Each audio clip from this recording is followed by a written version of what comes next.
Welcome to the year 2004. The young boys are almost ready to share the hot, fresh news.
Have you heard the good word about Microsoft's Zune, the hottest, freshest MP3 player on the market?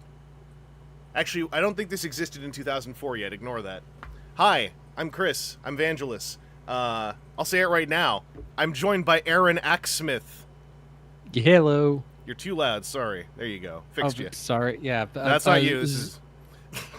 Okay. Zune was marketed by Microsoft from November of 2006 and discontinued in June 2012. Yeah. This is the future.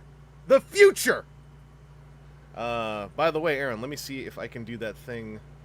Just remember, there's one more button I can push when we do this, which is... I thought it was this. Which is... It's different now. Oh, God. They changed the screen share. Hang on. Oh, wait. Okay, never mind. I know what I can do. Do I need to send you a QR code? Is that what you're trying to do? Not yet.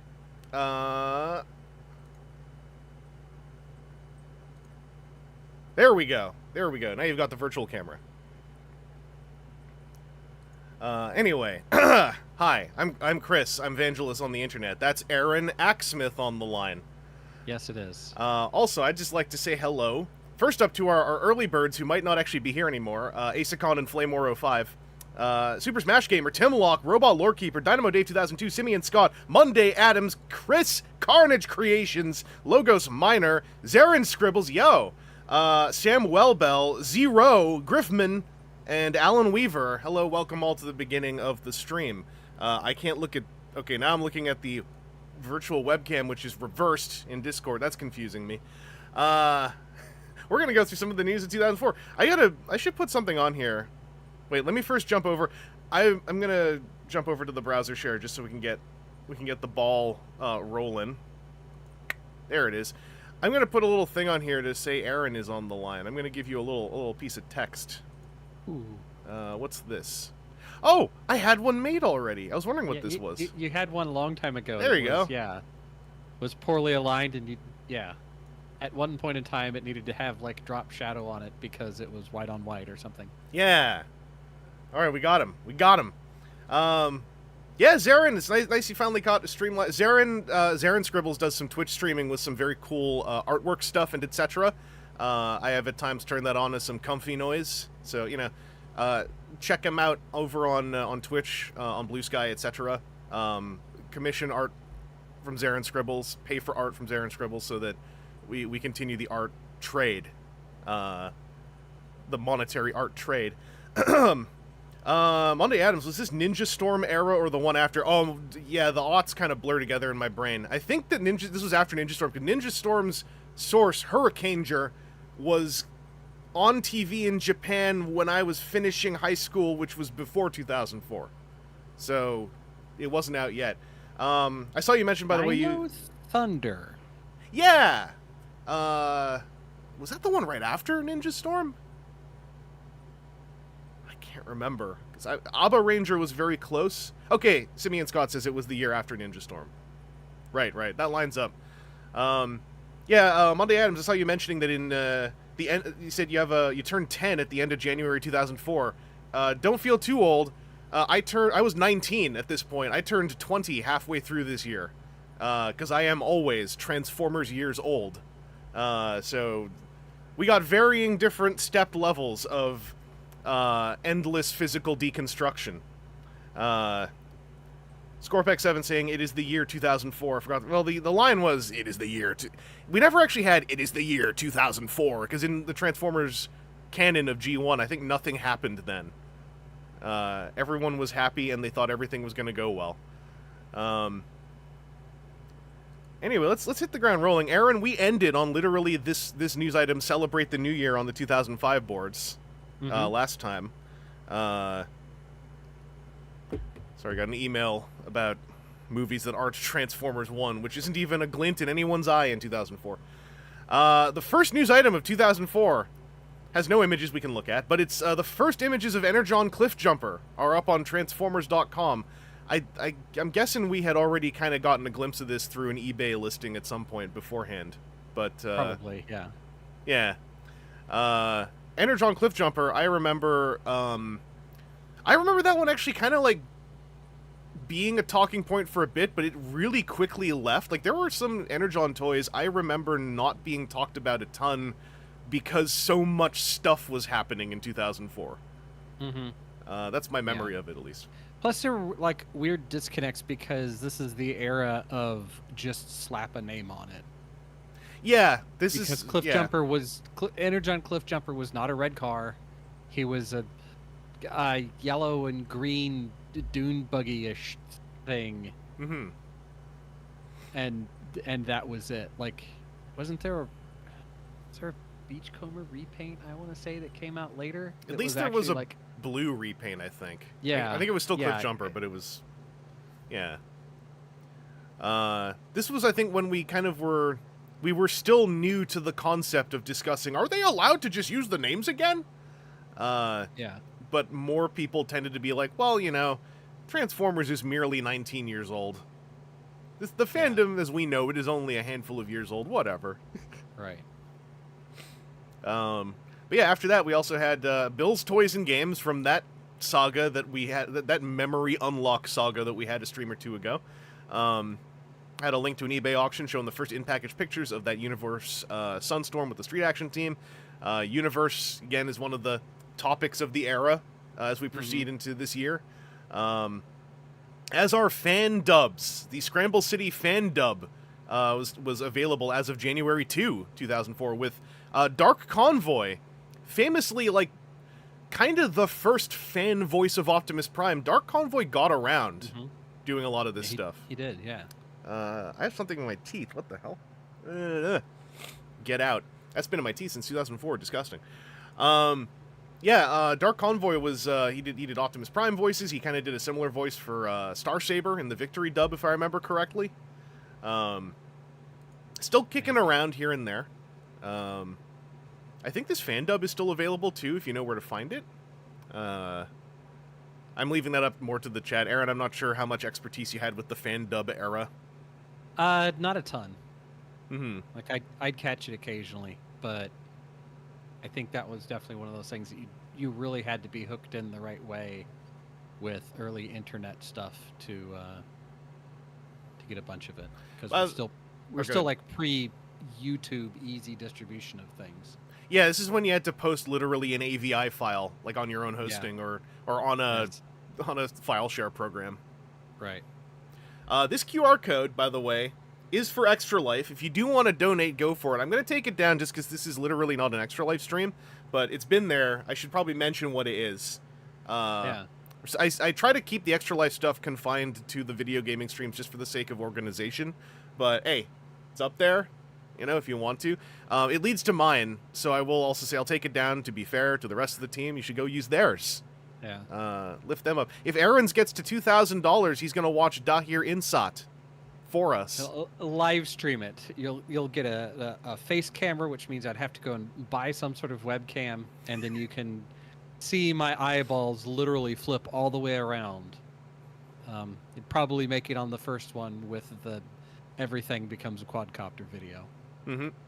It's funny because Aaron, I think you've seen like all of them, yet they still make you incredibly angry. Also, yes. This is okay. Here's something. This is before the term third party existed. Masterpiece Optimus Prime Convoy trailer to be produced, and as a yet as unnamed Hong Kong toy maker will be producing a painted plastic trailer with magnetic door attachments for the newly released Masterpiece Optimus Prime figure. The trailer will open for about $38.64 at Toy Hobby at the end of the month. So this is like some OG unofficial product stuff going on. This is up there with the Lucas brothers over at Unicron.com making the Unicron stand. Yeah. We got some folks in the text chat who have seen fan dub things and are talking about them. That is good. Shockwave is one of my favorite Joes. He's from Michigan, too, Alan Weaver says. I guess that was from the fan dub. Griffman, just checked. tfcog.com is still active and has the Scramble City fan dub. So, yeah.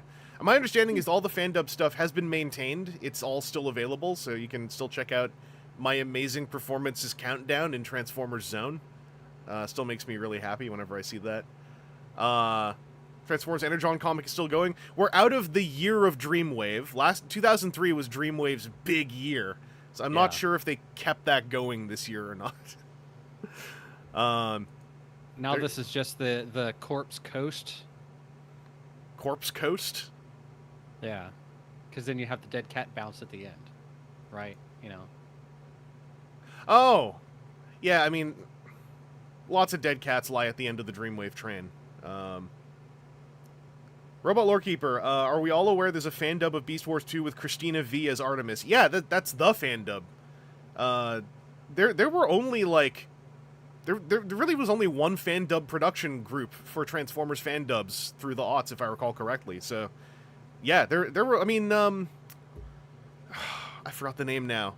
Someone else who moved on to be an actual pro voice actor did some work in there too. Played Overlord in Zone. These are the wrong neurons. I don't have front page to support me here. But I do have Dreamwave to support my love of Robots in Disguise with a one-shot comic this summer. Did that ever come out? Because I can't remember. That would have been a Car Robots Rid comic single issue. I don't know. I know I have all of those comics from that era because I specifically had to hit like the three different comic shops here in town to try and get all of them. Oh, Robot Lorekeeper says the Dreamwave Summer Special did come out because it was bad. Griffman, I'm not thinking of John Bailey. This is someone else. And I'm now never going to remember their name, but I'm going to go try to look it up later on at some point. Because it's not John Bailey. It was someone with a different vocal timbre.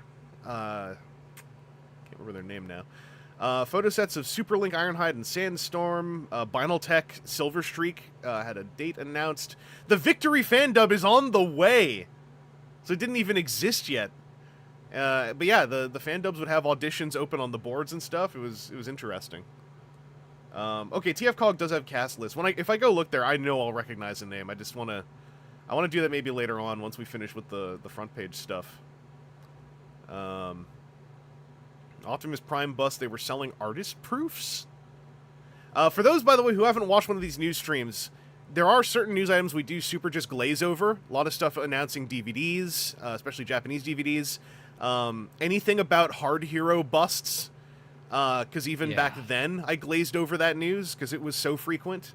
So we're not reading through everything. I'm kind of just like glazing over a lot of stuff here. Bill's Toys and Games updates. There's not like this is just lists of products that we've already been talking about. There was a Boss is Away sale, so they had the Boss is Back sale. For those who don't know, the Bill's Toys and Games saga ended very badly with regards to the boss. A couple of craters. Yeah, a few missiles hitting the ground. I'm just going to rearrange my windows a bit here. The Built to Rule website. I forgot there was an official Built to Rule website. They should have left that up. Like, maybe it's in way back. Maybe. Let's see. Dynamo Dave, imagine working for Hard Hero, hearing your work was ignored for 20 years, and then upon retrospect, still ignored. True. Listen, if anyone who worked for Hard Hero ever reaches out, I will give them time, and I will also apologize. Hey, Wayback Machine does have something for Hasbro.com/BTR. Oh, it exists. And she's chugging. She's trying. Oh. I hope it's safe. Yeah. Well, they have a lot of hits in 2004, a few in 2005, and then it dribbles out. But all right. Okay, come on. I clicked on Still the isn't thing, and I loading. clicked on the thing. There we go. Built to Rule. Can you drop me a URL? With audio. What? Yeah. Does it work? No. Other random audio showed up. Oh. That's related to Built to Rule. Come on.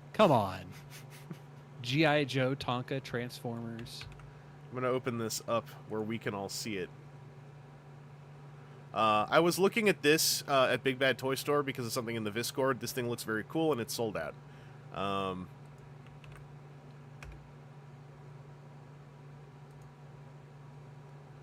Oh, this is chugging. Yeah. We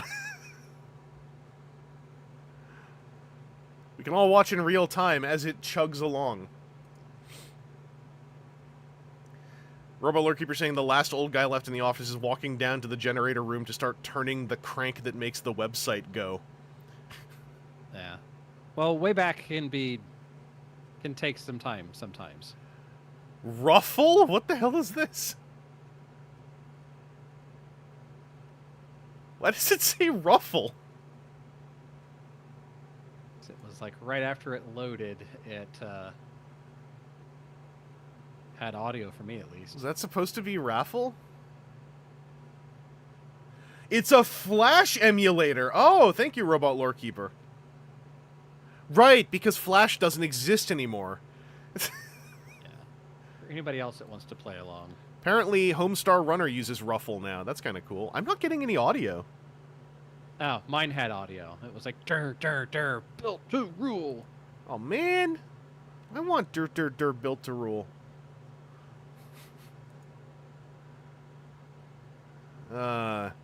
Anyway, yeah, here's the website from 2004, kind of.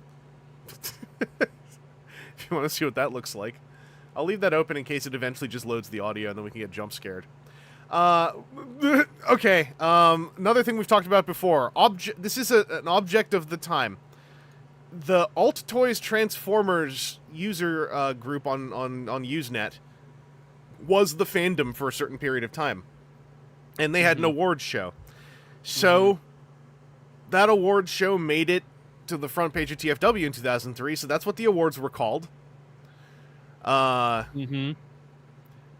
was just watching, Aaron, actually, I should tell you about this later on. Thanks to Trickster, I found out there is a YouTube channel that is just posting raw video that was filmed during, like, Botcon 2000 and 2001. Yeah, I saw that on the Discord, and I kind of scrubbed through a few of them. That Botcon 2000 dinner was literally my first major moment of realizing there were human fans other than me. And seeing that room, I was having massive flashbacks. Anyway, there's a clip somewhere among those videos where someone was just like, "Y'all know how trans fans are. Trans fans, am I right?" And I'm just sitting there going like, this is a great clip. This is a great clip. Anyway, yeah, once upon a time, we, the trans fandom, comprised of we, the trans fans, had this awards show on Usenet.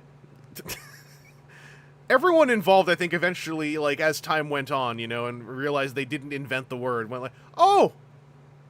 Ah! Aha. Right. Aha. Anyway, moving on from there. 20th anniversary. Hey, you want to feel real bad? 20th anniversary Prime, the domestic release of MP01 Optimus, was loaded into Walmart's computers at a price of $63.62. According to, talking about conventions, John Hartman. Oh, was he the one who said it?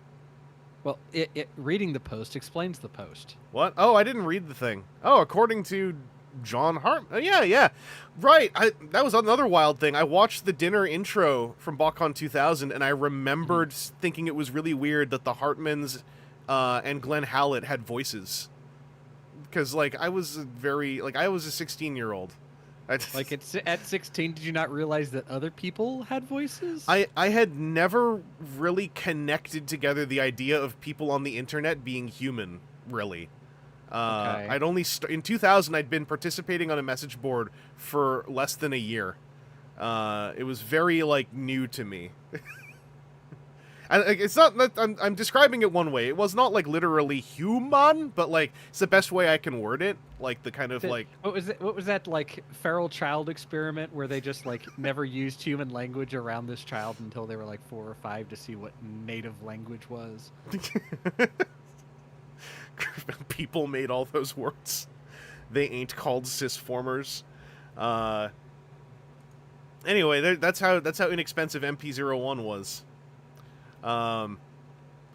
Reminder: Armada moves to 6:30 a.m. Eastern. So we're also going to skip over a lot of the TV stuff unless it's funny, because that was like, if not daily, at least 2 to 3 days a week of like a show is on TV. Because that meant something back in 2003, 2004. Yeah, because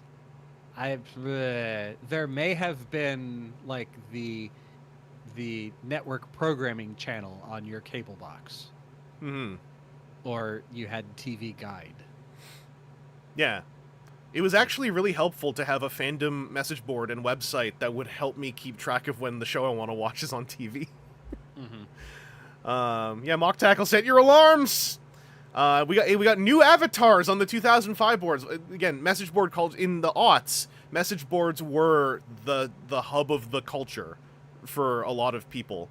So message boards having avatars, PM systems, etc. That was like the hot, fresh thing. I don't think anyone cares anymore. But it mattered to me. I had a SIG pick. I think I've talked about that before.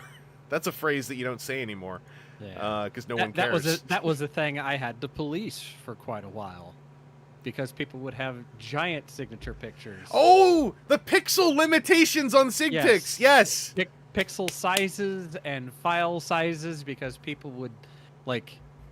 Now it's a whole lot easier, but again, in 2004, we're at like Windows ME, Maybe. Yeah. maybe, and you've got like 3 screen resolutions on your rectangular screen, and so like if somebody comes in with some gigantic picture that breaks it sideways and you never see anything else, Mm-hmm. you'd have to go in and say like no, and then edit their signature picture, and then they'd get frustrated because they worked really hard on that.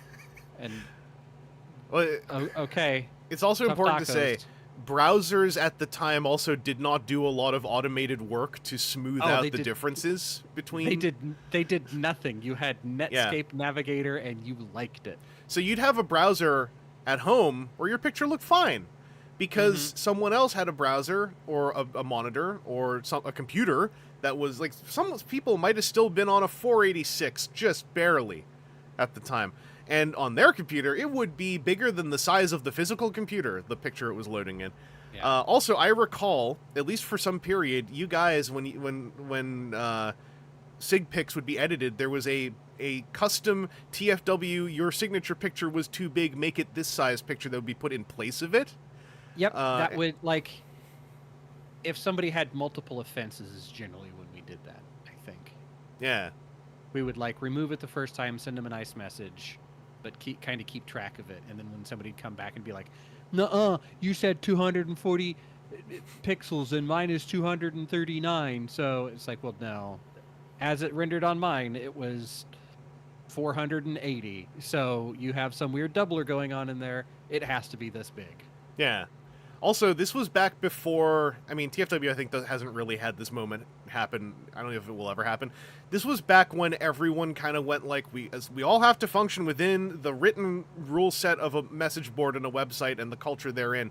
And everyone was usually topping out around college age.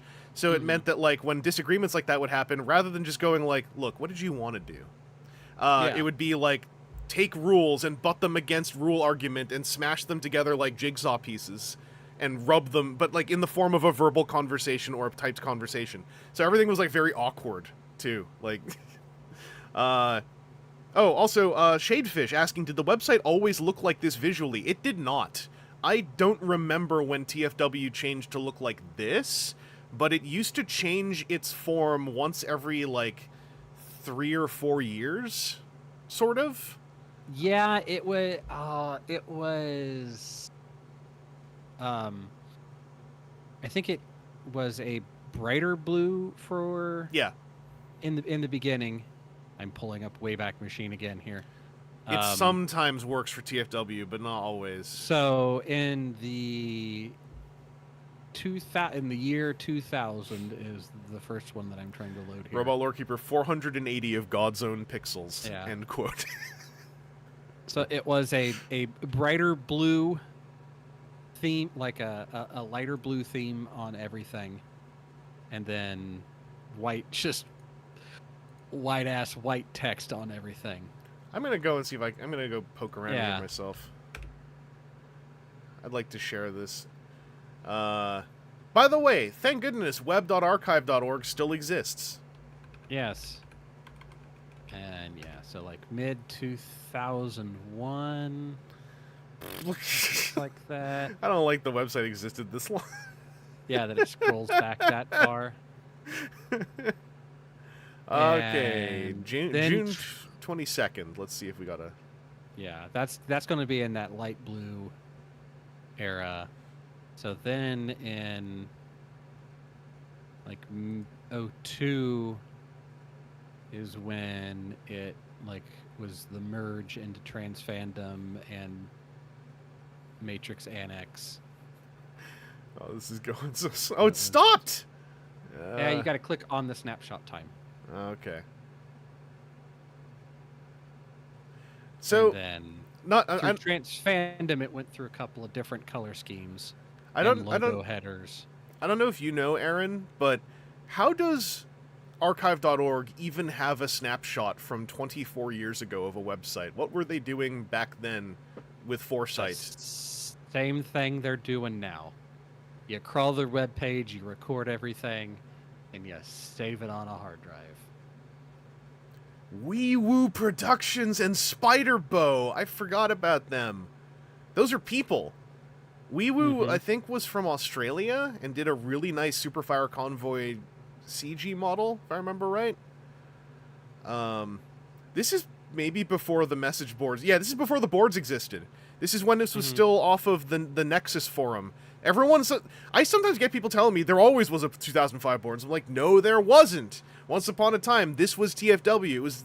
It was bouncing off of another forum that no longer existed, like, within a year. Also, telefragged.com. Anyone remember that? I'll try to find something from when maybe the boards existed. Oh, it just hopped me. What happened? Okay. It's so quaint. Yeah, Well, it bounced me onto trans fandom, and then it got angry because of reasons. So, yeah, I'm not sure. I'm not sure what it's trying to do here. So this is when we had a message board. Yeah, I remember this, the TF board there with the two E's. It was like that for a while. This is when we had staff member Godfire Convoy saying, "I am Godfire Convoy." The words of Godfire Convoy. Look at this recording. Look at reporting. Look at this style of news reporting. This was the front page news of the year 2000. We should actually comb some of this sometime. Hey, kiddies! Godfire Convoy here! This info is brought to you by Dietless, a good source of info and a good friend of mine, Smile. The Shadefish, this rules, actually, we should go back. See, this gets into predating my strong memories of any of this. I was here since '99 on this. I was there for the very first year of TFW. I remember all of this. I remember how weird it was when this all looked more formal and stuff. When Tony was doing Dragon Ball Z Japanese battle theme remixes, hip hop style, hardcore Sephiroth remix. Anyway, I'm gonna table that as something that we can do as a fun activity at some point. I'm gonna go back to the year 2004 now. So in only 4 years, and suddenly the website was having front page news, interacting with Hasbro people, etc., etc. It's wild. Yeah. But as far as it visually goes, it went through a couple of different color schemes, and it like pretty much landed on this one, and has been this way since like ever. Yeah, it's been like this since sometime in the mid-late 2010s. Maybe in the early 2010s. Like, I don't think there was a major redesign in the 2010s, actually, now that I think about it. Yeah, so it's been that way for a while. Except for, like, the couple of times that the Fuzzy World took over, but... Yeah, well, that's just a button now, I think that has to be pushed. But no, that previous website was also... That's back when the internet, even the biggest websites, were primarily just made by a person... you know, in Dreamweaver or just in Notepad, you know? Like, there was something very satisfying about typing the HTML/HTML, body/body, title/title to, like, start your website. You know, it's clean and organized. Slim websites that were kilobytes in file size. Anyway, Beast Wars animation designers in China. TF Club got to talk with some of the Beast Wars animation designers at the Shandong 3D Animation Festival. Use a translation site like Babelfish to... does this TF Club link still work? No. 404. No, there's a trash can. Okay. Actually, I'm going to check something. Can you see if I hover over this? Is that just... Oh, okay, you can't see that. All right. Moving along. Them Funny Robots by our very own Seth Buzzard. Seth Looks. That was his classic debut. If you want to go find that, it's in the board somewhere. Aaron has the links every now and then. It's buried in there. Dream Mix TV World Fighters video. Do you like fighting games? Do you like Transformers? This game might be right up your alley, ... sort of. This is a PS2 game that had Optimus Prime and a bunch of other stuff. Devastator and Megatron cameo. Dream Mix World Fighters, I think, is sort of a known thing now. But it definitely, I think the landing of Transformers Tatakai took a little bit of the hot air out of the sails of reporting on import Transformers appearances in video games. Yeah. Just realized we're entering 2004 now. Does anything special happen when we actually reach the space year of 2005 and all get silver jumpsuits? TFW 2005 did something to celebrate the year 2005. That might have been a site redesign. Actually, Probably. yeah, we as a fandom, we all thought the year 2005 actually existing was pretty funny. Mm-hmm. And then it was 2006, and we all went like, "Wait, what happens now?" Yeah. Zero, I still do that today. Are you talking about building your websites just like Dreamweaver and Notepad? Because hell yeah. Hello, robot people. We got an Archer monster in here. Here for the year 2004. Let's continue along. Fan art gallery update. Once, it's real brief for those who are joining for the first time. Having fan art galleries, having screen cap galleries and toy galleries, that was all site traffic that meant good metrics and money for running the site. Not as so much anymore, but in the aughts, that was huge website business. Not just in TFW, but everywhere. So there's going to be a lot of those that also we skip over because a lot of those galleries and systems literally don't exist anymore on the website. Dead links, I checked. Yep. New in-package images of Universe King Atlas Prowl and Sideburn. I remember King Atlas hyping me up as a mid-19-year-old, going like, "What? They're referencing Atlas from Transformers Zone?" I was so like, "This is the beginning of something great!" And then and Machine Wars Euro G1 molds getting resurrected. I was like, "We're here! We're finally!" It never happened again.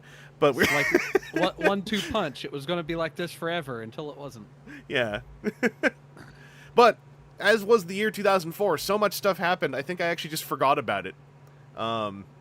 Much like I mentioned earlier, with Energon Cliffjumper being one of those toys that kind of got memory hold in the year it came out. Mm-hmm. The trade paperback War and Peace, which is Volume 2 of Dreamwave, trade paperback for $11.87. Also, Amazon Super Saver shipping used to be orders of over $25. Maybe it still is. I'm just realized I'm thinking of Amazon Canada, where it's $35 you have to clear. I don't know. Let's see. Hey, that's still available on Amazon. Huh. $32. Scalpers!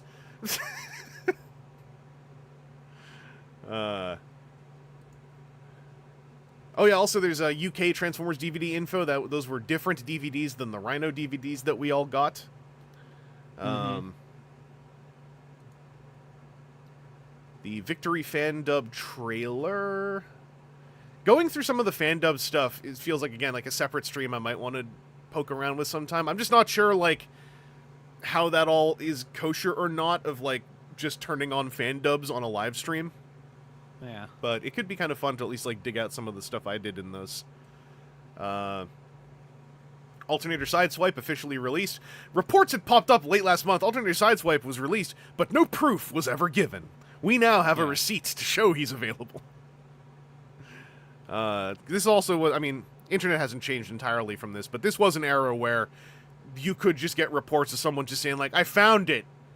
I don't have a way to take a photograph, because they legitimately might not have a way to...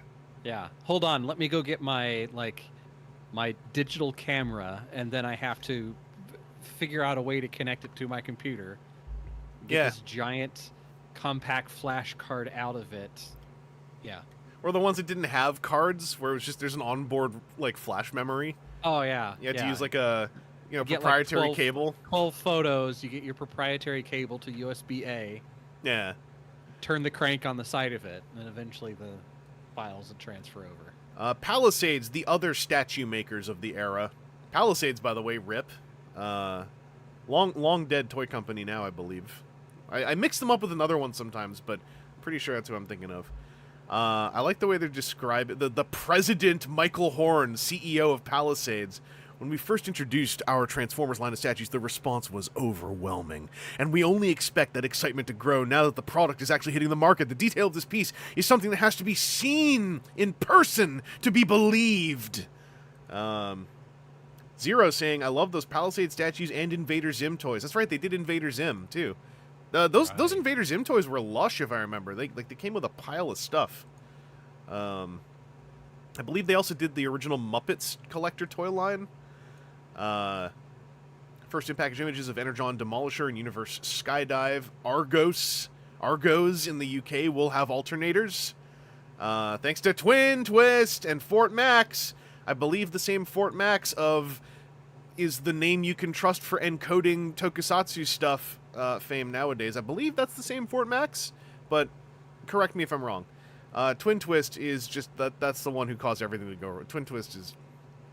I blame Twin Twist myself. Yeah. It's a great scapegoat, if nothing else. Alternator Sideswipe is really out. No joke. Just because there was some doubt about whether or not the photos provided by Ham Salad were real in regards to Alternator Sideswipe being out, he's been gracious enough to share the picture attached to this news post. So this is like we'd have multiple news items of like, is it really out though? That's a lot of gas money to go out there. Robot Lorekeeper, it said like Argos. Okay. So neither Argos nor Argos, it's Argos. Yeah, Palisades did some Street Fighter, but they were like, if I remember correctly, they were like almost like statues with ball socket shoulders and necks, and that's why the soda line was like such a huge thing. Griffman asking how we could not trust Ham Salad. Well, it was a different era back then. Yeah. Ham Salad is a great username, TBH, Sesame and Scott. Yeah, I don't know whatever happened to Ham Salad. This is their moment of fame. It's got left out of the fridge too long. Yeah, they turned solid and then a little soft. Fan artist of the fan artist of January 2004 is Makoto Ono, Makotron, aka Macraptron. So the Macraptron thing had already started in 2004. Galleries for Universe toys, Walmart listings, gallery of MP01. Graham saying Argos like that hot goss. We got .wmv, right-click and save as, captures of the Superlink opening and closing. Zarin Scribbles, who was the artist? It was Makotron, Makoto Ono. You have probably seen a lot of Makotron art at this point. The one that drew Bishojo Galvatron, yes, same one. Makotron has been around for an extremely long time. I'm, in fact, always happy when there's evidence Makotron is still around and active. Because Makotron, I remember, like, especially the Macraptron name, came from, if I recall correctly, not to get into details that are not my business, this is just... I remember the name was because Macrotron was, like, having, like, a really, like, bad time. And I am assuming Macrotron's kind of, like, you know, moved through that. But there was a period when Macrotron was kind of, like, bummed out. And that was if I remember right, a relic of that. But yeah, this is when you'd have like a in low res 1.5 megabytes, in high res 13.4 megabytes. When those not even 12 megabytes were a huge factor in whether you could actually download these or not. Hey man, I'm on a 56K modem right now, so like it's a minute or 5 of waiting for it to download, and that's all I can do. Are you on phone line where it caps at 56K, or are you on cable where it caps at like 128? No, it was this what this would have been if I was at so this is 2004, so I would have been on. Were you on T1 at that point in time? I think. Because if I was at Dad's, it was still dial-up, but at this point in time, I had my own apartment, and so I would have been on cable. So I was paying Comcast for whatever its cable tier was. That, in the 20 years since, has probably not gotten much better, because why should they? This is also when, again, the kind of fandom topping out often around college age or college grad age now. A few years before this or during this, I forgot when, there was also, like, in online gaming, this was a big thing. College kids would be the royalty of the internet because they would be on a college campus T1 connection. And then when they would graduate, their online life would change because they'd lose that T1 and go back home on a dial-up or move to an apartment with a cable, but it wasn't that T1 college connection. No.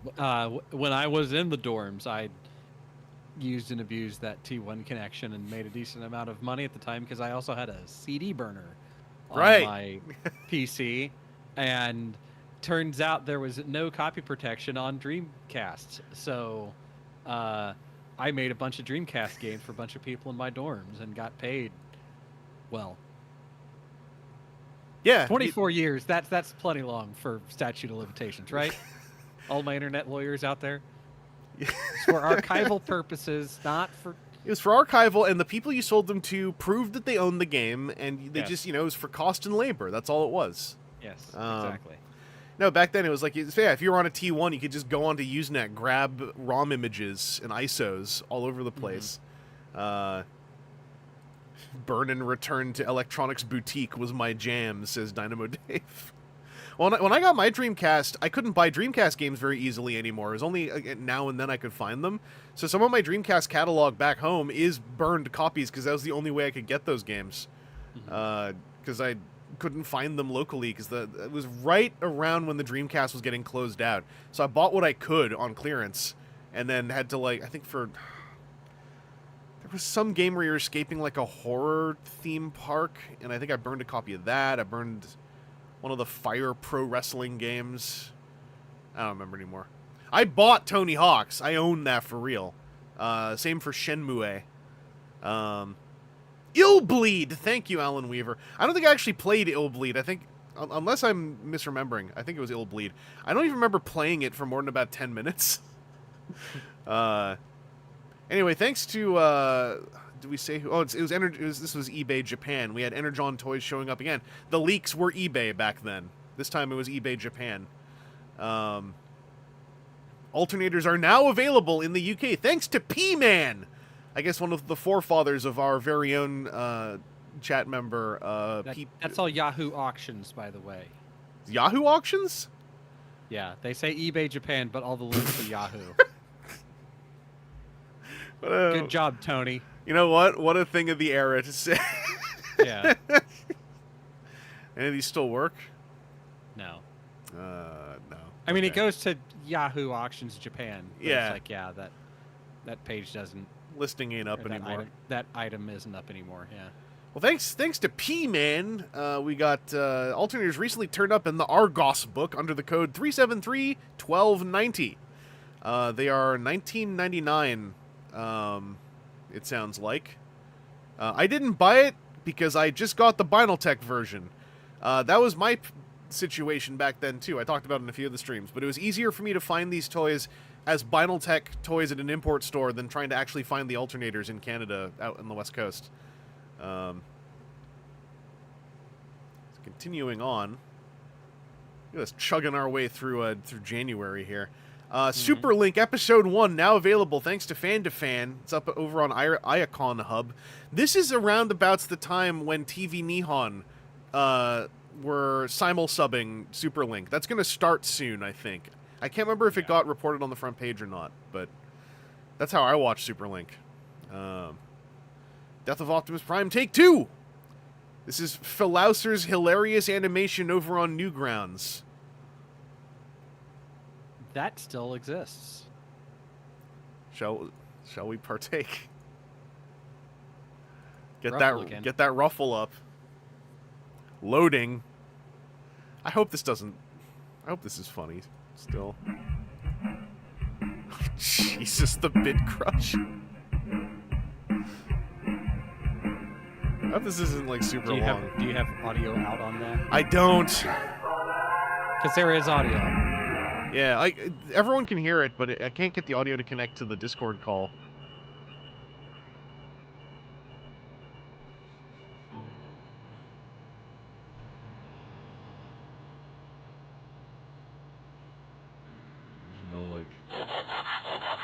I fear the wounds are fatal. drama genre. Try, you can't die. Yeah, doing a trace in Flash is not easy. Soon, I shall be one. This does sound like he recorded the audio with a microphone. Microphone close to the TV. Yeah. Starscream, it is to you, old friend. I shall pass the matrix of I remember leadership seeing this. as it was passed to me. I am honored, Prime. One day, an Autobot shall rise from our Kinda ranks cute. and use the power of the Matrix to light our darkest hour. I hope I don't get content ID'd, but also if I do, then whatever. This predates YouTube poop, and it's kind of got the vibe. It's a drawing. Yeah, Starscream's just there like :D. Till all are one. Maybe he just shoves somebody.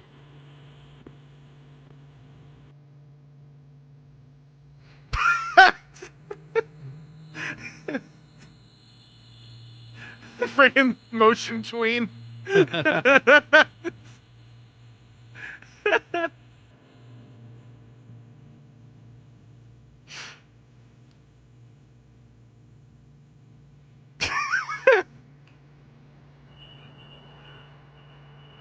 What else is gonna happen? What's the...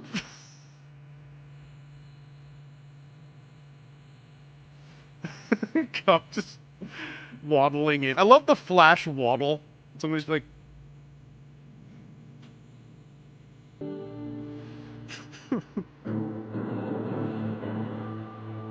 Where's... Oh, there's Starscream. Okay.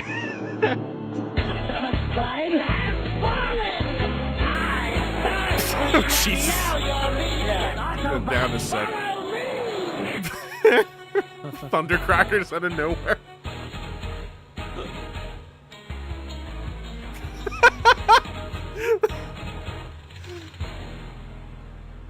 Yeah, that suddenly got really loud.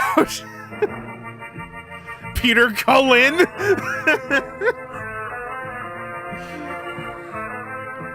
David Mendenhall, baby. What? Did you see who did the audio edit? What?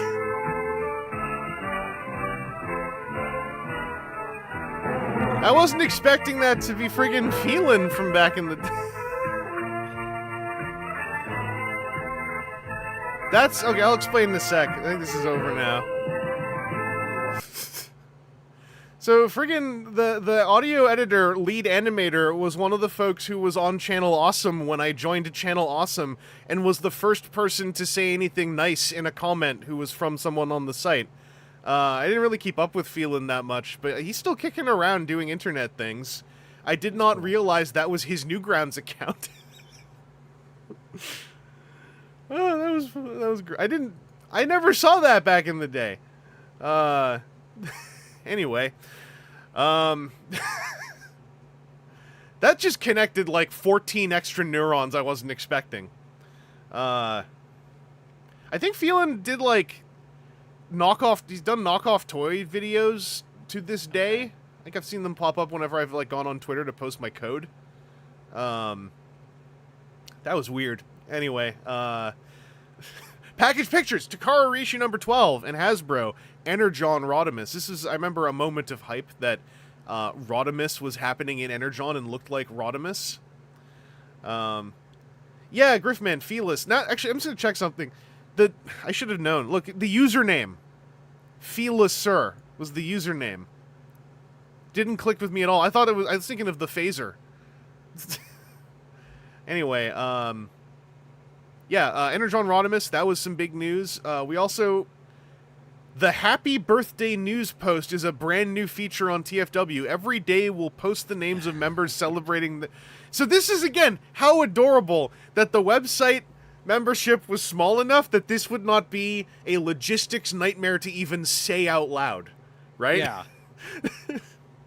So, 1, hey... 2, 3, 4, 5, 6 people had a saying they January have a 10. birthday.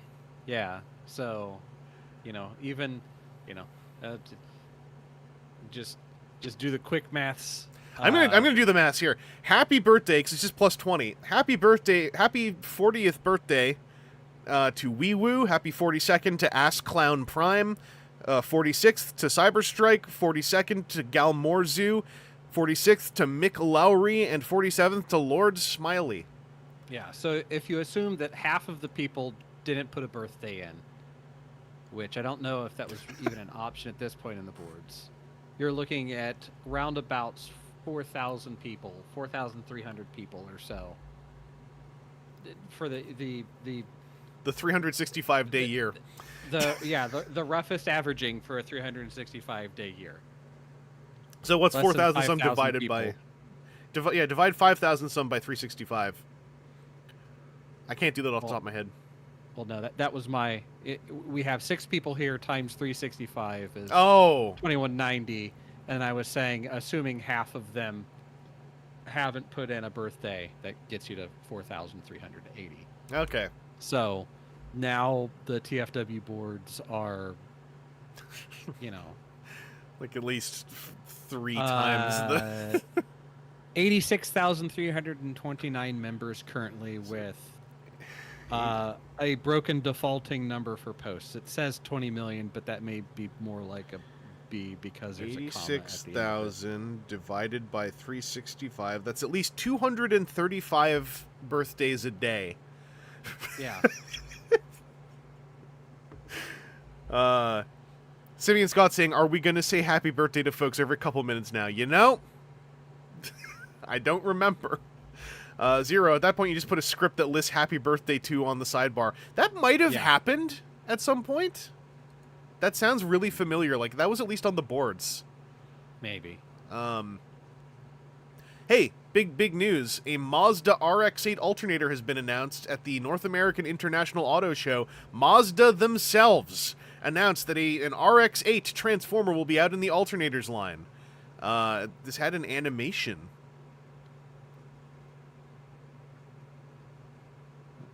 Does not load.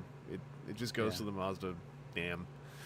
That was eventually Jazz/Zoom Zoom, if I recall correctly. There's a Small Blue Planet sale. More clips of Superlink Episode 1. I think I wasn't watching these clips as much. I probably clicked on them now and then if they came out fast enough, but at some point I was just waiting and then watching the TV Nihon subtitles for Superlink. Simeon Scott, that's funny. My sister just bought that exact car used. What's the mileage on a 20-year-old car? Kind of cool if it still works. I mean, cars are supposed to last that long, but as time goes on, I'm always kind of like, it's kind of cool the cars still work. Toys R Us selling 20th Anniversary Optimus for $79.99, shipping on March 5th, 2004. Are you a fan of rare G1 items from Takara? Primal Prime on TF Club got Stamp Boat figures that are similar to Koro Q figures from 2002. This is a TF Club post, so I suspect it doesn't work. Nah. No. We try. Hey! Although the Toys R Us link does work. Oh, it does? Because this is the period of time when Toys R Us was just using Amazon before they had their... Oh! So it goes to... Oh, look at that. 20th Prime.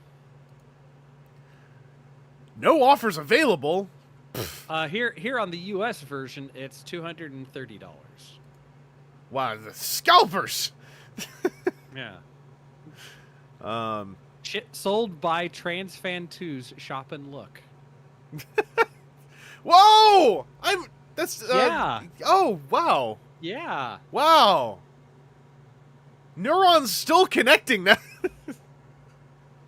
Well, I'll say, I will lay out transparently. My scalper comment is supposed to be a funny bit. The idea that you bought the toy at $80 and then marked it up in the span of 20 years. I'm trying to bring the scalper discourse back in a funny way. Happy birthday, by the way, to Skylynx 337, Prowl 1974, VFXX, Joshbot, and Joe Czar, who is ageless, has no actually. Skylinks337 turns 16 today. A more innocent internet. Yes. You could just out a minor on a message board. Yeah. Well, I mean, we did have them looking for music gigs, and they'll do anything to become a singer. Hey, that was back in 2003, all right? That was a different era from 2004. Anything. I still have a bookmark called the Gig Board, by the way. Chris Carter has an interview with Dreamwave comic writer Simon Furman on the War Within site. These URLs are terrifying to me. Yep, dead. Yep, okay. Them Funny Robots, translation of the Masterpiece Convoy booklet. That's on BWTF, so I'm sure this URL doesn't work, but I'm sure it's still in there somewhere. Yeah, page not found, BWTF still lives, but... They probably, Ben, I'm assuming, restructured his site sometime in the last 20 years. It's probably still in there somewhere. The weekly paper cuts. Didn't we already start doing this? A lot of different projects, yeah. It's Kickback the fanfic had highlight. A lot of ideas. Yeah. This is good old Chris Kickback, starting a new project. The weekly paper cut. Hey, featuring some names though, featuring Kickback and Alfie. Yeah. And Alfie, yeah. Anyway, I'm never gonna highlight someone's old fan fiction. I'm too kind. I'm simply gonna say happy birthday. Jesus, this is really gonna be every day. They're all busted links. Hooray! To an old version of the storyboard. Oh, Whatever. Robot Lorekeeper saying Ben lost a lot of stuff on the site and had to rebuild it. Damn, I hope he didn't lose the scans. Now I remember him talking about that. Yeah. Zero, my birthday's at the end of the month. It's like, well, happy early birthday to you, Zero. Unless you were a member, though, of the TFW 2005 boards in the year 2004. Doesn't count. Yeah, you had to be both alive and a board member in 2004 for us to really catch you on here. Shadefish. I go to the local retro toy store. I cup my chin and nod. Scalpers, I declare. Happy birthday to Trans Traders. I love Transformers fandom internet names of this era. To Trans Traders, Mr. Bean Troll, Soundwave Empel, Jonesy, Majin Freezer, Persona 2 Maya, and Gray Fox. Alive and a board member? What if you were a board member and not alive? Does that count? No. I am going to discriminate against the unborn. Or the undead. Undead I got time for. The unborn, though, they're complaining about nothing. They got to actually get in there, get going. Stop worrying so much. Just get out there. Get yourself born. There's a new... the Meetups forum used to be called the Trans Fan Get-Togethers forum. Get-togethers. We've listed out different regions in the U.S. to make it easy for people in various areas to break the ice and meet up. Toy collecting is always more fun when you have people to help you out, and sometimes the best friends you can have are fellow trans fans. So check it out. I think the meetup threads and boards are still a thing, if I recall correctly, but it's more about sightings now than meetups. Like they became TFW has both. Do they have both still? There is a sightings forum that at one point in time was just by most recent and is now alphabetical. Makes it a whole lot easier to know where you're going. You're not looking for something that's 8 pages old. Is my state or province simply inactive? Yeah. And then there's also the conventions and get-togethers. Okay. Well, that's a whole sub forum though, right? Yeah. Yeah. This one I thought this was because that has for each show, sometimes just like general questions or recurring meetups. Yeah. Now, the get-togethers forum I thought was like the sightings forum, but for meetups is how I remember it. No, that was just the conventions and get-togethers. Yeah. No, I mean in 04, yeah. whatever this was. I'm pretty sure that was just like conventions and regional things. Because I remember the different regions being listed out, making it like too confusing for me to want to try to read through. Because you have too many states, so whenever I see them all listed out, I'm just like, You gotta you gotta do in 2004. You gotta do something about all these states. It's too inconvenient for me to read on my web browser. Pris Asagiri, you did make it. Welcome. Simeon Scott, whenever we get to a point where they stop using trans fans, I will be pretty sad. That's the thing to keep an eye out for. Robot Lore Keeper, I don't want friends, I want photographs of Target shelves. So I did bounce the link with Alfie on it to her, and her response is, "Damn, my OCs can now legally drink." True. Yeah. Yeah, we're also, I should say, we are, 2003, I think, was the year where we might, and we did, have at least one or two audience members who did not yet exist. But as of 2004, in the year 2024, on YouTube, I think we might still bounce into that, but I think it's going to become less and less likely as time goes on. So continue to, raise the torch for the non-existent in the era that we're occupying here. There's a playtest of Dream Mix TV over on IGN.com. I think those things are going to work, if I remember right. Yeah, this still works. This is written by Anoop Gantayat. In the history of wacky crossover fighters, Hudson Soft may have just achieved the wackiest by combining licenses from companies including Hudson, Konami, Takara, and Red Entertainment. Dream Mix TV World Fighters allows you to pit the likes of Optimus Prime, Simon Belmont, Solid Snake, Bomberman, and Master Higgins in 4-player free-for-all fights.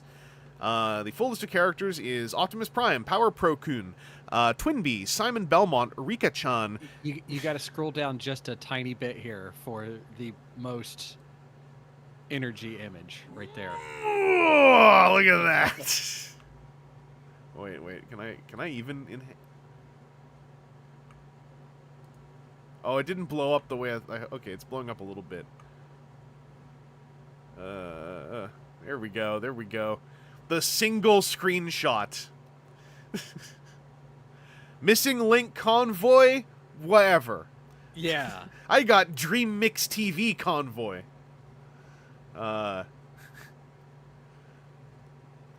yeah, remember Hudson Soft? Are they still around? I'm sure some subsidiary or survivor thereof. Does Hudson Soft still exist? Is Master Higgins a character I can expect to see this decade, legally, from anyone? Does anyone even remember Adventure Island? That used to be a common test mode NES game running back in the day. I think they're owned by Konami now. This Optimus has blue eyes, so it's inaccurate to the toy. I just zoomed in to take a look on my end. So this is a Smash Brothers alike. Let's see if there's anything. Oh, here we go. The overly simple game mechanics, lack of imagination in the fighting areas, and unrefined control make World Fighters feel like a cheap man's Smash Brother. Singular. Brother.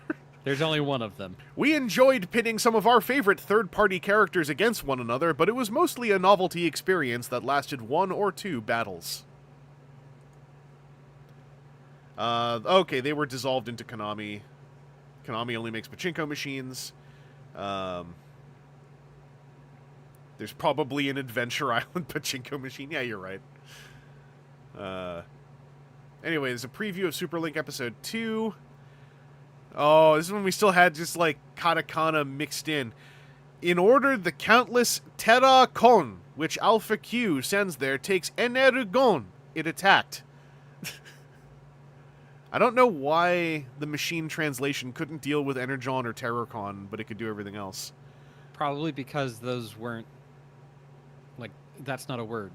Yeah, but Alpha Q still is a... Yeah. Also, the Shining Energon Star was translated in the title, so... Yeah, I don't know. Lazy. Completely unrelated, but funny story that relates to this right now. In current day 2024, there's a supplier that I have to occasionally deal with that is Alpha Q products or something like that, and I always remember this and always remember just the jokes about just say that name really fast, and it means something else. Mm-hmm. And then having a moment whenever I see their work come across my virtual desk and chuckle really loudly to myself. The members of the that is one for everybody at home to just say Alpha Q real fast to yourself a few times. Well, the Katakana here would have said Alpha Q. That's how they always said his name in the shows. Kika and Alpha Q. The members of the team convoy, which perceives the invasion of the enemy bullet train, it ambushes. For those who were not here for one of these streams before, this is an era when we just had crummy machine translated Japanese stuff on the front page that was 25% decipherable sometimes. Yeah, so here it's now dropping Energon Star, Energon. So I'm highlighting and telling Google to be smart about it. Yeah, I don't know. Simeon Scott says, I've somehow never heard or thought of that thing with Alpha Q. I maintain, because I'm pretty sure someone said this. There was some argument about this, I think, in a comment somewhere. That is why in Energon, I am pretty sure they very specifically call him Alpha Quintesson most of the time. Yes. They briefly, if I remember right, did say Alpha Q in the English dub. And I'm not sure if it was re-recorded for later broadcasts or not, but there was a whole thing about it. Mm-hmm. Some producer went diving across a soundboard, slapped the button. Yeah. Wave sign with kicker, our planet's kicker. Yeah. That's your classic. That's what the company Aaron deals with says in response whenever he sends them emails. Also, hey, happy birthday to Hook, PR Optimus, Dehoa, Subotai Bagatur, Autobot Maximal, Richter, and Ghost Lion. I guess we really are doing this constantly. Yeah. I think part of that also was at this point in time on the boards, like people would make a birthday thread for themselves. Yes.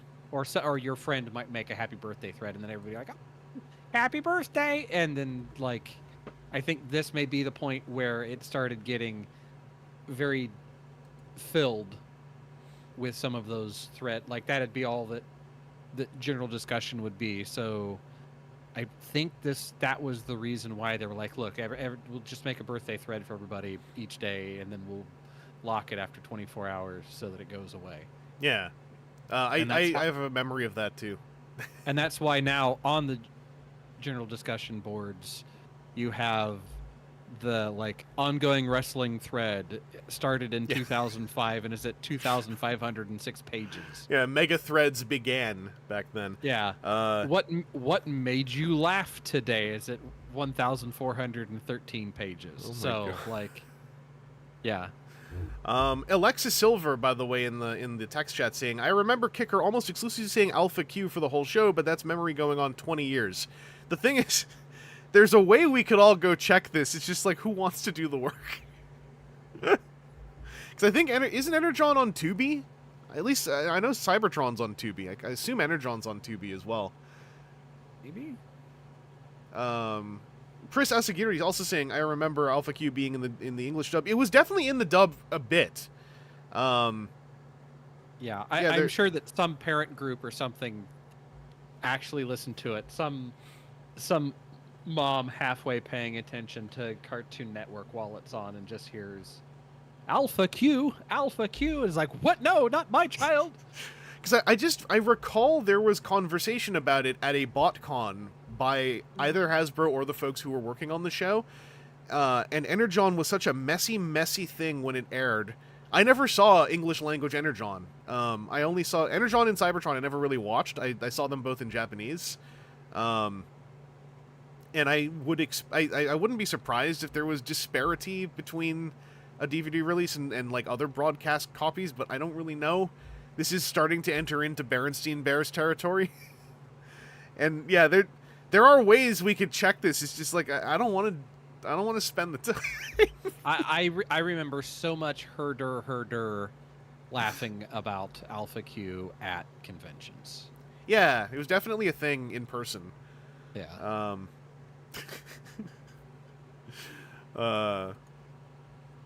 Classic cartoon Transformers Energon, by the way. The first episode of the Headmasters Mega Dub is out. I'm not sure if this is a different dub than the Iacon, or sorry, the TFCog stuff, but right after I said there was only really one group. Maybe there was a second one, I just forgot about them. Energon-based kites are now for sale on eBay from a vendor who also has a Demolisher t-shirt. I vaguely recall the Energon kites. Pris says, it's very odd. I pretty much never heard the Quintesson name in those single-release DVDs. Those were early episodes. Maybe that was it. That definitely, like I said, I'm really sure they went a good, 12, 13 episodes before a correction was attempted.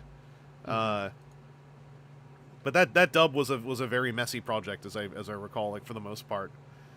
CyberCon Expo Act 3 is happening in April of 2004. There will be a 9-foot-tall Cyber Prime statue. The Masic relic from the 80s will be brought out one more time. He will likely be retired after this. That's not Dak Prime. Oh, Griffman, this is not the TFCog dub. I was in that dub. It started in 2006. Okay. There was another dub then. I'm going to get some moisture in here. Yeah. Transformers Con, TFCon, exclusive comic cover. This is a Don Figueroa cover of G1 Volume 3, The Ongoing, issue number 1. Transformers Con, for those who don't know, is TFCon. Happy birthday, January 14, to Blue Streak, Hoshot, Miss Marple, Gear Magnus, Nega Blaster, Rhodium 1977, Cyber _ Tronian, Firebat, Star Convoy, and Brickman 1000. Got a Bill's Toys and Games update here. There's some Venom versus Valor stuff, so that was when that was coming out for G.I. Joe, and the Spy Troops VHS movie with attached toys. Geneon is doing... Do we need to explain what VHSs are? No, everyone... Okay. Thanks to analog horror, everyone knows what VHSs are. Geneon, doing the Japanese Victory DVDs, apparently had a problem with one of the discs. I remember at the time thinking... I vaguely recall this news item specifically as me, as a 19-year-old, going that will never affect me! Yeah. So I was like, I'm never going to have that DVD. Hey, Hasbro has recently trademarked some new names. Oil Slick, Streetwise, Protectobots, and Crystal Widow. I think the Crystal Widow trademarking led to a lot of speculation of, who could that be? That can't just be Black Arachnia. It was. But I remember there was a lot of talk about, wow, Crystal Widow. Oil Slick has been abandoned June 8, 2005 now. Oh, man. At least from that link. From given. that, yeah. All of the others opened up weird for me, so... Man, Oil Slick was... .gov websites, what you gonna do?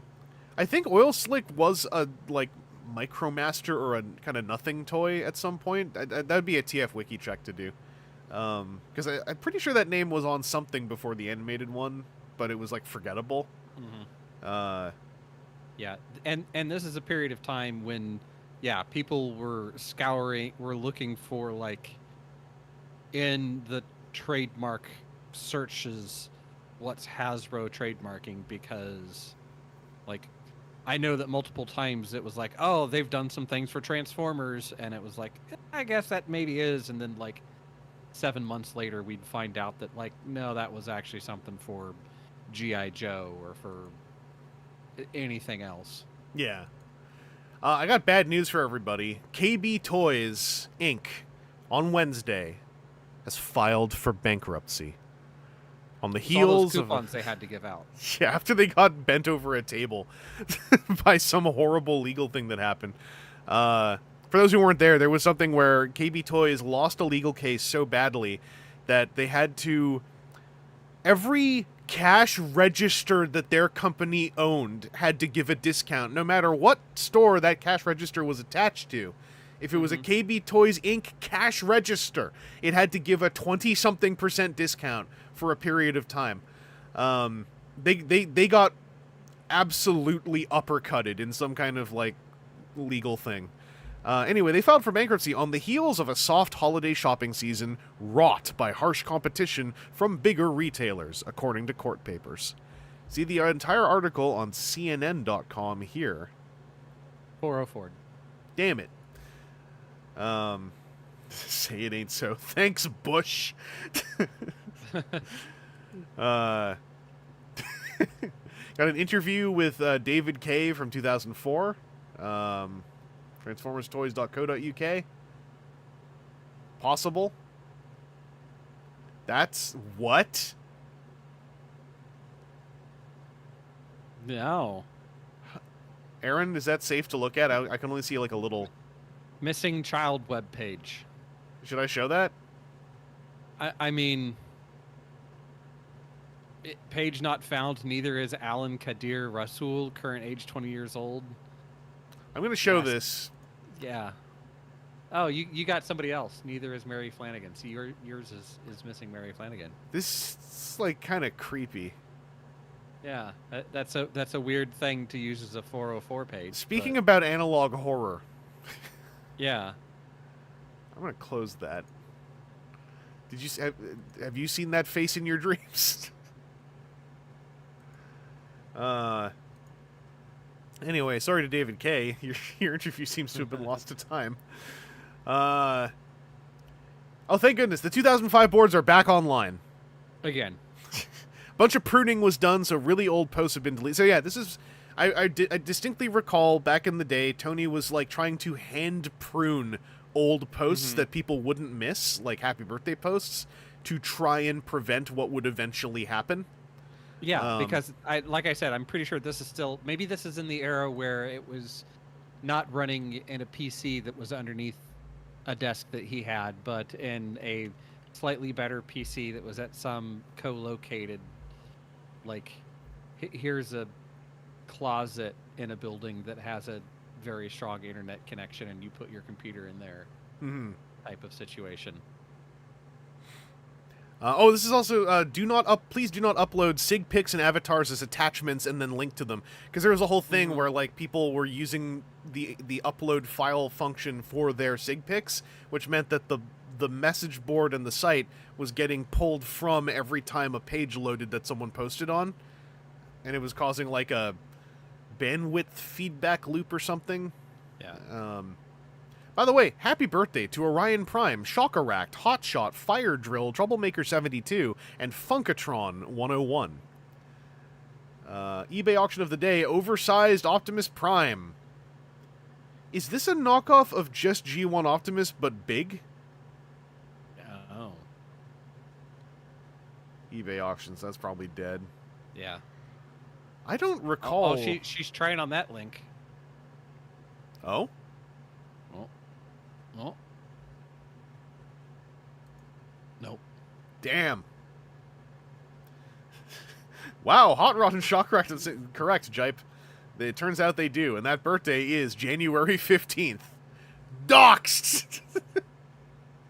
Griffman, I think I remember this KO. I, like, kind of do? I vaguely recall. Actual Optimus Prime. Yeah. A lot of knockoffs from the aughts that used to be very... I talked about this before, like the picture frame combiners.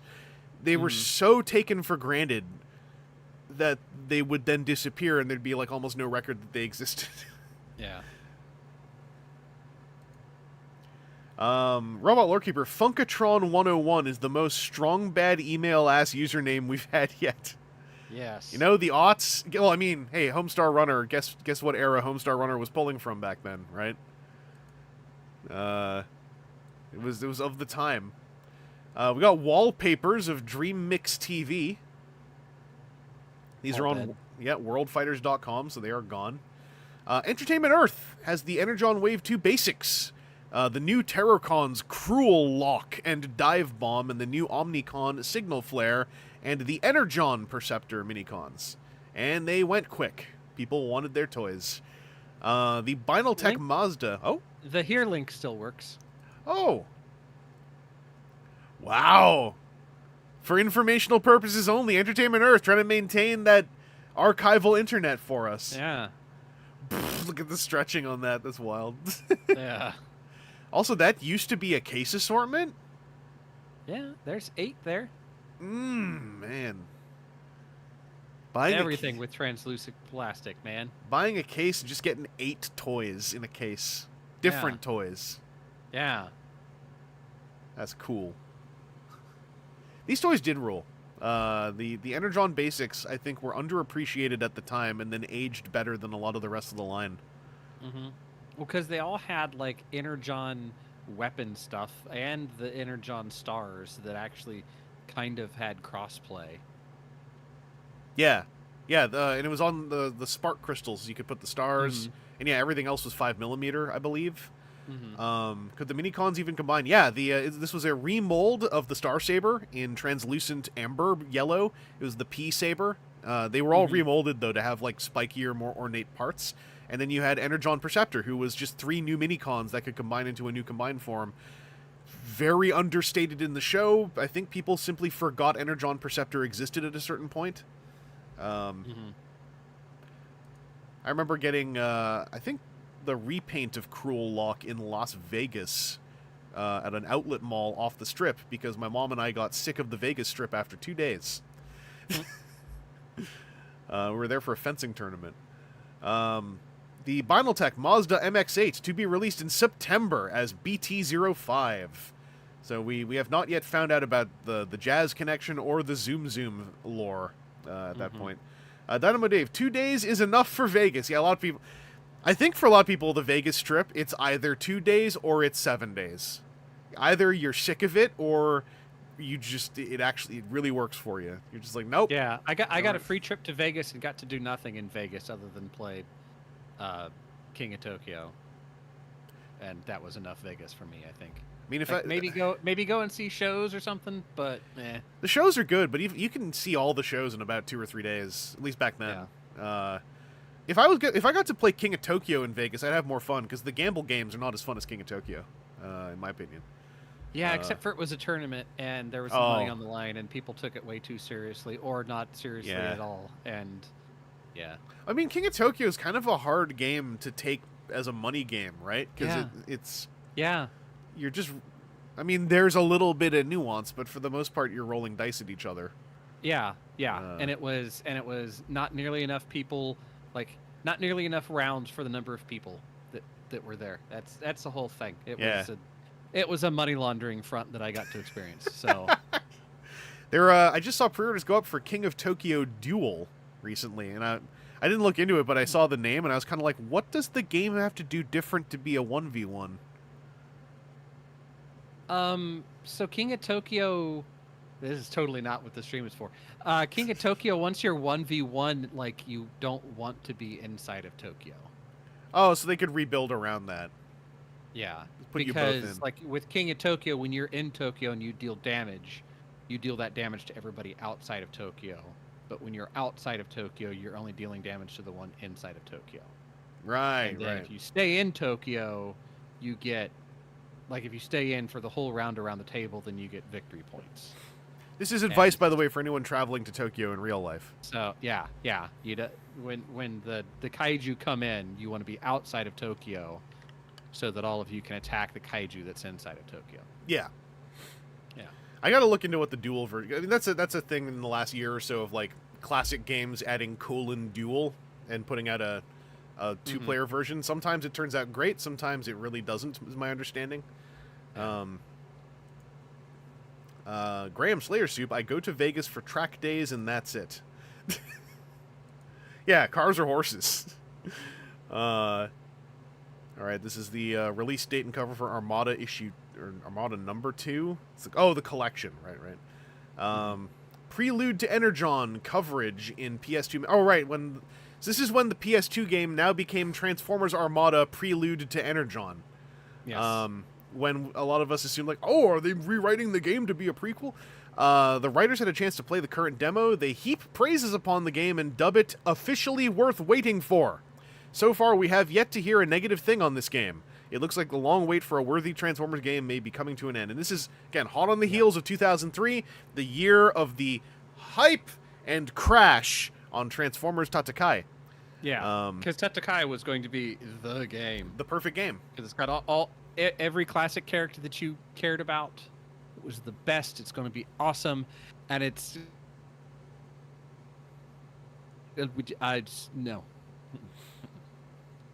Well, hey, happy birthday to Cirrus Stratus, Racer J, Teruo Kaiba, Kinslayer, Grunge Were X, GWX Reloaded. Happy birthday to all of you. I think those two may be the same person.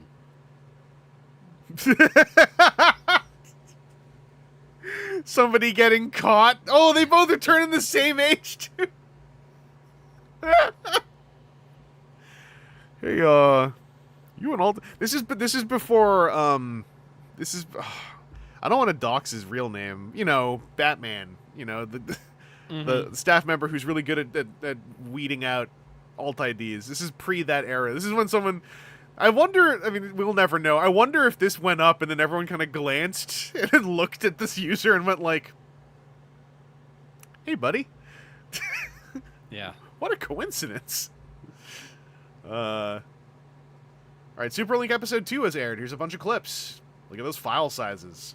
One of these is 41.7 megabytes. Holy moly. Oh, yeah, the high resolution on the fourth trailer is by visiting the Daily Rhetoric mirror page. So this is where we're going to still have Daily Rhetoric getting name dropped. That was my main page for a little while. Chicken Soup, what did I miss? You missed at least a week of the year 2004. If only you hadn't capitalized the X, you fool.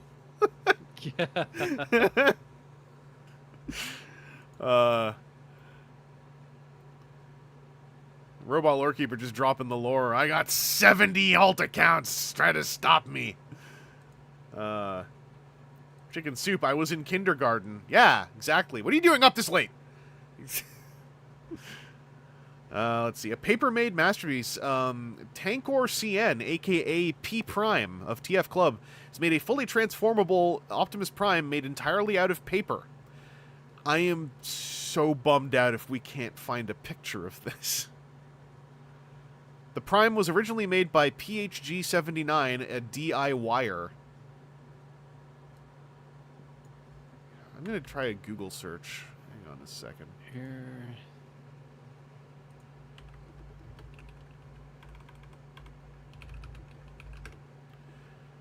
See if that'll work in Wayback. PHG79 is on Cults 3D now. That's kind of cool.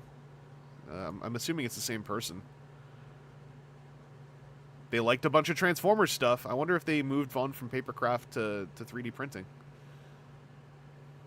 Maybe they have you 3D print the paper. Ooh. Hey, this page is still on Wayback Machine. Oh, really? Can you pop me a link? She's loading. She's loading. Give the Wayback Machine a moment. Simeon Scott saying this was they've got to go fire up the tapes that it's running between. This was pre-papercraft boom too. I don't remember the papercraft boom. Oh, but all the images are broken. No. Let me try a later. Come on. No, broken image. Oh man. Optimus Prime transform. Broken image. Yeah, I'm just looking at this. This is not. Here, I'll move this over to the viewable window, but it's gonna be a bummer.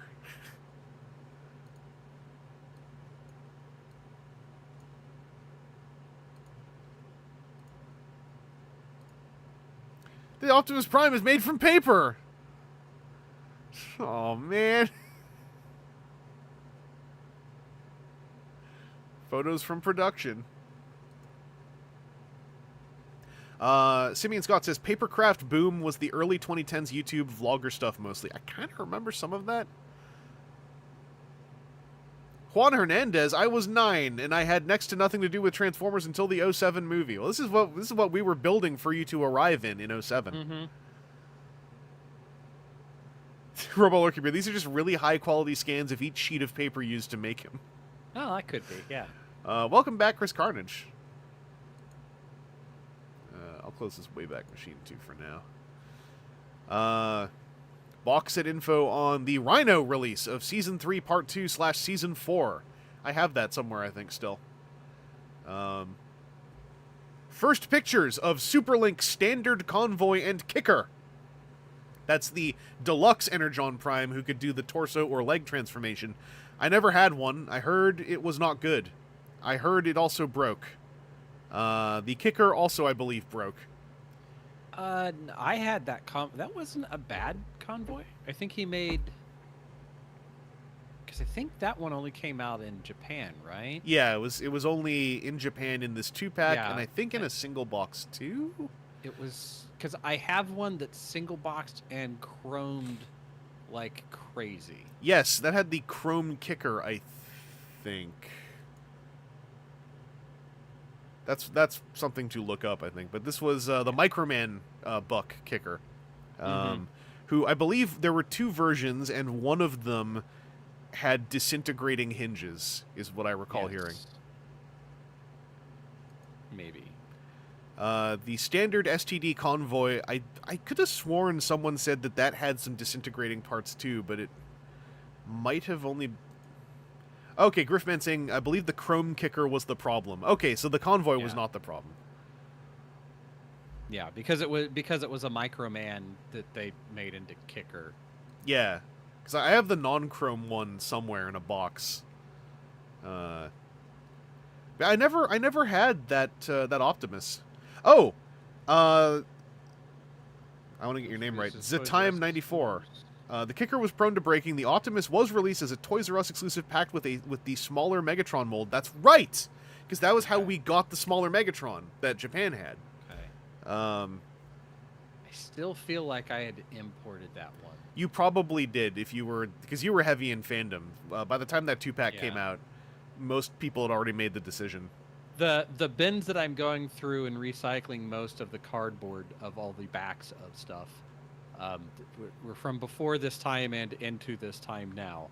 Yeah. And Aaron is doing a grand recycling of some ancient cardboard. yes. But yeah, I pulled... I think I've not seen those boxes yet. Jipe asking, was the American G.I. Joe version of Kicker kind of borked too? I believe it was O-ring borked, so a different borked. Yeah. Because O-rings are funny. They're rubber. Mm-hmm. And there's no way to safely access them to lubricate them without potentially breaking them. Yeah, if they're starting to get brittle and should be lubricated, you're kind of boned. Yeah, because you'd have to stretch them to get at them. You can't pull them apart unless you have like a... if you have like a lubricating pick, which there are things that exist, but that like really tiny micro stuff. That you're probably not just going to have at home. And I believe you couldn't even... Because you'd need to use like a... Because G.I. Joe torsos and hips were like sonic welded, I think? Or glued? Mm-hmm. You'd have to like chisel, crack them open to get at the O-ring. Okay, as a time saying it used an O-ring and it would break very easily even within 2 years of release.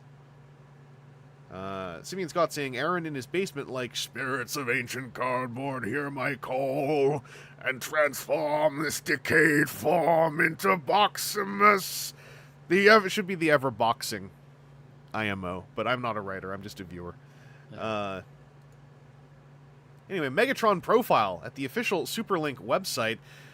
The Babelfish translation is, Destructive Great Emperor who stands in apex of the Deathtron troop. Fight is liked most. You think that very the battlefield are your own address. That form which presently, internal of the Uniclone, to be deep makes confinement assimilation unavoidable. Is not consciousness quite seems like the corpse. Thing of Galvatron, which holds the greedy craving to fight. As for the day when the revival which passes further power rises accomplished not being far, so it probably will be. Thanks to an anonymous tipster for the heads up. The anonymous tipster who fed it into Babelfish. Yeah, and again, I have to give you kudos on being able to read that. Yeah, that 2012 Krang speak. That I got about 4 words into that, and my brain just went like, nope, we're going to kick that circuit breaker just Well- for sanity's sake. What I'll say is thank goodness for whatever. This isn't the Oxford comma. Thank goodness for the Babelfish comma. Breaking this up enough that I had stopping points to refresh myself. Oh, okay. So the American kicker had an Energon chip mounting point on his back that covered the screw that you could normally use to replace an O-ring, says Jipe. Oof. There's some upcoming Transformers mini trading figures, including Rumble and Frenzy and mini busts of Convoy and Devastator. Is this the one that eventually had funny cheesecake eye? Or tie? Or did that predate this? Because the busts of Convoy and Devastator and the Rumble and Frenzy all sound like they're with bathtub tie. No, because I had that whole set. Yeah. It's a Yahoo Because it was Japan a- auction. Does not work. I don't know. Well, no It birthdays might- on this it- page. It might be. Mock Tackle, hello. We gentlemen are pretty. We're all we do is going all zig into your base. Transfandom has received a picture of miniature, fully transformable Grand Convoy. Is this the Kabaya Grand Convoy? I'm not sure now. Chris Carter's Diablo time. Have a good time going Diabolo in there. Them Funny Robots, Retreat, Transformers and Microman Anniversary Set contents. Oh, this is the 2-pack. You get STD Convoy, Kicker based on the Microforce chassis, original comic, poster, and scale Energon Saber and Megatron Sword. The set will be 3,500 yen. It's like nothing nowadays. You're like, oh, Yeah. 3,500 yen set to import. Pfft, do that all the time. Back in 04, I feel like importing was like trickier, at least for me. I It's like, did it come in at Big Bad Toy HLJ Store? was still HLJ was the thing at this point in time. It was, yeah. And if you got it HLJ, it was pretty simple. And then there'd be another layer. Oh, who else was it? Oh man, it was HLJ. There was another one. Because you checked. And then after that, you were just boned unless like Big Bad. Yeah. And Griffman saying that did come with the cheesecake. Yeah, KT Figure Collection. That's what it was called. Because yeah, the Devastator bust and the Optimus Prime bust with the opening boobs is what I remember as coming with Cheesecake Eye. Let's see. Silver saying maybe Ami Ami. Were they the other one that was still? Ami was early Ami. and strong? Ami Ami did not open to English language until I think after I started doing YouTube. I think in 08, because I remember it was a moment when you could order from Ami Ami, and then that was like our secret. That was our secret sauce for a while. Yeah, that was the one that like, oh, HLJ's out, Ami Ami. Right. Yeah. Right. Takara reissue collection 13 is Target Master Hot Rodimus. Oh, hey, being on vacation, Tim Formas. I've been slacking on making these community. I wonder if Tim Formas actually continues doing this through the year, or if at some point it's just like we got to stop. It's too much human error. But hey, happy birthday to Rail Racer JRX, WLJK, Silent Bandito, Beast Convoy, as well as belated birthdays to Unicron, Blaster, G Manifest, Xynordar, Robo Rick V 2.0, Chetario, Slaxt, Enemy of Vast 8, Decepticon Matrix, Scatter Shot, Soundwave Zero, Scarlet Speedster, Technoman Fan, Dis, and Jerica Benton. Stop by the general forum today and add... Oh, there must have been a daily birthday thread or something. Yes, that's what we said much earlier, because everybody would make a thread. Yeah, well, no, I thought... So this was condensing it down to, there wasn't a thread for you and a thread for each person. It then became one thread because it's because we've got 8 new threads in general discussion today for just birthdays is why our forums are lagging. No, I thought it was that instead of having birthday threads, we just had these posts. I didn't notice the general forum part. Yeah, no, there was still the thread for it. Okay. Well, there's your problem. Toys R Us has a Transformers Spring Value Pack for $20 and nobody knows what's in it. Happy birthday to Party_Prime, Agent, Siege, Fit for Natalie, and Rampage223. I'm catching names in here I remember, but I don't remember who they are. I'm just saying something like Xynordar is a name I said out loud, and I was like, I said that name once upon a time out loud. Why? I can't remember anymore. Toys R Us Japan has the Micron boosters. I think those were the blind pack mini-cons. Armada DVDs.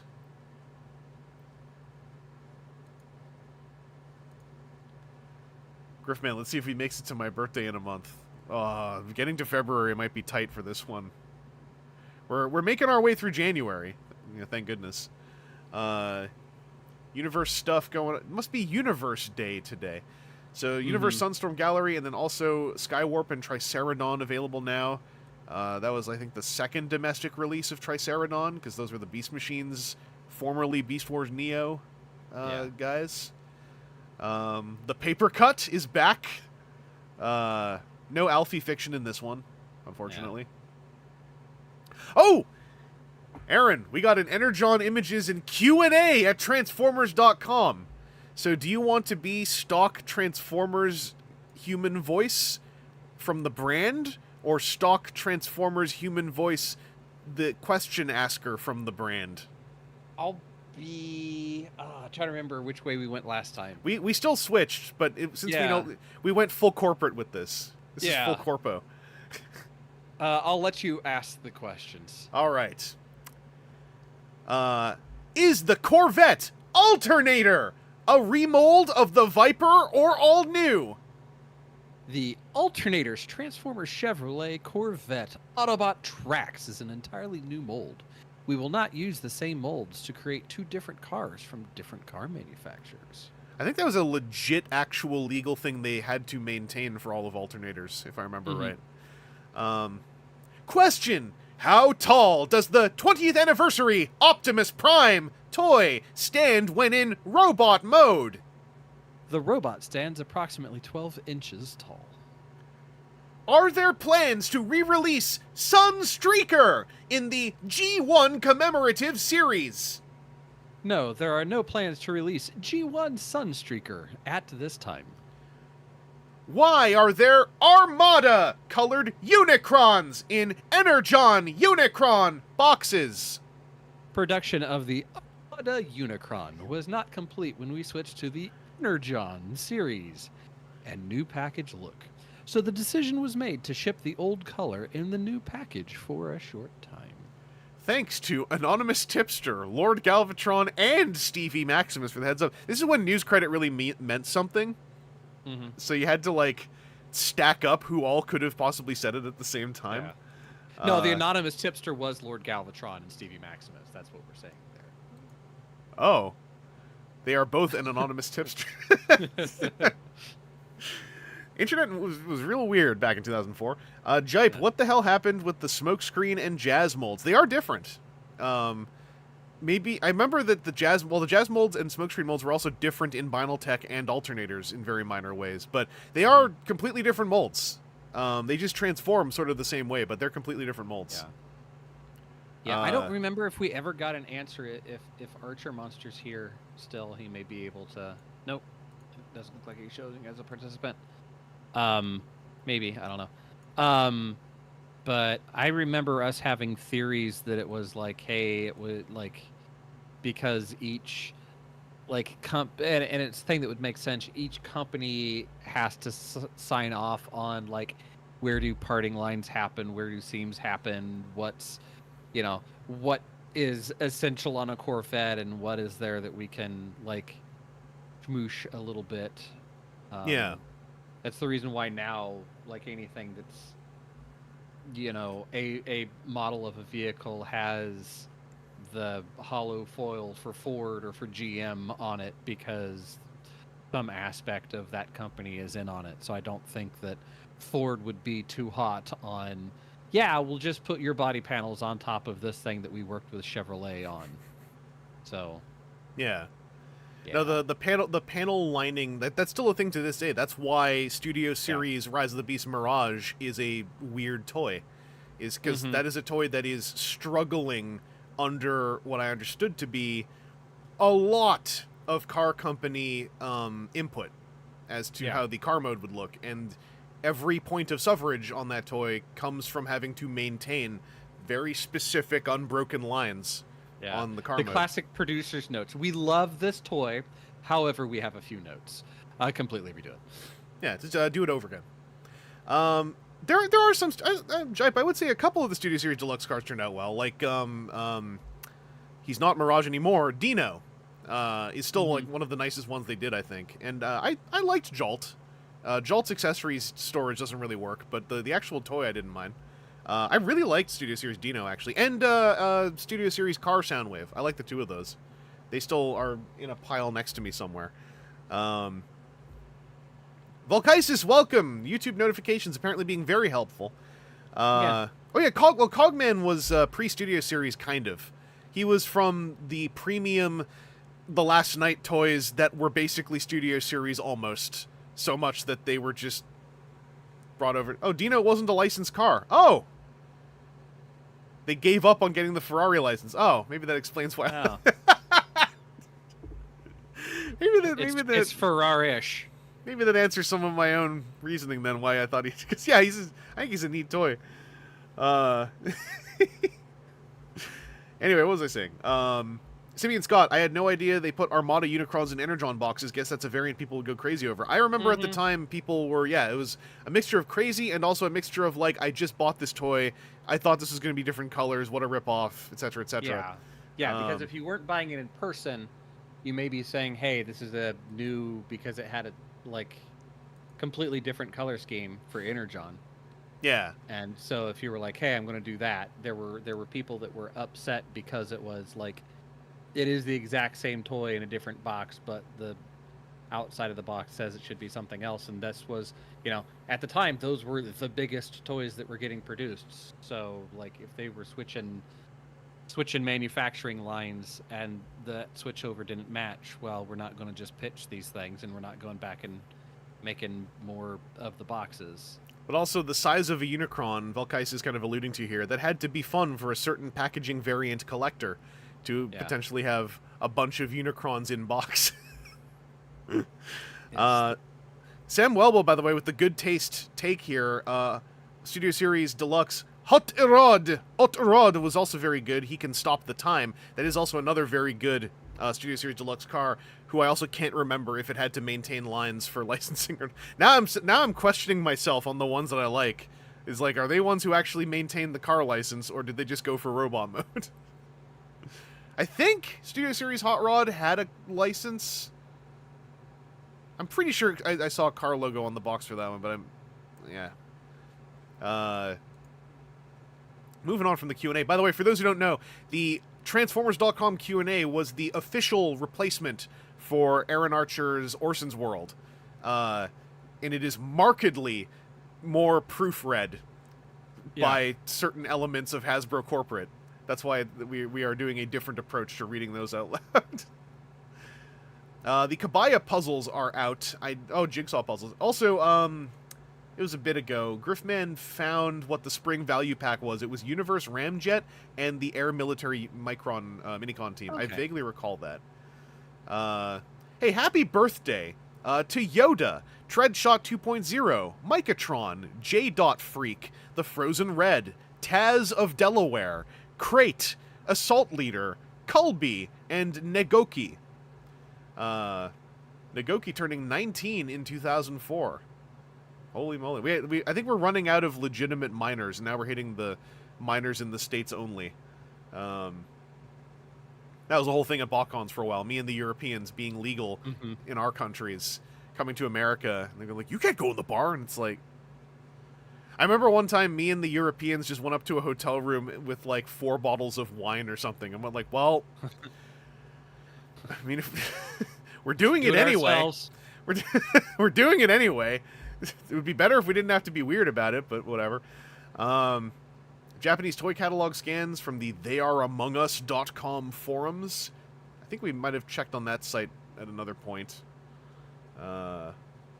That's, yeah, by the way, Among Us, that was the thing in 2004, so, y'all aren't original. Yeah, that's a dead link. Dead link. Energon Wave 2 Deluxe is now available. That is Energon Rodimus and Energon Snowcat and Energon Prowl. That's a solid Wave 2. I liked that Wave 2, I remember. Universe Prowl and Sideburn available on Valentine's Day? What is this specific language here? They're scheduled to be released on Valentine's Day as part of a Walmart Transformers display upgrade, so to speak, similar to what you see currently with the Power Rangers figures. I don't know what that means. Maybe like an end cap or a pallet display? Yeah, like an in shelf display kind of thing, like a big banner.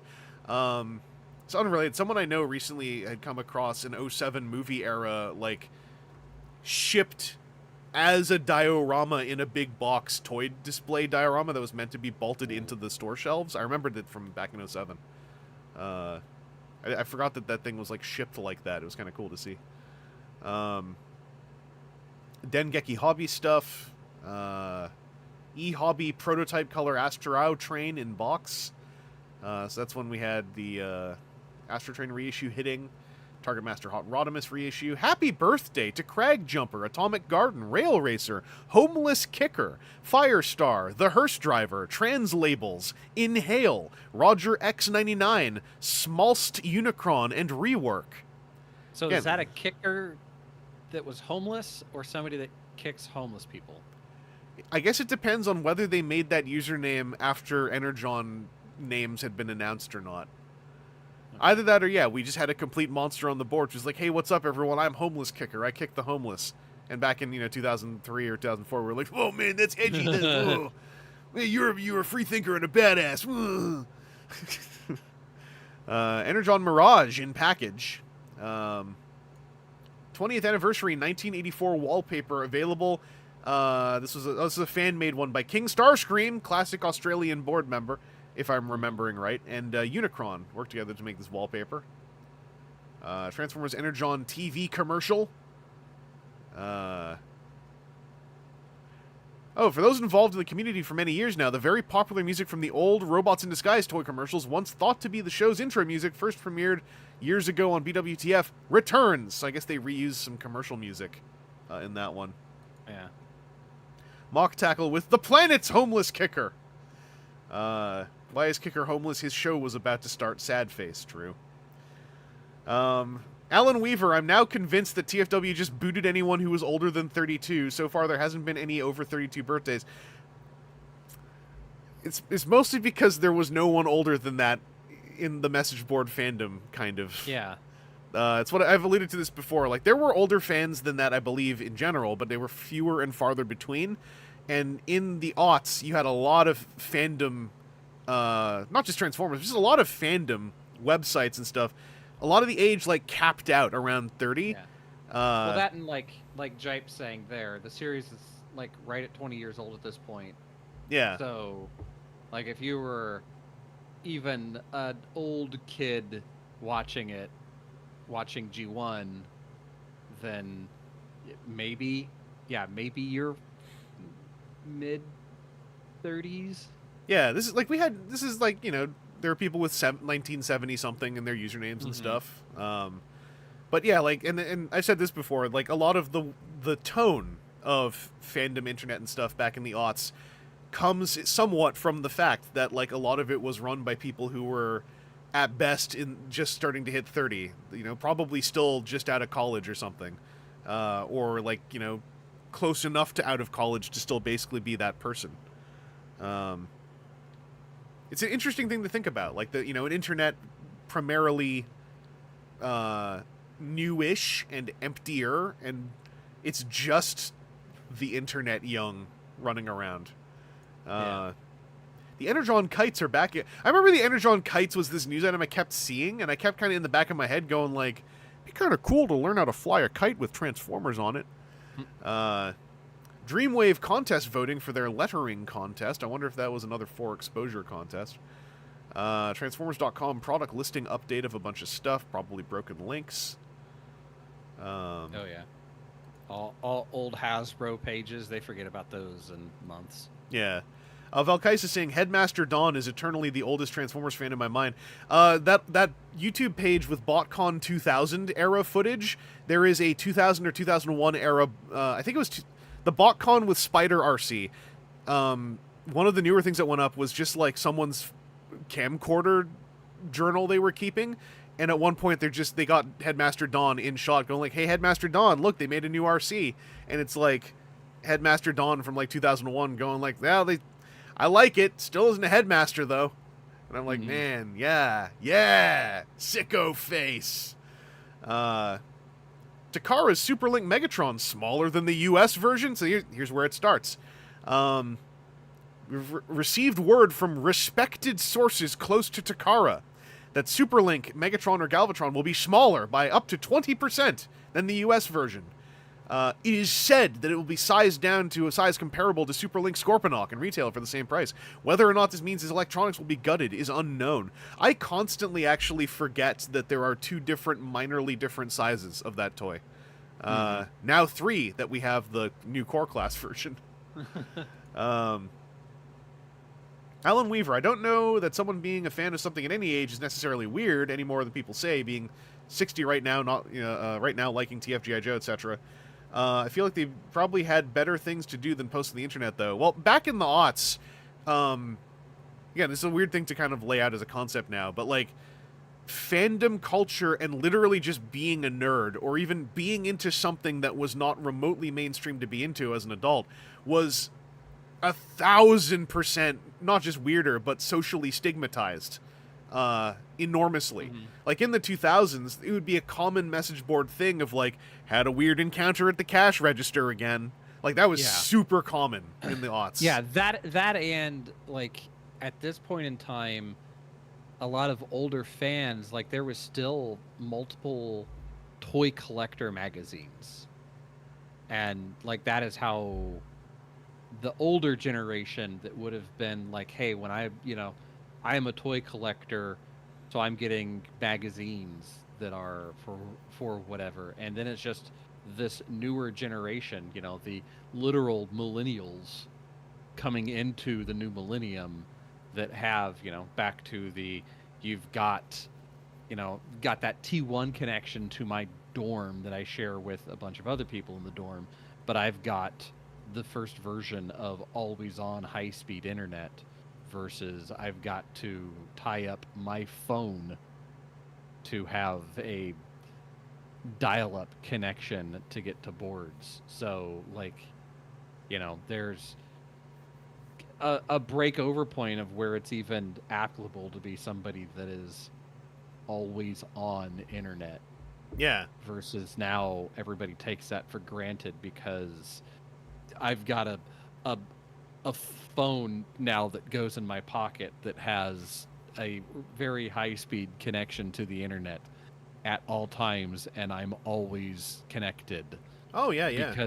Because that's what you are. Versus, I had to go to my computer and go actively look for the thing. It transitions that you don't even think about because it's happened over 20 years. 2003 and 2004, even then it was not quite this hard, but those were the first years where I was actually I was looking at stuff on the internet in both the morning and the afternoon, evening.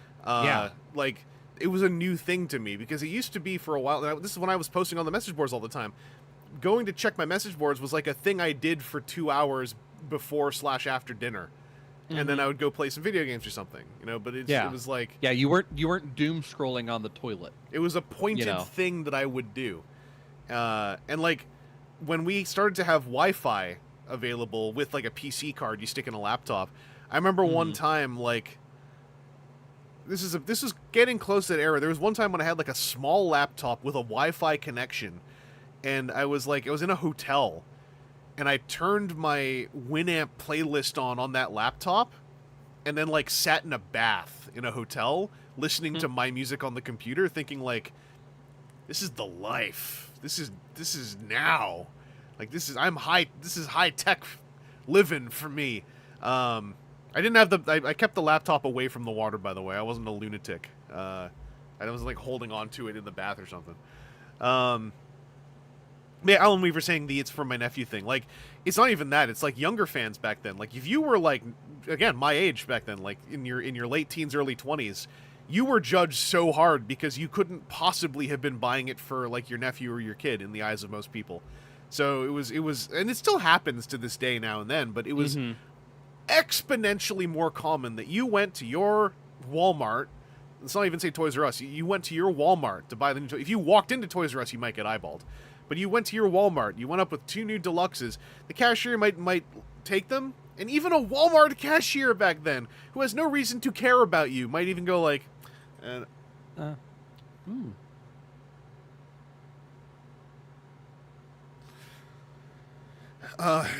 2053. Yeah. You know, like, just really uglifying how you feel about yourself. Like, there was like, you know, I think the Marvel movies actually had a lot to do with this, but it's amazing to me when I think of myself back then to think that, like, there's an era now where it's just no one cares. Also, back then, like in 2004, at this period, when I was like 19 and a half-ish, right? The idea I would still have the same hobbies at 30, like, it wasn't whether or not I did, just thinking about what will happen when I'm 30. I would get terrified at the idea that I might still have all the same hobbies because the culture around me had built the idea that that means I failed everything. Obviously, I didn't, and also, I don't care anymore. But back then, it was like the general mindset of not the fandom, but the non-fandom culture that permeated around you and stared at you made a lot of this a lot more intense and a lot more kind of scary. And it's part of why these fandom spaces were so valuable back then, because you could go on a message board and just feel normal, or go to a Botcon or a toy convention and be around people for whom it's just normal to go like, hey man, what do you think about Energon Mirage? You know, like, and have a conversation about it.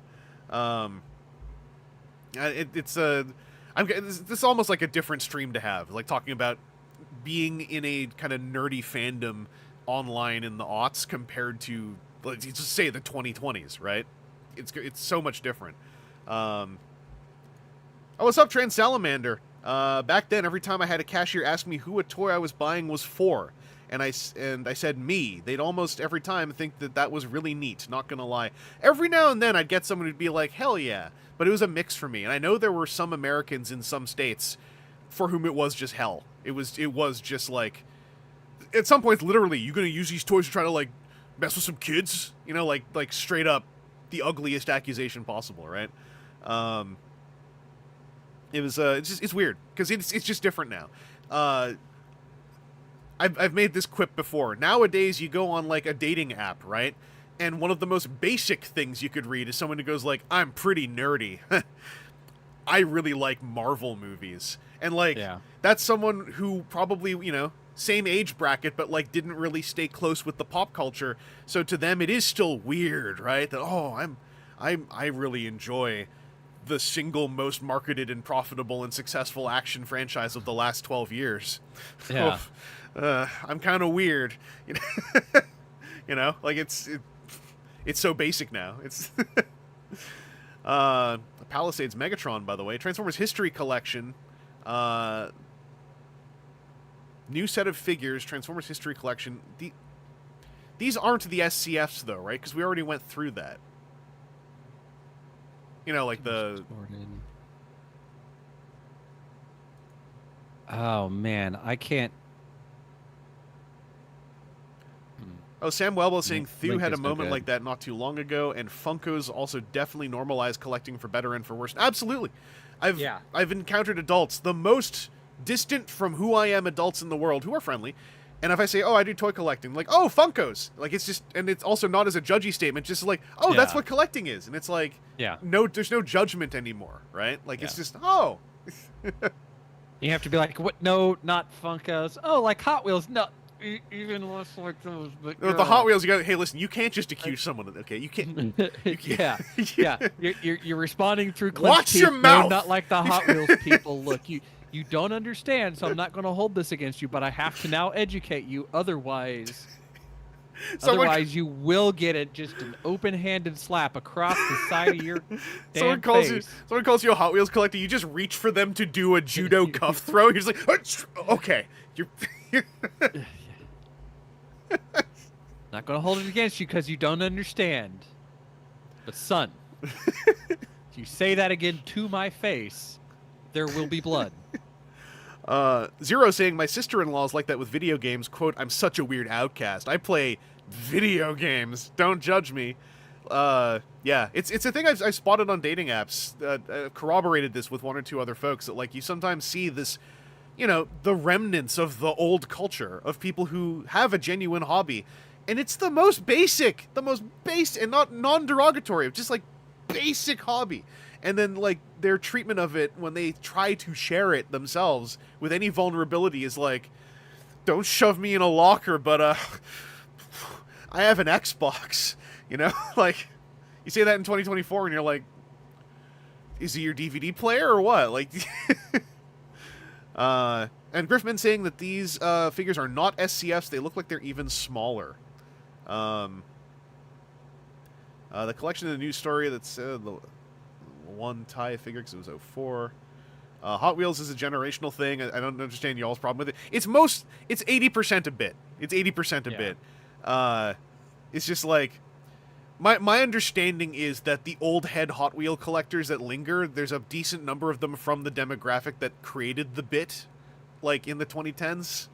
I've never met a Hot Wheels collector who was like mad about someone doing the bit, because usually they understand where it's coming from. But I will also say I try to like control myself a bit. I don't just go like, oh, you know, if someone's like, oh, I collect them, I'm like, I know that you're not this. In fact, let me check in. Is this still a thing? And usually the Hot Wheels collectors tell me like, no, it's still kind of a thing. It's kind of our funny little thing. It's like our truck not monkey, you know. It's Energon kites yet again in the news. I remember this. Hey man, those kites. I mean, this is also. I feel like this is also into the renaissance of, like, all the merch. Yeah. That, like, we didn't really have before. Yeah. This is proceeding towards the apex of 2007, when it's in fact impossible to report on all the merch in earnest. Logos Minor, my uncle is a bit Hot Wheels collector, and it also explains all the Power Ranger stuff my cousin has. He used his ways to score it all too. Cry emoji. Yeah, Alan Weaver, that's true. Like, quote, I think a few bad Hot Wheels collectors given the rest a bad rap, the notorious "they ripped the box from my hands" kind of thing. And I think also, like, Hot Wheels, because of the way their product releases, right, the way that their case assortments work, it also just engenders that kind of brutalized chase more easily. Like, the Hot Wheels Bumblebee that just came out is like, what is it, like a 1 per case or something? And it's a case of like 18, and Yeah. you know, that's not abnormal for Hot Wheels, but a 1 in 18 in an 18 thing case. Does a store get 10 of that case all the time? Does a store get 1 of that case? You know, like, Yeah. Yeah. And there was a period of time where, like, Hot Wheels had a whole lot of high value potential blind pack things. Like, they were among the first to have, like, oh, in the case there will be 2 things that are extra clamshelled, and you had to buy it like that, and then they'd be cracking those open, and there was high high variance in the value of those things. So I remember at my Toys R Us when I would be like in that area for work for Transformer stuff, I would be there maybe as they would be opening and would have to contest with a couple of the Hot Wheels collectors that were also there at opening, because I can buy this thing for $1.25 and turn around and sell it on eBay for $10 because it was short packed or rare or whatever. Yeah. By the way, Mazda USA actually made their own wallpaper and screensaver for the RX-8 alternator, which I think I downloaded back then. But I don't remember what it looked like. I think I got that because I had some kind of alternator as my computer wallpaper at some point. There's some Figure King magazine info. The chase of the upcoming extremely small Transformer Series 2 is confirmed to be Silver Streak. That's world's smallest in the parlance. There was a 2004 Takara joint business talk meeting with Pix. The Pix are on Rakuten. Does that load? Era. Nope. Damn. Scott McNeil and Energon. The very talented Scott McNeil confirmed yesterday at OhioCon that he would reprise his role as Jetfire in the upcoming Transformers Energon cartoon show.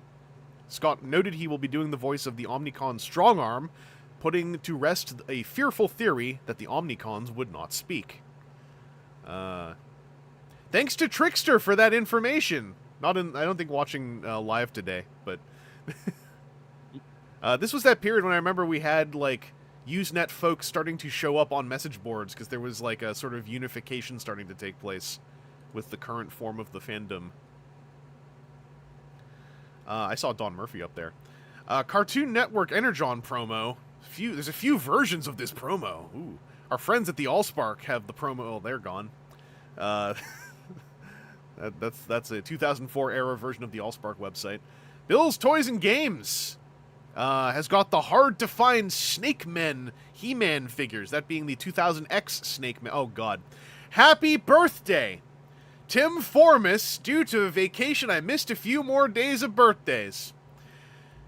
So happy birthday to Magneto, Drippy, Optimus Lives, Geocrum, Galvy, Cyberscream, Joe Biscrummel, Kevinicus, Triumph Shockwave, Jinrai, Desirus 6, Unicron's Spawn, Night Shadow, Jumpstarter, Predecepticon, Endless Sights, Shinobi 77, Maddox 0, Goldbug, Shadow Convoy, Neva, Magnum, Dark Sage 78, Sand Trooper J, The Raging Demon, and Skunkobot. Some more names from the past, some of which I do recognize.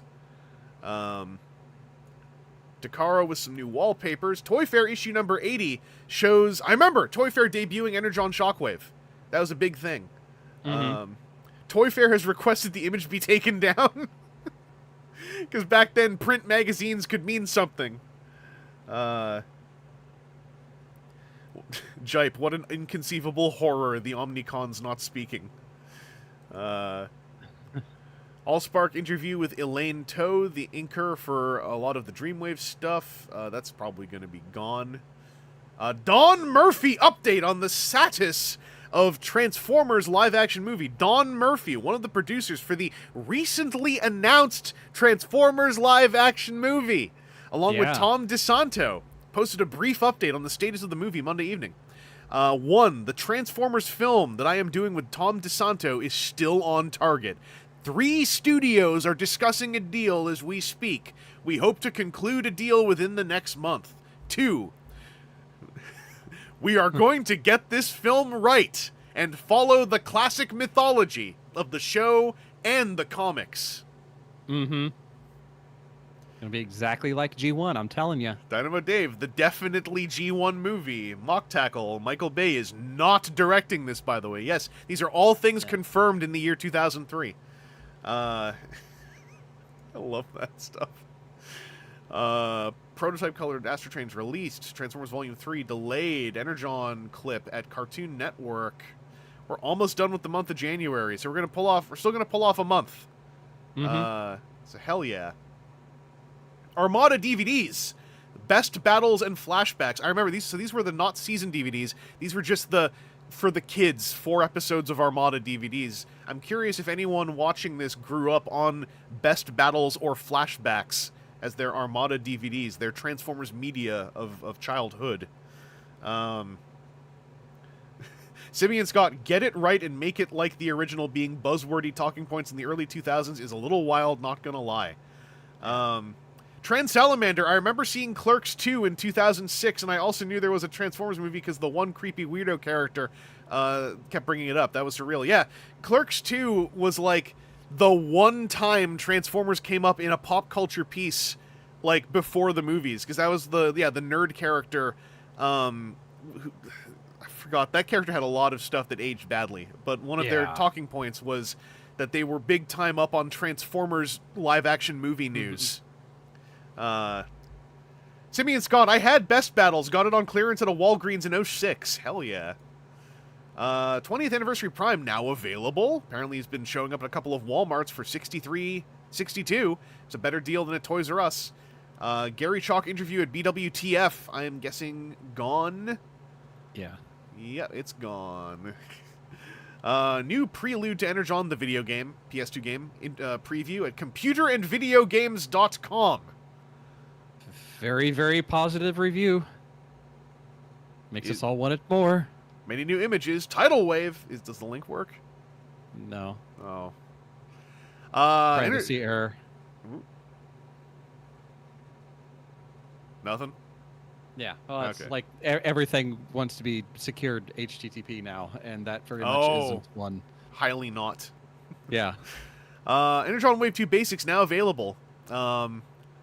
It's enough to drive any trans fan poor. Happy hunting. Mm-hmm. KB Toys closing 356 stores. Starting January 29th, there is a store closing sale. In a bit of sad news, KB Toys announced today they'll be closing 356 stores, with 19 to 115 of those stores closing by February 11th, 2004. KB Toys has had a successful run of exclusive Transformers, including popular figures in recent months, such as Destructicons, Scourge and Bludgeon, G-Axis and Megabolt, and most recently, the G1 Spy Changer repaints. In light of this closing, many stores will begin inventory store closing sales Thursday, January 29th. Many items will be at clearance price, with a high possibility of many Transformers figures being in this range. For the story, check out this link. Reuters. Link. Reuters. Dead page. If you want to see the list of KB stores closing, you can check out this link. You will need Adobe Acrobat to read this list. Because it's one of their dang PDFs. kbtinfo.com. Yes, this is another wonderful brand closed out thanks to Bane Capital. This is back before we knew who the true Bane was. Am I right? Waggle, Yeah. waggle, waggle. Dreamwave Got 'em. statement on TF Volume 3, Number 1. As you may have already heard, G1 Number 1 has had a slight delay to come out February 4th instead of today. We apologize for this delay, and on behalf of Dreamwave, it was because of unforeseen circumstances. We apologize to everyone, the fans, the retailers, for this delay, and that we hope everyone enjoys the series, and be assured that the rest of the series will come out as originally planned. So Dreamwave had a delay on launching their ongoing, turns out, by about a month-ish. Well, okay, about a week. I didn't see the date. It's just 29th. Archer Monster here in time to hear about the closing of KB Toys. Different color scheme for Command Jaguar Desert Type. I don't remember the colors. I remember there was a deserty color scheme on that Ravage. Mm-hmm. But I don't remember if the Super Link had yet another color scheme. Oh, yes, Energon Perceptor was called Cliff Jumper in Super Link, because Super Link just used different names, but they were all Transformers names, and it was all like this weird hot swap that made, like, the conversation sometimes a little bit difficult or confusing. Energon premieres tomorrow, January 31st at 7:30 p.m. Eastern on the Cartoon Network.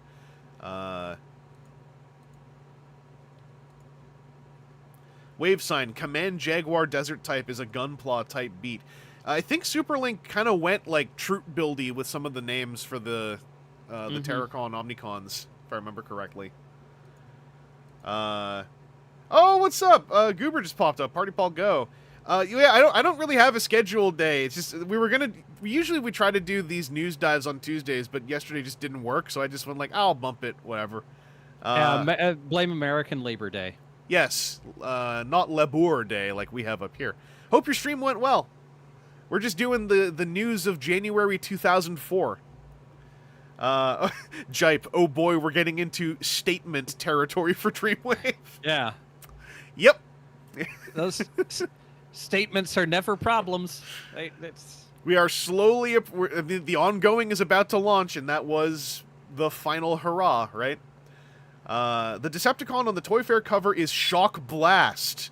Aero Surge of Trans Fandom made plenty of phone calls to Hasbro today in an effort to finally put to rest the question of who the G1 Shockwave-looking figure was. Through his multiple calls, it is a safe conclusion that the figure is indeed called Shock Blast, but at this time has no definite price nor definite release date. You can check out this character for yourself in the issue of Toy Fair to be released February 11th, 2004. Aero Surge, that is such a name that has other memories brought back to light, and what a Simeon Scott with those poor person secretaries. He was. Yeah. Yeah. And my memories of Aero Surge, yes. Yes. Yeah, I just called about 10 minutes ago. Just curious about the Transformer released on the upcoming issue of Toy Fair magazine. Is it called Shockwave? Hello? Yeah. 20th Anniversary Optimus information at Target stores. Apparently the release date is February 8th. The Allspark has interviewed G1 ongoing series writer, singular, Brad Mick. Old Allspark is gone. Can't look at it. Apparently... let's see if Wayback has that, because that's a definitive link. True. Let's copy... No, copy, link address. Wayback. Imagine, like, phone calling Hasbro today to ask about a toy that Yeah. you saw on a magazine cover. Yeah. Because they'd be like, well, we debuted it on a stream. Didn't you watch the stream? Yeah. It's freaking Mark Marr picks up the phone. Hello?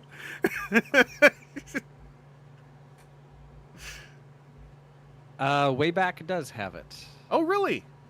Yes. Chuck me a URL whilst I... I'm working on it. Hey, I understand what our process is here. The 2005 boards are celebrating 1985 in February, by the way. 60 brand new board avatars. They're very popular icons created by our very talented N. Kelsch. We've added secret avatars for different ranges of posts. People who have 1,500 posts can enjoy the big green guy you see posted with the article. Mm-hmm. I guess it's Devastator. Art, man. I guess it's Devastator. Yeah. Let's see, Probably. Pop this up here. Oh, here we go. Hey, singular human Brad Mick. What comic writers who haven't worked on Transformers ever are your biggest... That's really funny. They specified haven't worked on Transformers ever. What comic writers who are not Bob Budiansky or Simon Furman are your biggest influences? Because we're tired of all of you constantly saying one of those two. Dynamo Dave, 1,500 posts? Lunatics! Valkysis, they still ask about leaked figures on the designer Instagram. Yeah, true. Yeah. Yeah, but at least the designer Instagram goes somewhere. I don't know if you're calling in and trying to work their phone tree to figure out what Aaron Archer's extension is, to then ask what is this toy named. Like, I could see somebody trying to do that, but at the same time, hey, the actual writing story in a comic has been subjected to harsh criticism. How do you deal with that? I'm Brad Mick. We actually haven't been getting too much heat in that department lately, which, believe me, is a good thing. It's kind of upsetting. Harsh criticism can often, a lot of times, just be summed up as plain old sour grapes. Wow. You know, people who wish they were doing what you were doing, or people who are just miserable in general. Keeping that in mind, you need to take it in stride. Don't get offended if someone has something shitty to say. Step back, see if there's any merit to their claims, and move on. It's very difficult to ignore the shiver that runs up your spine when people come at you at a convention or send you a letter, even a message board, praising your last issue. Oh, okay, so... Dynamo Dave, our fans are losers. Oh, wait, what's this? Oh, there's... Hey, I accidentally clicked a link and it opened an actual picture. Huh, okay. That's weird. Yeah, I went to click on the window and I clicked on, I think, here or here. Anyway, I like this. When you came to Transformers, you were thought of as a bit of an unknown, real human Brad Mick. Brad, a bit of? Dude, I was a complete unknown. I definitely have to take this time to thank Pat Lee for taking a chance with me. That guy believed in me when nobody else did. That means a lot. I think the Brad Mick unity then went on to be one of the spearheads of trying to get money out of Pat Lee afterwards. I was never really much of a fanfic guy. Never got into that scene. Actually, War and Peace wasn't only my first attempt at writing a comic script, but also my first crack at ever doing a Transformers story. I guess it all kind of snowballed from there. Before I knew it, I was writing, editing, and doing development work on everything, from TF Joe to Armada to War Within 2 to More Than Meets the Eye, and now I get to do the new ongoing series. Could somebody please pinch me? This interview reads so wild, knowing what's going to happen within literally a year. Yeah. Mock Tackle, the known Brad Mick. Can you give advice to aspiring comic writers? Practice makes perfect. Working out the kinks goes a long way. Oh, let's see. What characters do you wanna use? I got big plans for Bumblebee. Like to play up the Dinobots sans Grimlock, especially Slag. I mean, if Optimus can't keep Grimlock under control, what hope does he have for Slag? What does this mean? Keep your eye on Megatron. I refuse to let him meander into the foppish villain he was in past. To me, he could be the ultimate villain. In this continuity, he's Lucifer. What does that mean? Classically foppish villain Megatron. Yeah. He could be the ultimate villain, a.k.a. Lucifer, the biblical devil. Yeah.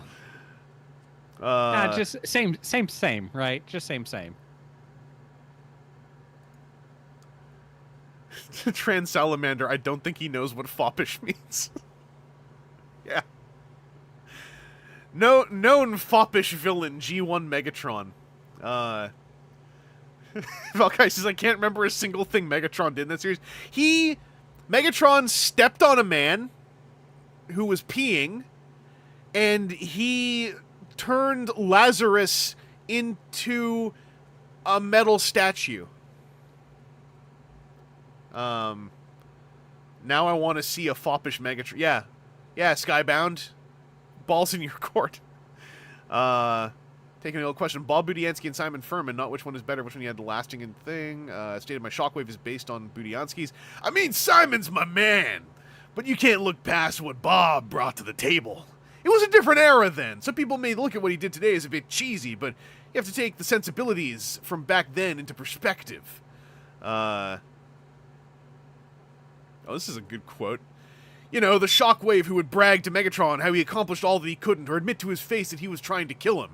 He's like that guy from your college days who would sit in a lecture hall and spout off every answer using a plethora of polysyllabic words just to make sure everybody knows that he's the smartest guy in class, while covering for his insecurities, his own insecurities. So he's mocking somebody for using polysyllabic words while also using the polysyllabic. Well, remember, this is the Brad Mick, right? So Yeah. there could be... Brain A and Brain B might be crisscrossing a little bit in the... In the drift. Yeah. I mean, we found out we found out over the course of the streams, it wasn't literally they pretended to be the same guy, and like Brad Mick in interviews tended to just be one of them, but I much prefer my headcanon that like... Yeah, it's a good quote. Plethora of polysyllabic words. What does the future hold for you, real human Brad Mick? Oh, I've got a few tricks up my sleeve, one of which will make Transformer fans very, very excited. They may even end up acting like animals. We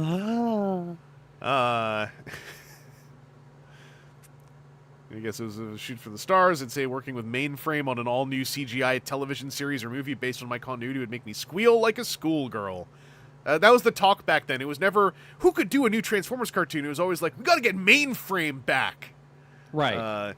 Only Mainframe, who I think at that point had ceased to exist as the entity we knew as Mainframe by 2004. One last question. Is there one character you really disagree with past characterization or love to reinvent in Dreamwave? There's a lot of past stuff that I'm not too into, and that's the main reason why I sort of fuse together or try to make more logical sense out of certain things. And of course there's room for Rodimus Prime. After all, he's got the touch, right? What a strange interview, knowing that this is all going to fall apart within 12 calendar months. Oh, Energon and Megatron 2-pack. It's already was discovered at the end of January. Well, this is from New Type magazine, so maybe this is different. Some more magazine stuff. Reminder! Transformers Energon airs tonight! Those who have seen the Superlink episodes... Those who have seen the Superlink episodes are calling, quite possibly, the best Transformers cartoon ever! And that's after seeing it in Japanese and having no understanding of what's being said. Wow! Oh, hey, what's up, M. Cypher? You're here just in time. Superlink Episode 1, quite possibly the best Transformers cartoon ever! Well, I mean, again, though, in comparison, you've got G1, and then you've got Beast Wars, which is like truck, not monkey, so that doesn't count. And then you've got Robots in Disguise. Yeah. And then you've got Energon, so... Mock Tackle saying they're calling it the Game of Thrones of animation in 2004. Valkysis is not wrong. Energon / Superlink had a very strong start. Yeah, the first episode ruled at the time. And a lot of us watched it in low resolution, downloaded off the internet, which did a lot of favors for Superlink Energon. Like, seeing it in a crunchy look hid a lot of stuff. Like, when people talked about, because I watched it all in fan subs at, like, 480p downloads or whatever, I just didn't see a lot of the jank a lot of people talked about, because I never saw it on TV. So I never saw TV Master versions. I only saw downloads. And that did a lot of favors for that show. And yeah, like Superlink as like a 13-episode series that ends with the death of Demolisher is totally fine Transformers. It's like, hey, that's neat. That's cool as an epilogue to Armada. That's kind of sad. It made it harder to make out how little the faces moved, and like especially on a CRT monitor, right? You could fill in a lot of the gaps with your own brain as to what you were seeing. But yeah, also the initial premise, when you didn't know how the rest of the show would go, it was pretty cool. It was pretty cool. And then, like, yeah, in hindsight, like, boy, what a statement. Back then, it was a lot more common to see one episode. Like, Tokusatsu fandom back then was all about forgetting everything you just watched and assuming the best of every mystery box being presented in a 2000s era Kamen Rider show, for instance. Oh, it's all going to come together. It's all going to be a perfect cat's cradle of perfect alignments of story points. Oh, these mystery box. Oh, and that never happened in the aughts Kamen Riders for the most part.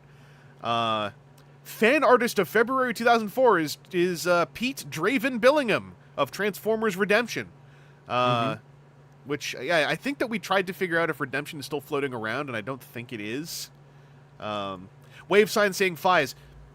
Literally, because Fies was my first Kamen Rider that I watched as it aired, I was absolutely certain, as a late teenager, up until the final episode finished, that it was all going to make perfect adult-level drama sense. And after the final episode played, I was like, wow, I can't believe they ended on a cliffhanger, meaning that Fies is going to be the first Kamen Rider series to get a sequel.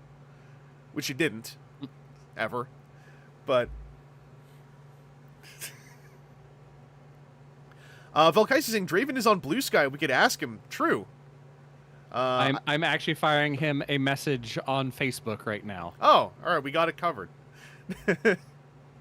And yeah, we're just it's perfect timing. Let's finish this page at least, so we can say we touched a little bit on February. Alan Weaver, Fies never had a 20-year later movie ever. The movie doesn't exist. Don't think about it. The Fies 20-year later movie, I remember feeling like, well, that was neat. I liked bits of it.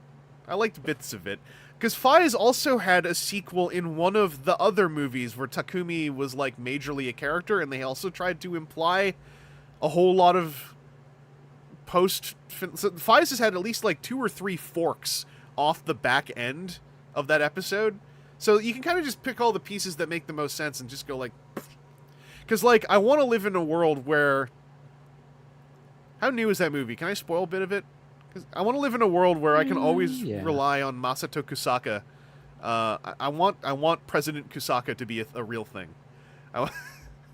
I want endless President Kusaka to be a real thing.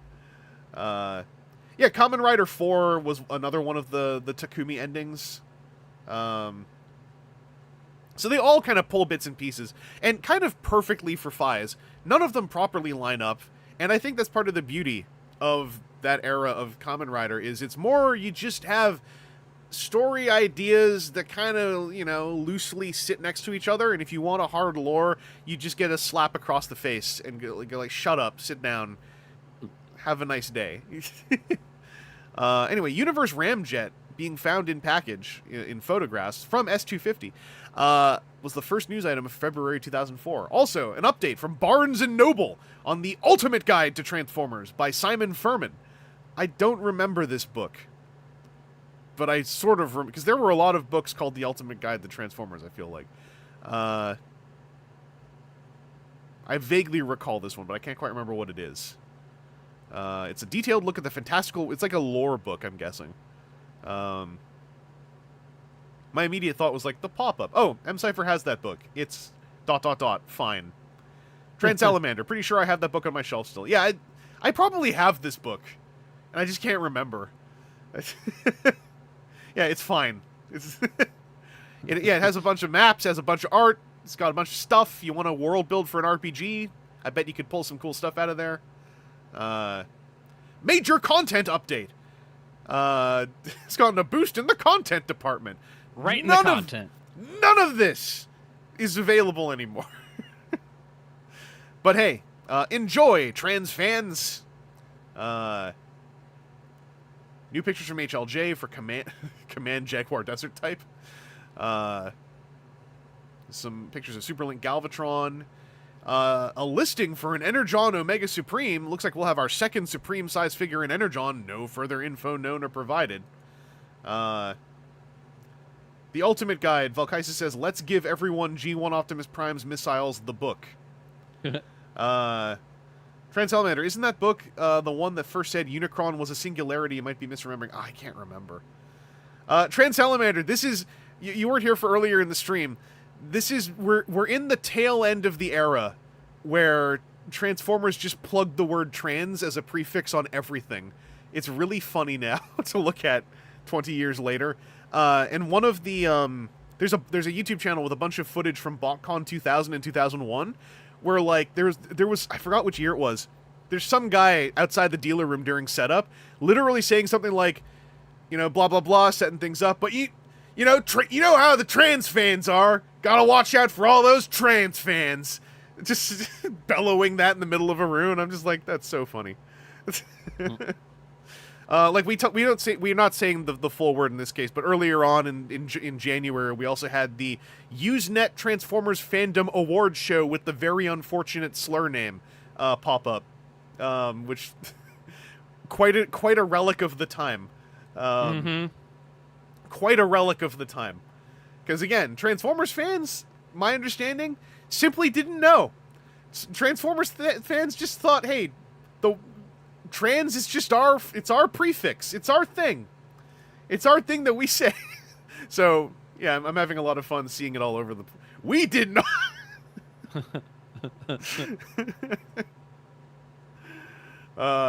Energon Ultra Landmine has been found. There's an Energon game at Cartoon Net, The Search for Megatron. I'm guessing that's a Flash game that is hell of dead. Okay, yeah, M-Cypher, we did not. I can confirm I knew the guy who ran it. Yeah. My understanding is that award show, at one point, there was a very sudden, like, we gotta stop saying that. For sure. We gotta change the name of this award show. The Trek of the Transformers... Yeah. The ... caps lock. Oh! Them Funny Robots. I think that... Okay, so this... Them Funny Robots, why is everyone picking on me? That can be our finale item for this stream. Yep. I can hang around a bit more, but Aaron's got some adult life schedule to make time for. Some sleeping to do, yes. Yeah, but no, thank you for once again joining me as we hit a brand new year of all of this. Of course. I won't keep you. But oh, am I inferring this right? No, it was a plural of that. Plural. Much. Imagine if there was an award show called the Trekkies. Yes. Or like there's the Razzies. It was supposed to be like the Emmys. Emmys. Yeah, the Emmys, the Razzies, Yeah. Yeah, y'all can't use that one. It's our, yeah. Yeah. I feel okay saying trans fans and trans fandom and stuff, because I think it's kind of cute, but, like, yeah, that's the part where it's like, just, we're gonna... yeah, I'm sorry for saying, once again, I do like how the fan is pretty much well rallied around not letting the bigots take purchase. Yeah, it's kind of like, we all kind of go like, And even then, like, nowadays, I feel like when we see things, like, from 2003, 2004, when you see, like, trans fans, or, like, just trans skateboards, trans kites, it's kind of like, well, it's kind of funny nowadays, isn't it? One of Pat Lee's oh, yeah, Pat Lee's nickname, self-appointed nickname, Pat the Trans Man Lee. Yeah. Classic, very classic. Aaron, I don't want to keep you. Yep. So you have a good night.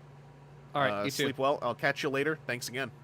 Yep, take care. I'll kill the webcam on that end. And I'll take Aaron's little name caption off. Yeah, I've heard nothing but good stuff about TF Nation. TF Nation and TFCon both extremely... I mean, to say queer-friendly is almost an understatement. It's like I always remember I'll switch to Facecam first. Oh, actually, no, I'll switch Facecam. I wanted to bring something else up here. That was interesting. But, like, I remember I had a friend, a female member of the fandom friend, Bima, who had been away from conventions for a period. I think the last convention she went to was, like, in the aughts, and then she was at, like, 2010 or 2011 at a TFCon, and she was just like... It's not all guys. And I was like, yeah, we had a shift. We had a positive fandom shift. But yeah, TFCon and TF Nation. I mean, I think it's the case really for any Transformers convention at this point. Just TFCon and TF Nation being two of the easiest to name ones. They always cover that stuff. There was just on the saying like trans fan and trans kites and stuff reminded me. I saw on the podcast we brought up a Machine Robo toy. I gotta bring up the page for this because TJ got a double Machine Robo. Yeah, this toy has a hell of a name because the double Machine Robos.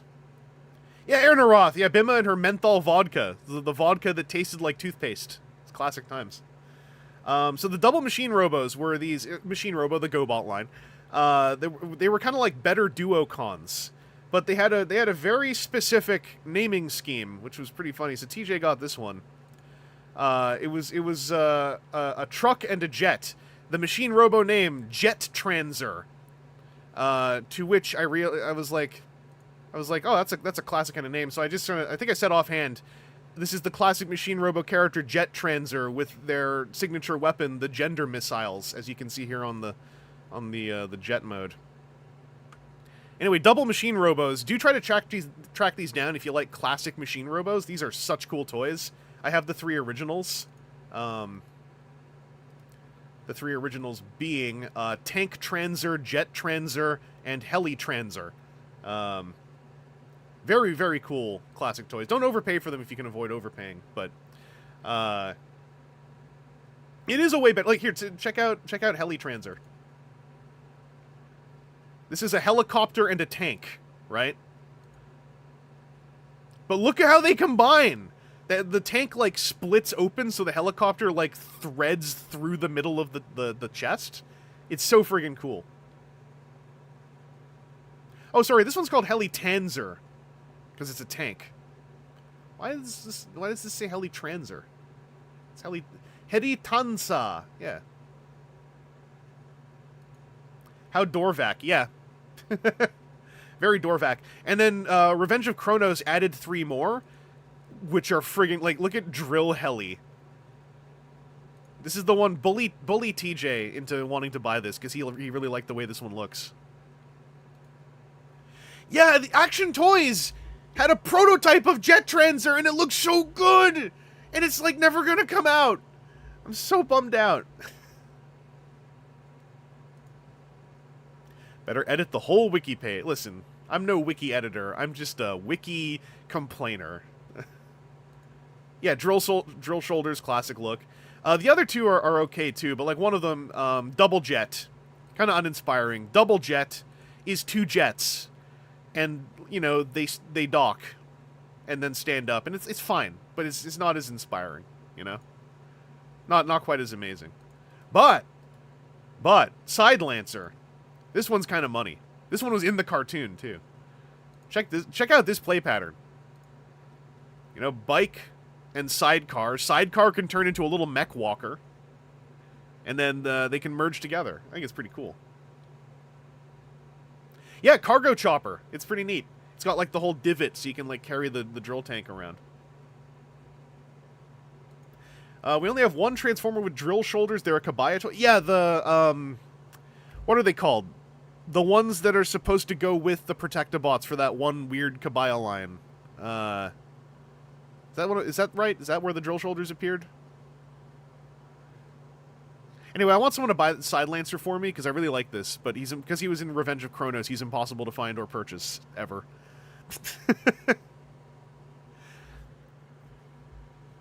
No, not Arms Micron. It was the Battle Gaia thing. It was like where Kabaya did their version of a G1 Defensor and they added members. Gene's sidecar, true.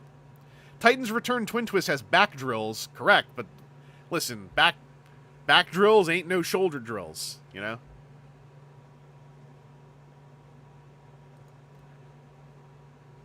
Anyway, I wanted to share the double machine robos. Hi.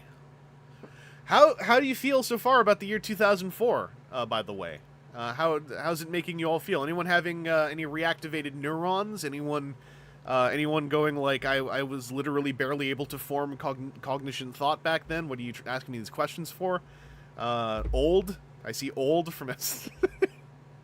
Cypher, you're in... Have you seen that YouTube channel with all... I'm sure you have, because, like the YouTube channel with all the really, really old Botcon footage? Valkai says, oh no. Because, Cypher, I know I saw you in the Botcon, I think, 2000 dinner footage. I went to look at that, because Botcon 2000 was my first Botcon, and that dinner footage was messing with me. Let me go bring some of it up. Surely this is safe to do. The Botcon 2000 footage is by some company that 3H was paying to film the event, so it's very professional for 2000. And this is wild because I mentioned this before. The Botcon 2000 dinner was like my moment. It was the moment when my brain registered I'm among Transformers fans for real. I had a smaller moment at the Dennis Barger fake Botcon 2000 the night before, but it wasn't the same. This was like seeing the Hartmans and Glenn Hallett as humans who could speak, talking about Transformers on a microphone, like rattled my little 16-year-old brain. Alright, this is... Get some of this running. This is tape number 1. We're at the... Oh, I'm sorry. Yeah, this stuff... Trickster's the one, I think, who clued me in on this. Because there's, like, a very Ouija-centric kind of almost like a vlog, but it's not, like a video diary that got posted up recently on here. July 29th, Friday. We'll have the dinner here. I'll skip ahead a bit. The sight of this room I was starting to remember being in this room. And I was like, I was like, which side of, because those walls, I was like, this whole room was this dark brown room that was like underlit, and it made me think of like old fencing halls. The plates are a big part of this. There's also a lot of baby Pete Sinclair in this, so like, please try to hold your, you know, vomit in. Simeon Scott, the Botcon dinners were formal wear required. Which is the thing I forgot about until I was looking at these videos. You had to wear a collared shirt at these.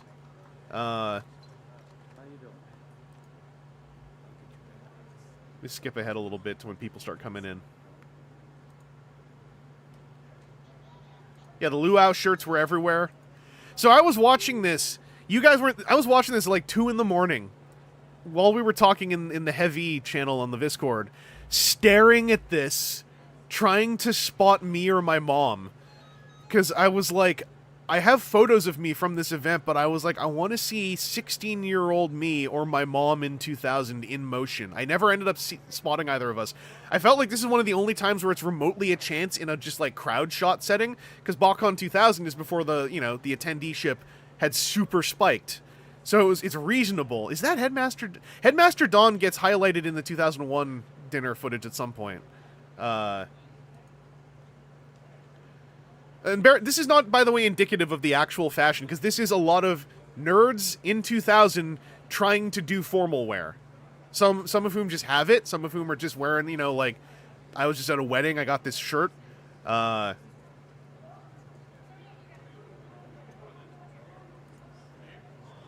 I didn't realize the sound was all, like, in the right channel, because I watched this with my speakers on. There's John Machida. There's Vince DiCola. There's a very funny part here where John Machida is asking Alec Widows, are you in the new show? And Alec Widows is like, nah, they killed me off. Nah. It's very funny. I hope we find that part. The plates!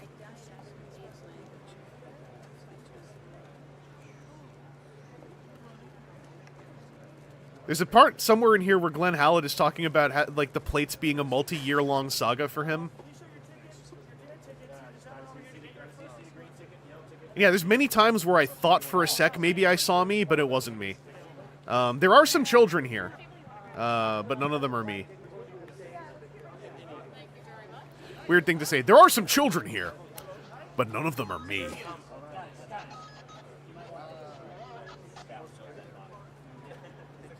Sam Wellbell, you and your dad are in the Botcon 2010 vlog. Is that mine?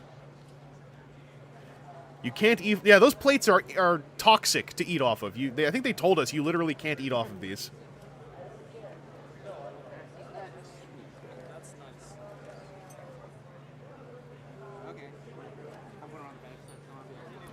There's also a group of young blonde dudes who like try to film a box opening of the plates, but in the year 2000, before box openings exist, and it kind of blows my mind.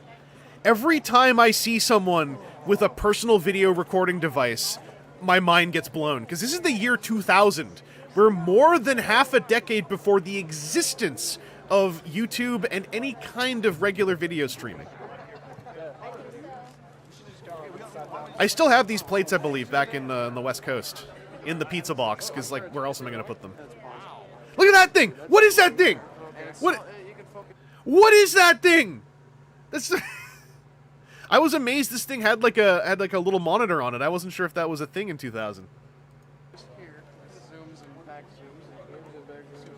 This thing zooms in. Watch out behind you.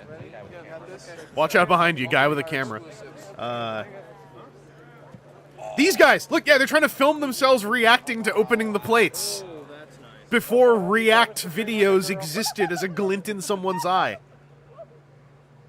This is a YouTube channel, by the way, called Botcon Video Archive. Trickster said it was official, but, like, I can't find anything that really says who owns this account. And it seems to have archive footage that 3/8 shot, but I don't know if it has any of the Brian Savage archive footage available.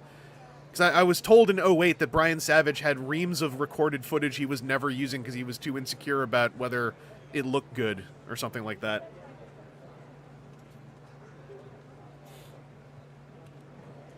Those brick walls also were like a sense memory I suddenly had, like the brick under the plaster or whatever.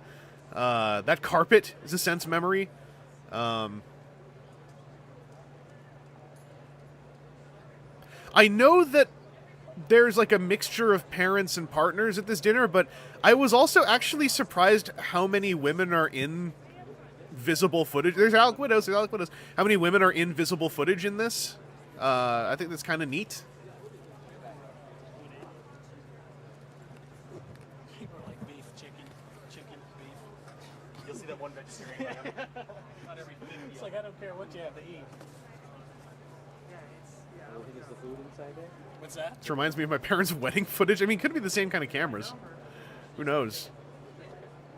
Like, this is professional-ish, but it's not like, you know, filmic. Sizeway Prime, this was literally the Botcon thing for years and years. The formal dinner. It used to be the show opener. I think in the Brian Savage era, the formal dinner got bumped to kind of like middle of the show.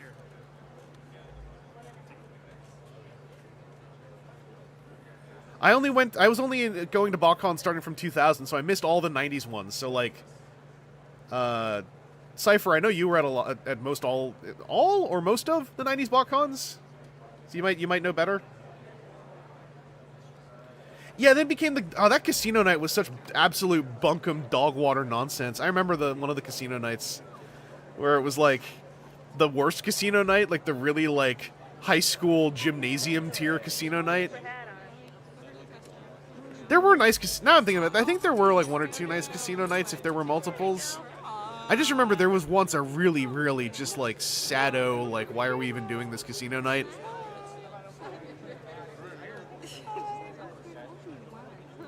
I thought I said Willows. Did I say Widows? I mean, the same thing.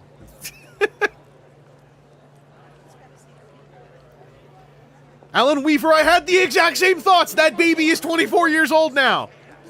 That baby can legally drink now. Isn't that wild? First thing oh, look.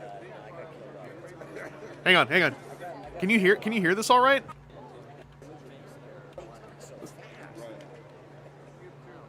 Oh, wait. I'm going to turn the volume up on OBS, too.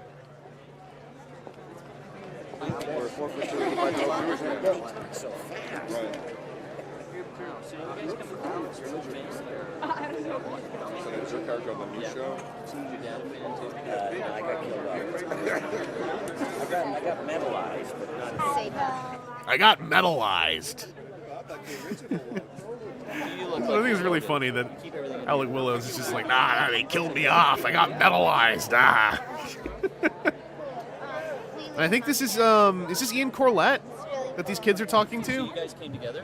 Yeah, we've been really excited about him ever since we heard it ever since I heard actually at Botcon 99. This is his first Botcon, so it's really cool. Yeah, the VAs would have their own table. Juan Hernandez, the show they mean, I believe, is Beast Machines or Rid. I think it's Beast Machines. That's really cool. I think it's Beast Machines. I didn't exactly expect... Trans Salamander, these children are in their 30s. Yes. Isn't it wild to look at all these people and apply 24 years to each of them? Yeah, Supreme Beast Machines Cheetor was like the new toy, because in a bit they're going to talk about how Hasbro sent them like a banner poster for it, which I still have somewhere. And I always wondered when I got that banner poster, and I didn't realize it was at my very first Botcon. Okay, I think I'm just off screen left here. I think.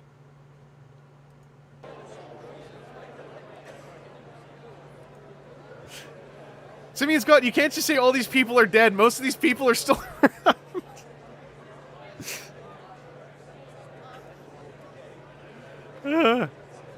I don't know if I'm in the back of some of these. I just don't... Oh.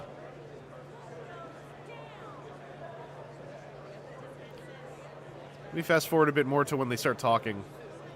Oh, here's Venus Terzo, by the way, coming up. Wow.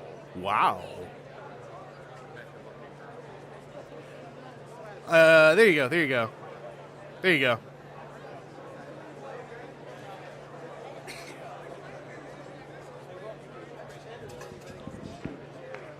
Oh, he's in my left ear.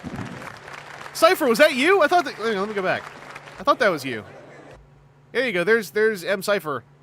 Proven actually existed back then, was not simply crafted in the last few years. Actual human M. Cypher. Talking to actual human Venus Terzo. That was Doug Delin. Oh. I was just going to say dinner's going to start imminently. I remember this. That's my sign. Listening to Glenn Howlett talk on the microphone was so wild because I remember as a teenager at my very first show listening to all of this, I was like rapt, but only kind of paying attention, but also rapt. So, like R-A-P-T. So everything he's saying, it's like I'm actually listening to what he's saying now, not just remembering bits and pieces while going like, I'm at a Transformers convention. Take it easy, Chris Carnage. The way we're going to do it is, we're not going to say welcome and all that stuff yet because everyone's probably really hungry, most notably us. And look at the baby what Hartmans. we're going to do is we're going to serve dinner, multiple courses, and essentially after dinner and before dessert, we'll come up and we'll give our spiel and our presentation and be all happy like. So that's when we'll say welcome. So have a good dinner, and we'll talk to you about an hour or so. I feel like when I was going to these, Glenn Howlett was like very much like the talker, because I just remember his voice a lot. Yeah, this was where you had to like when you faxed in your registration form, you also like selected, are you having like the chicken or the beef, you know? Yeah, let's film people eating now. Again, I'm like, I have a photograph here. I'm going to show you guys. Oh, how can I best do this? I have a photograph of everyone I was at the table with. But my mom and I aren't in the photo because we took the photo. So those are our table mates, I think. I remember the guy with the gray and black striped shirt being at my table. So when I watched this footage, I was looking for the striped shirt because that's the only one that really sticks out to me. But I couldn't find him. And you can see the exit over there. So we were on the left of stage when looking at the stage side of the room. Those two empty chairs were my mom and I. I think I was on the right because my mom had the coffee on the left, and I had like the weird like chocolate pudding thing in the martini glass or whatever. So like those were our table mates. I just can't find them in this footage anywhere. So and also like, you know, it's a dark room and it's an old camera, so it's imperfect as far as like fuzziness. And at this point, they're also not filming the attendees that much because they're going to film like, you know, these guys talking through stuff. I'll skip ahead a little bit if you want to see them like waving toys around. It's kind of wild. For everyone this weekend. Basically, I hope everyone got exclusive number 1 as they came through. I hope everyone liked it. It took me 2 years to find a place to actually do it correctly, so we're very happy. This is when I also had been living on TFW for less than a year. I had no connection to any of the backstory on anything he's talking about. Exclusive items. We're going to have dessert, and then essentially on the way out, you'll get exclusive number 2. Oh yeah, you also, this is where they would reveal what the exclusive toys you bought were. You had to buy them on faith. Like that was part of the surprise. Do you buy exclusive 1 and or 2? Come on. No. Anyway, we'd like to thank everyone for coming, for supporting Botcon. We've tried to, obviously we have the whole convention center this weekend. As some of you may or may not know, the original Botcon in '94 was held in this very building upstairs in those rooms, in the video rooms, alone, with just over 100. Oh, Aaron Roth, this was the era when they opened the show with the dinner. We have about just shy of 1,200 people. The Brian Savage era is the A one lot that of bumped the dinner to like the middle which is and really then changed good. it to the I mean, it's casino growing, night. It's fantastic. It's a great line, and we're always going to try to support it the way fans and collectors know how. Anyway, without further ado, I'd like to introduce our guest before I continue to make an ass out of myself. So like back I'm gonna then, try I to do actually liked alphabetically, this although approach it's gonna be for really a smaller difficult. show. But let's start with That like you'd person show up, number you'd all one. convene, He's a then the voice Friday actor night you'd have from, like Beast a Wars dinner, you Beast get shown Machines. what He toys you plays bought, and then you'd get Cheetor. them, His name is and you'd Ian spend the night with the Corlett. toys, and then the next day the dealer room opens and the panels start. It was a really nice flow. I think it only works for like this attendance level though. The next Like, gentleman is a composer. You're welcome. From Transformers the movie, Rocky, and a number of other scores, Vince DiCola. that's how I always remember Vince DiCola. The That world's specific fastest hairline and talker, I ponytail. believe, is still on Good for You, right? All right, we'll call it North America.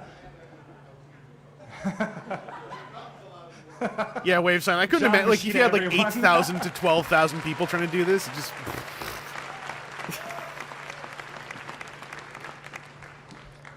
The next young lady is from also Beast Wars and Beast Machines.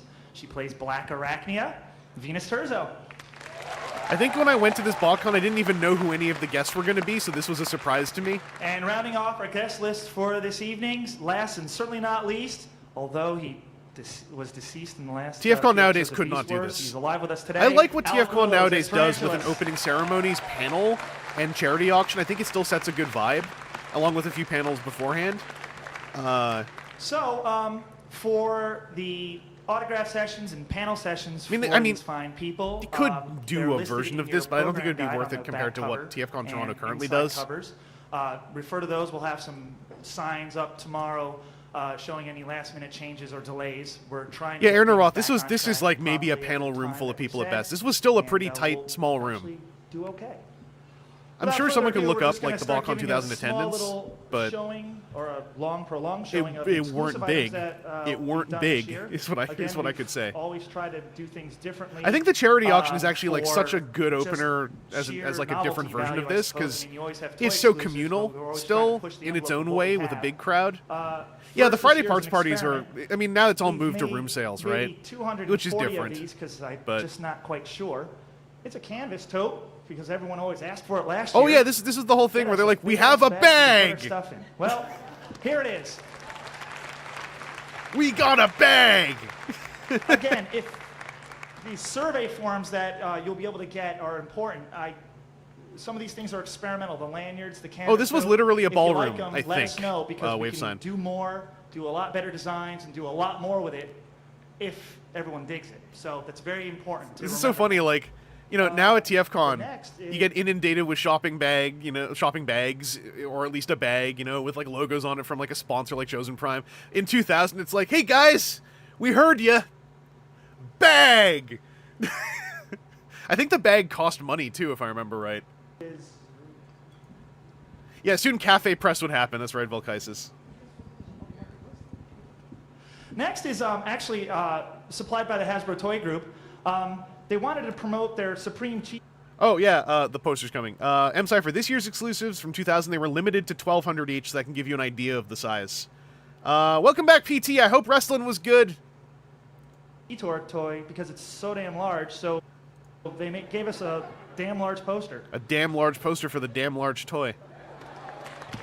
Yeah, I have that poster somewhere back out west, I think, unless it got ripped up. By the way, PT, by the way, anyone who is joining a little bit later, the main stream is done because Aaron had to go. We did, you know, two and a half hours of going through news, but then after Aaron took off, I was like, maybe I should share this stuff that Trickster gave me a heads up on.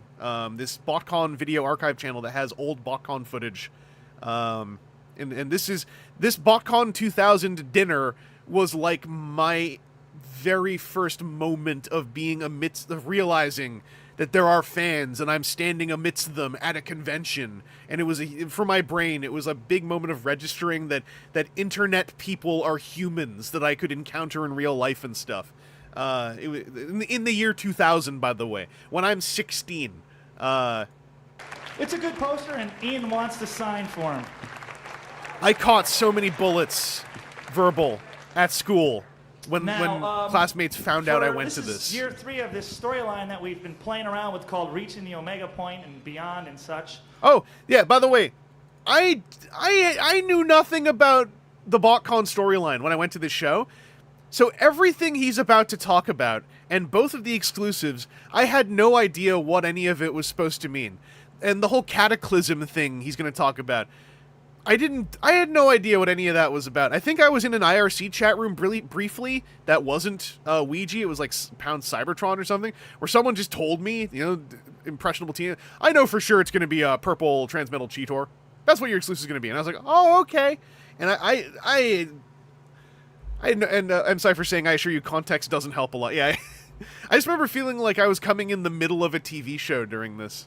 This is the final chapter in that little saga. And again, surveys would actually be very helpful for us to see if it actually worked, if you actually enjoyed getting a story every year that linked characters, exclusives, and just things in general from a characterization point of view.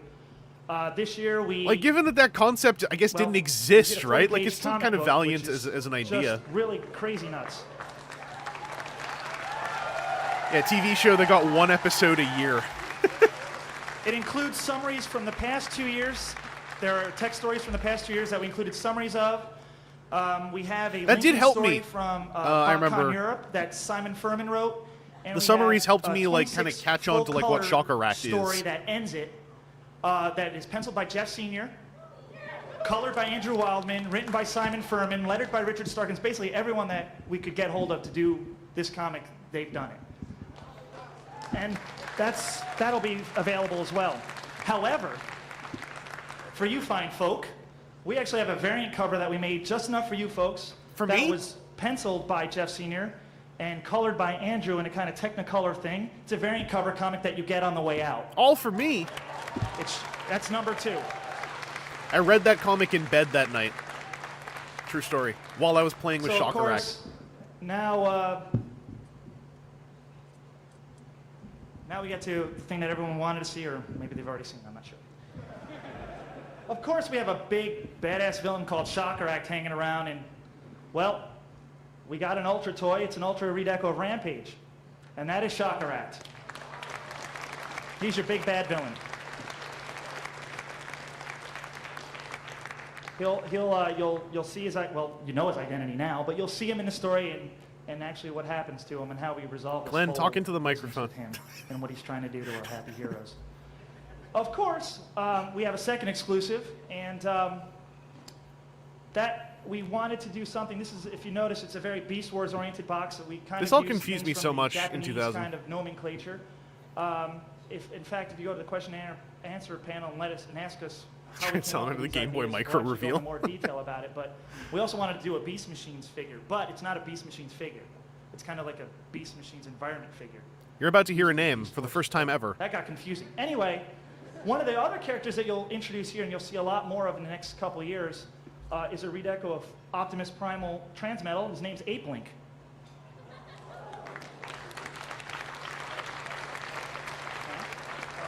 So this is the very first time I believe a human in recording ever said the name Ape Link. Also, when they announced this and I was at the dinner, my tunnel vision little 16-year-old brain was like, "Oh, sick! I miss Transmetal Optimus Primal. Now I'll just have a copy of that toy as an exclusive. This is a win-win." So I ripped that toy. I have the box still somewhere, but I opened that toy the hell up. That's not a resealable figure, by the way. He's just twist tied into some cardboard. I lost the twist ties. So I have a very well-loved Ape Link from back then. Locked out. In 23 And of years, course, you're going to there's see no this guy in a cataclysm. movie, yeah. It was a red herring. We really didn't want to make a cataclysm.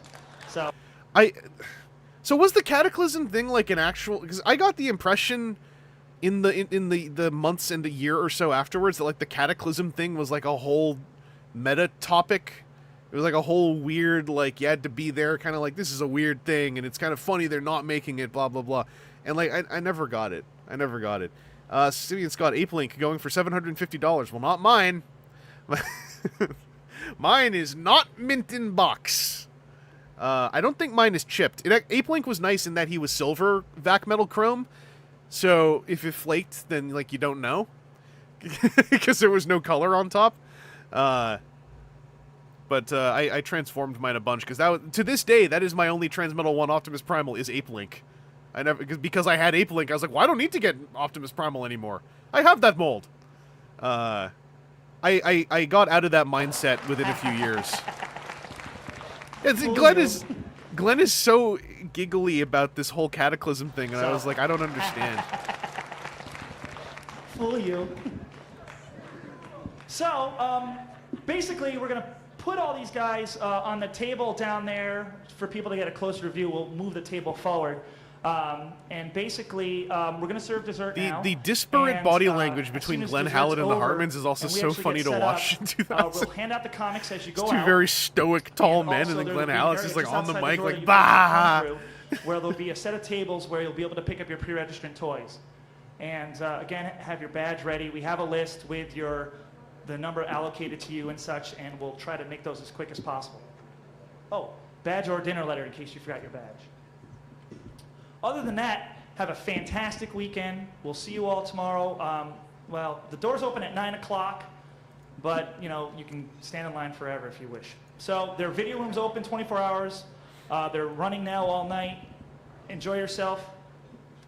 Oh, that's a good call. Oh, and that's a very good call because there is an adjustment that we wanted to talk about. Adjustment? Initially, we had a movie theater that could only fit 300 people, so we were breaking up pre-registrants into 4 groups. This is something I want to tell you all so you can spread it around so that the other 900 people that you're going to come in contact tomorrow know. For only the people that are pre-registered, which is your badge, we actually have the Embassy Theater across the street to show one showing of the movie at 8 o'clock tomorrow night. So everyone can fit. It holds 2,400 people. There's not a problem here. You can go in, sit whatever you want. Yeah, I think there was what, like 250 It's curse words seats in the dinner usually, 250 to 300. So it's just like, just tell the other 900 I just people. want to take this opportunity at this moment to do a bunch of thank yous before we go through. And let's just do them in random order because I'm just doing this on the fly. The person who provided that print, his name is Andrew Southam. And basically, through his generosity, he's been looking for many years for these prints, and he finally got a full set of them.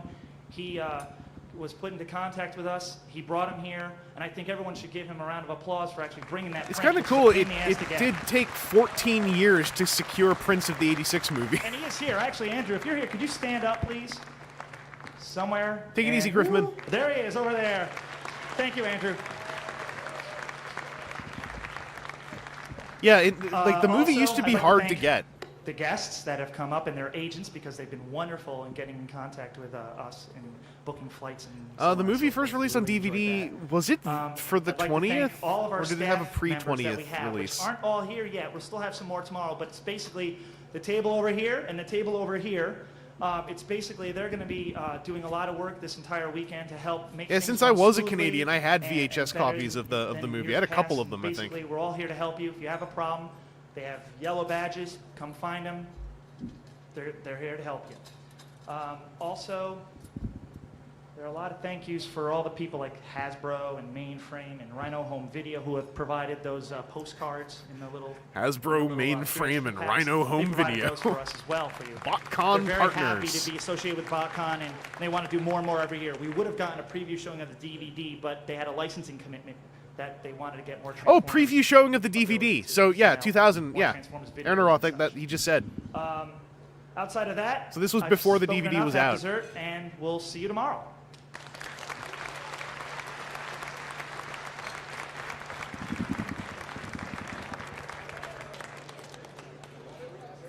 So yeah, that's the a little bit of the there's the dessert from the photograph.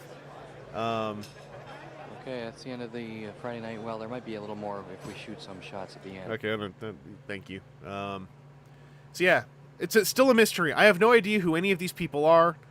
I know the guy in the striped shirt. I went on to talk to on TFW for like a bit, but only a bit, not for that long, and I don't remember what his username was.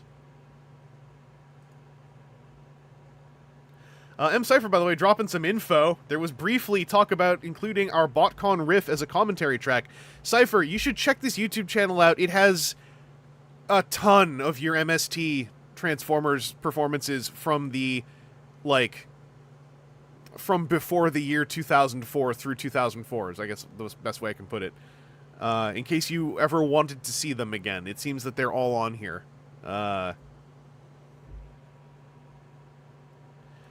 Yeah, PT, it was big. Like, a full film print. And I think that was the second to last time I saw the 86 movie in a theater.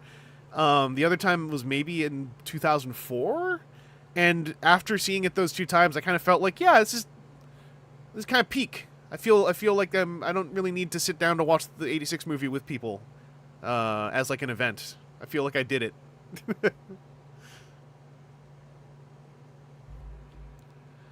Let's see if I had any other Botcon 2000 photos worth sharing.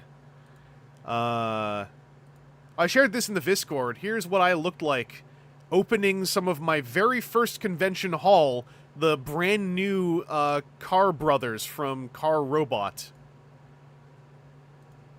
So there's me at 16, posing with my haul. I was doing a bit here. You believe me or not, but I didn't actually make that face, like kill face, when opening toys. My mom wanted to take a photo of me, and I was like, oh, I was so excited about these. I'm like, I'm gonna do a funny pose, like I'm struggling to open these. Oh,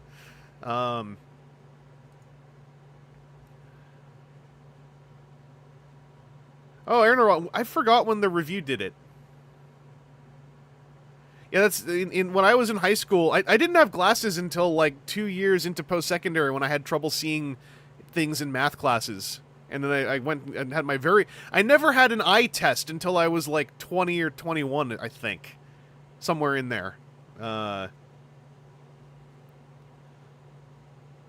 No, I was very shiny sweatpants coated because I was always going fencing in the evenings. Those are not velvet. Those are sweatpants. Those are 2000s era black sweatpants that I would wear under with a t-shirt because I was so used to going fencing or having PE class. I was like, I'm just gonna dress for it all the time.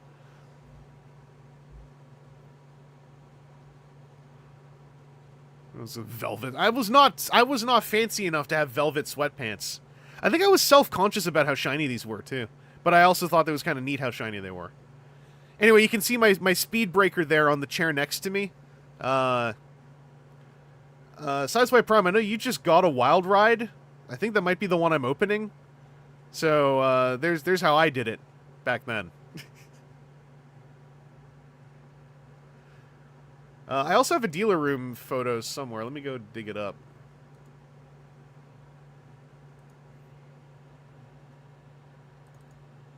Let's check this. So this is a shot my mom took of the dealer room on some day. There's by the way, on that channel, there is a walkthrough of the dealer room. I don't want to just play their videos over and over again. I just want to play the dinner, really. But if I don't get obliterated for having talked over a YouTube video in a YouTube stream, I might go back and dip into some of that footage again, because it's kind of fun showing you guys. But the dealer room, that was, you know, the size and scale of it. Oh,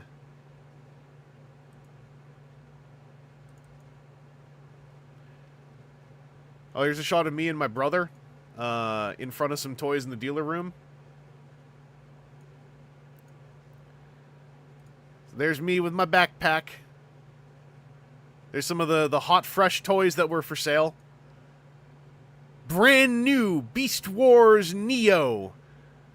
Beast Wars the Second. I don't even want to think about how inexpensive compared to now some of that stuff on the left is. Don't even want to consider.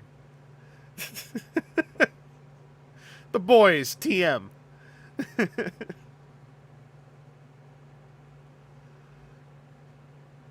Pre-disintegrated Randys. Yeah, because this is when I started going to Botcons, this is part of why, for years, I just took for granted that Beast-era stuff was cheap and accessible, and that you just need a couple $100 to get any kind of G1 toys. What's that right behind my head on the right? I think those are the walkie-talkies? Maybe? In that YouTube channel's footage, either 2000 or I think 2000, there's like the train set is there for like $100. Radio AM robots. Oh yeah, there was the radio ones too. It's radios or walkie-talkies. They're some kind of electronics merch. Just Victory Sabers over there on the left. Me, oblivious, going like, I want car robot because it's new.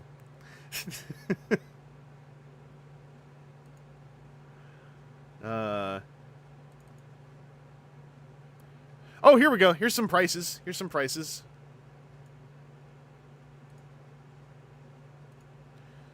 So, you know, it's not like stuff was cheap, but, you know, you wanted the Defensor gift set. It was between $500 to $600 roundabouts, depending on quality. How many dealers had Brave robots? PT, some, but Brave stuff was a year or two, and then I saw way more Brave stuff. In 01 to 03, I saw tons of Sonicong Brave stuff and a few Japanese Brave things, but tons of Sonicong Brave stuff in the early aughts.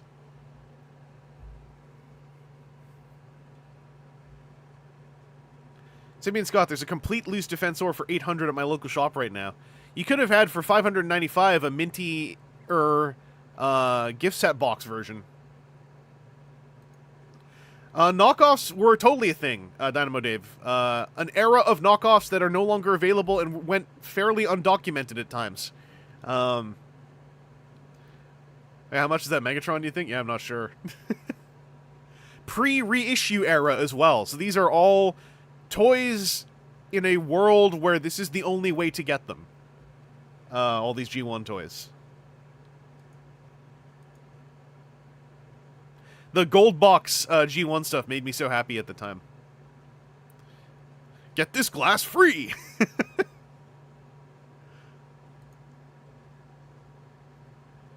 By the way, another piece of my fashion. Yeah, 15-year-old toys. That's right. These toys are all 15 years old. Unbelievable. Back in when I was in high school, I wore vests a lot for the extra pockets. So here's a shot of me after we landed in Fort Wayne, Indiana. It was me and my mom were alone in the shuttle bus. I remember this specifically. So there's me with a graphic collared shirt and a vest and a film camera, taking a photo of my mom taking a picture of me. But when in high school, I wore vests all the time and wristwatches, digital wristwatches. Otherwise, I pretty much look physically identical, as you can see.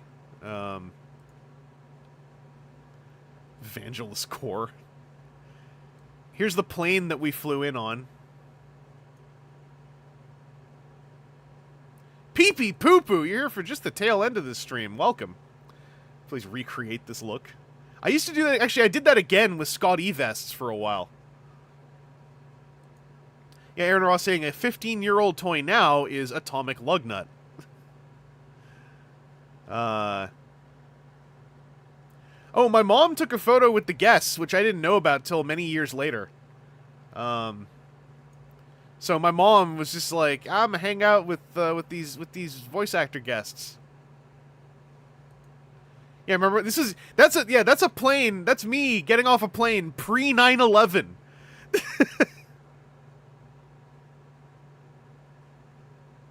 Pee pee poo poo. I'm currently doing some writing and it sucks.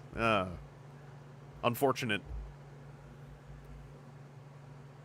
I don't know who is that Ian Corlett? Yeah, it's Ian Corlett, I think. Alec Willows, Venus Terzo. My mom hanging out with all of them. I think this wasn't even like a photo op. This was literally just like coming across them and saying, "Can I take a photo?"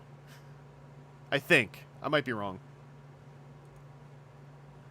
I remember right after Botcon ended, we went to eat at a restaurant, and I brought my new Beast Wars Neo Dead End along with me to mess with, because I didn't want the show to end. So here's me playing with Dead End at a Fort Wayne, Indianian. I remember when I was 16, I thought all this was Texan, because it was, you know, America was a big melange in my brain. So I was just like, they got barbecue. It's Texan. That's my The Crow t-shirt.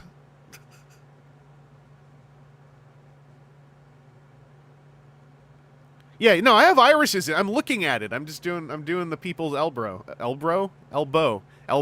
eyebrow, whatever. It's 11:34 p.m. I'm allowed to mess words up. Flamor05, yeah, that is me at age 16 with my brand new Beast Wars Neo Dead End. I love the elbow. It's my favorite part of the body. My mom was also so fast. Oh wait, there's more dealer room in here.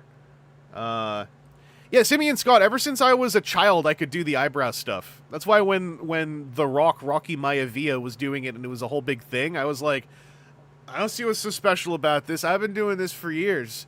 Friggin' small-timer, blue chip, whatever, guy over there. He's never gonna make it. I never had trouble with Dead End. I think because Usenet had told me he was gonna be a problem. Oh yeah, this is a dark photo. So at this Botcon, right, there was also a rib fest taking place across the street from the Allen County Jail, which my mom thought was abjectly cruel. And so the only way that we could really document it was we took this photo of me and my brother in front of the Allen County Jail. So there we are in front of the Allen County Jail like tourists. No, I can do both eyebrows. I can go nah, nah, nah. I guess this one, my right one, a little bit more, but I can operate the left one pretty well, and the right one. Get the wave going. Yeah, it still works. America. Yeah, literally across the street from this prison was this barbecue fest. So you'd stand by the barbecue fest, and you'd turn around to look at the prison, and you could see prisoners with their heads sitting in the window, smelling the barbecue fest, looking extremely sad. And my mom was like, "This is super messed up. Fort Wayne, Indiana is screwed up. This is super weird and messed up." I think she spent more time at the barbecue fest than we did.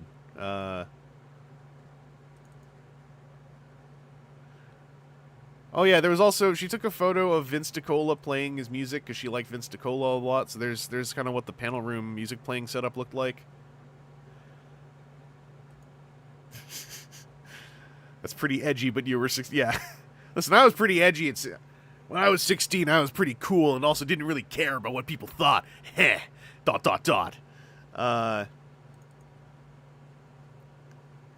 Oh, you could also, here, this is another dealer, the last dealer room photo. You could just get jumbo machineders if you knew where to look for them, but I didn't know what they were, so I just walked right past them. And Japanese G.I. Joe Scarlet over there on the left. G.I. Joe Scarlet over there on the left.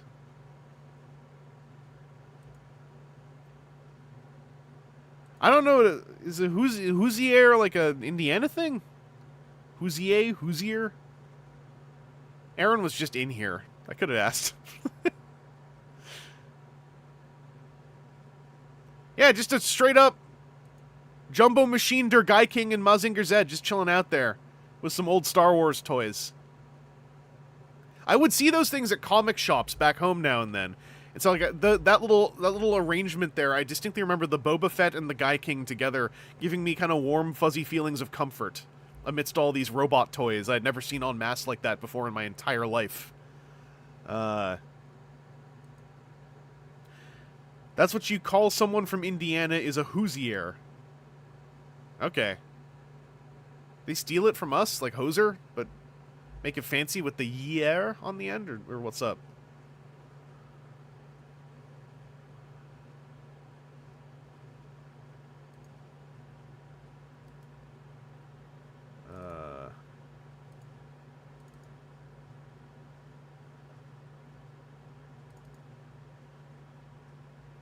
Oh yeah, Cypher, you talked about the luau shirts. So something that kind of got me pronouncing. I pronounce nothing. I always pronounce everything right. What are you talking about? This is from 2001, but I had my own version of the loud collared shirt, but I never had Transformers ones. So this is from a year later. It's me and my mom in 2001.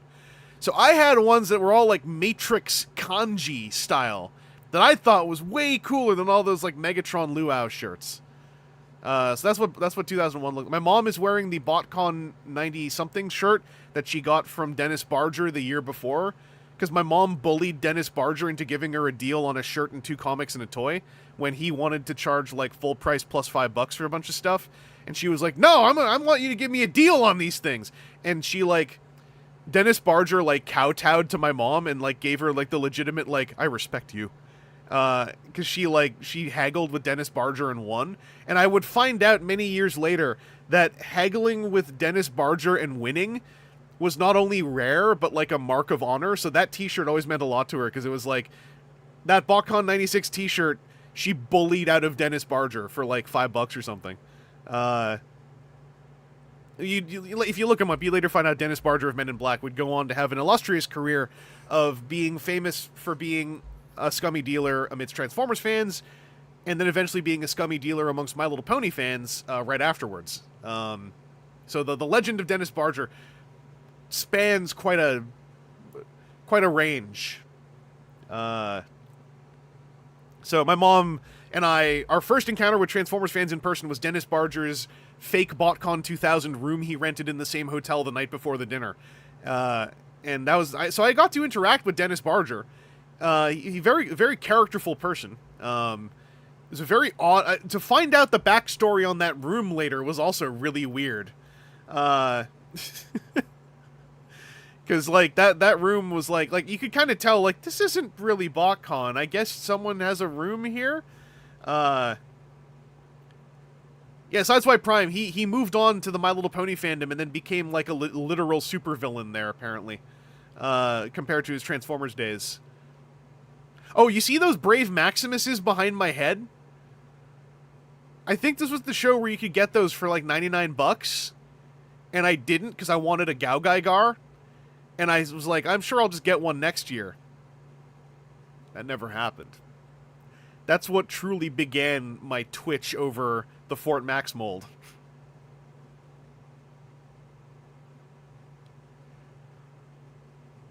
The core memory unlocks. Yeah, Sideswipe Prime at least has the MLP side connection. But yeah, M-Cypher, I know, yeah, you were there for the heart of the Dennis Barger era. As a newbie to the fandom and interacting with people, I had no idea. I was just like, this man is strangely loud, but he has a toy I would like. I forgot. I think I bought the dealer exclusive red box Onyx Primal from him for like $30 or something. But yeah, Botcon 96 was the Dennis Barger Men in Black run Botcon that was famously a disaster on several fronts. It was a big old funny messy mess. Because it was like the Hartmans in 94, Raksha 95, Men in Black 96, then back to 3H after that? Or do I have something mixed up with the Raksha year? I think that was the order of ops, because like Botcon didn't really have like it was sort of like a traded off show for 3 years, and then it became like 3H, and then it moved into Fun Publications, and then ba-bam. Yeah, because the Botcon 96 was when, like, they said stuff they weren't supposed to, and then Hasbro was like, oh, we're mad at you now. And then there was a whole thing with, like, the albino version, the stark white version of Alligator Megatron as the exclusive that didn't happen, or they talked about it in some way that nullified it from existing because Hasbro was mad. There's documentation of all of this. I'm remembering off the top of my head. Take it easy, Aaron Roth. But yeah, and this is in 1996, so Hasbro, as a company who owns the Transformers, right, it's not the same, even as it was in the 2000s. So, like, I think it was kind of unheard of that, like, hey, maybe we'll just cut all you weird nerds from Usenet off from doing this with our one little toy line we have that we don't know what to do with, you know? Like, that being maybe, like, the tone out of Hasbro, for instance. Yeah, so 97, it was a big to-do. They had 3H as an actual company.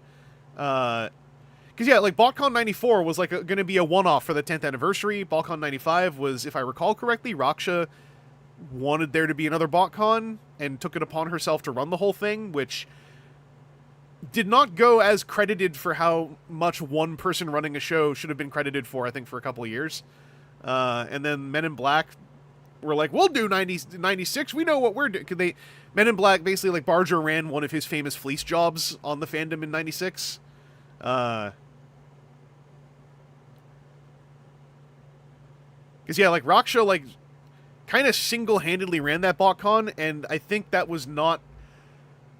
That was kind of taken for granted in the wider fandom who didn't really know most of the folks back then for a good number of years. I remember there was kind of a resurgence of knowledge of, like, did you know there was a BotCon year where, like, a woman ran the whole thing more or less as a single figurehead? Because that was also, I think, when knowledge of running conventions was spreading more amidst internet fans, and it was kind of like you could blink a whole lot more at, like, oh yeah, this person just single-handedly ran a convention,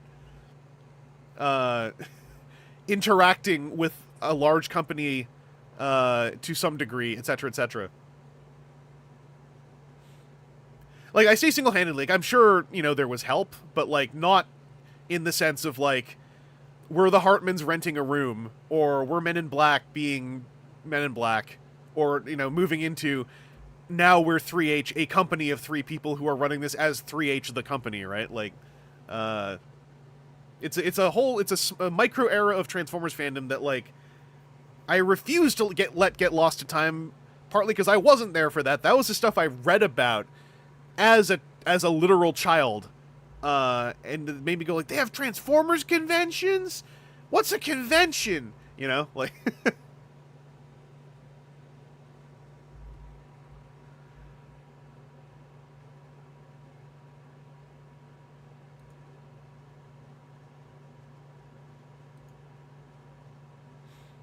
I say all this, like, just with the 2001 era version of me and my mom standing awkwardly in front of a camera.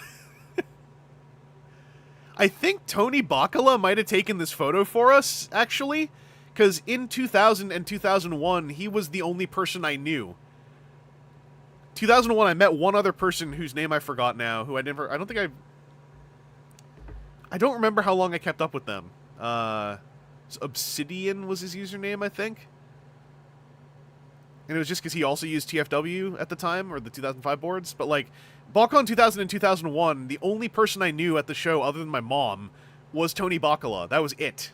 And because the user base of TFW was so tiny in, like, you know, the year 2000, he knew my username, so he was like, oh, hey, man, what's up? And he was, you know, so that's like this little connection I've always had.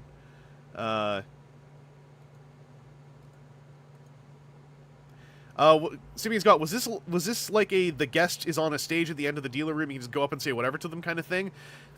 Kind of, sort of. Like, there were cues sometimes to talk to guests, but, like, yeah, there were times where, like, guests were just around, you know? Like, this is before guests had...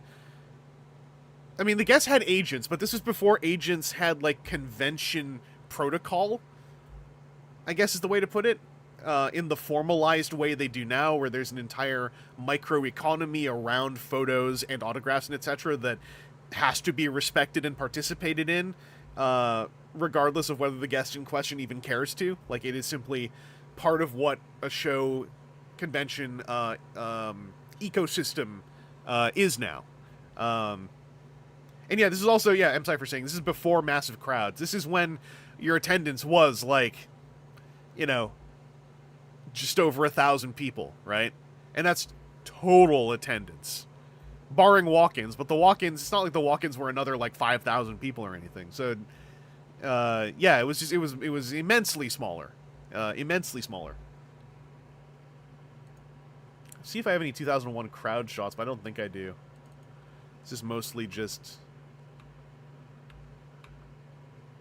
dealer roomy stuff.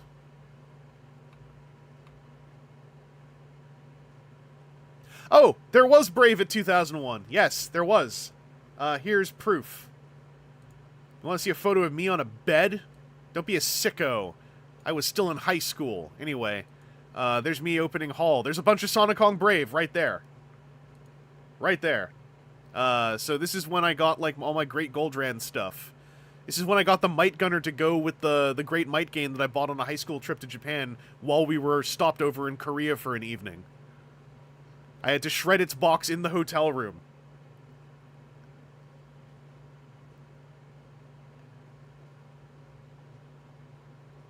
Yeah, don't any of you do this pose? Maybe you weren't there for it. In the year 2001, this is the pose everyone was doing. It made sense at the time.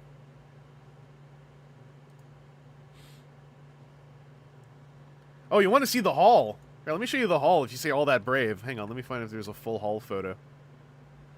Everything I got at Botcon 2001.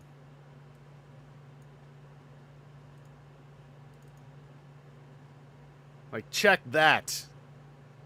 Yeah, this was the Gaogaigar year. I'm seeing it now.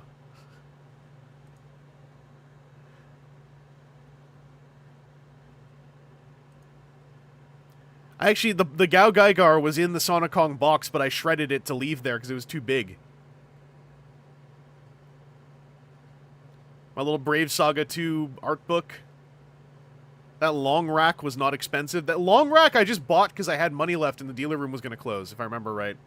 Same thing for Super Mock Alert. And they're on the table with their boxes gone. You can see Might Gunner, DX Gaogaigar with Goldie Marg in one box, and God Silverion. Quick Strike. Quick Strike. That was how I got Quick Strike loose for like $8.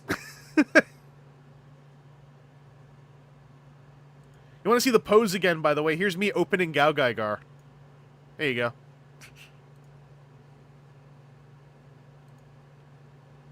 Oh yeah, I got Black Convoy in the opening minutes of the dealer room as well.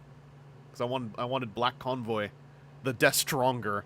Oh, I also got X-Kaiser at this show. This is when I got the reissue X-Kaiser that Takara Tomy, or Takara did, not Takara Tomy. What was that on the TV before? Just taking a look.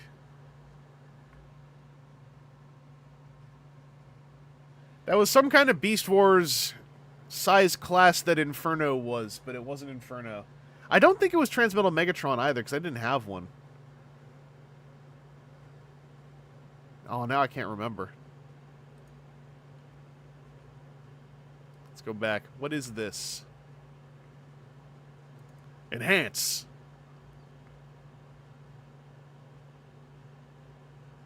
Oh my god. My mouse wheel is so crust. It's on top of my Warhammer miniatures. I don't know why I had those with me.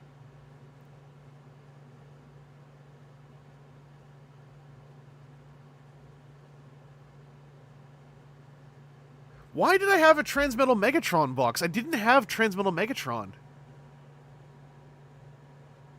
Did I? Did I get one with like a Lucas Brothers thing? The thing it's on top of was a case I had from Germany for my Warhammer 40,000 miniatures. I don't know why I had that with me there. Did I bring them to paint?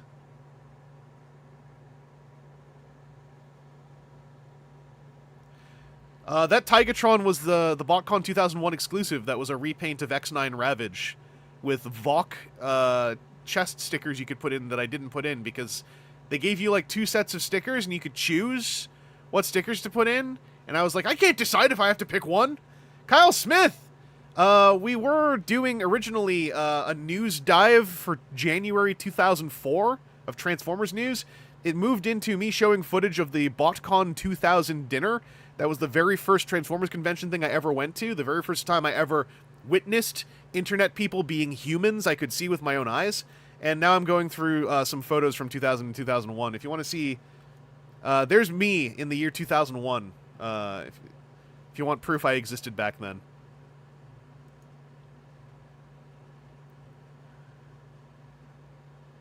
More topical to the year 2000, if you want to see me in the year 2000.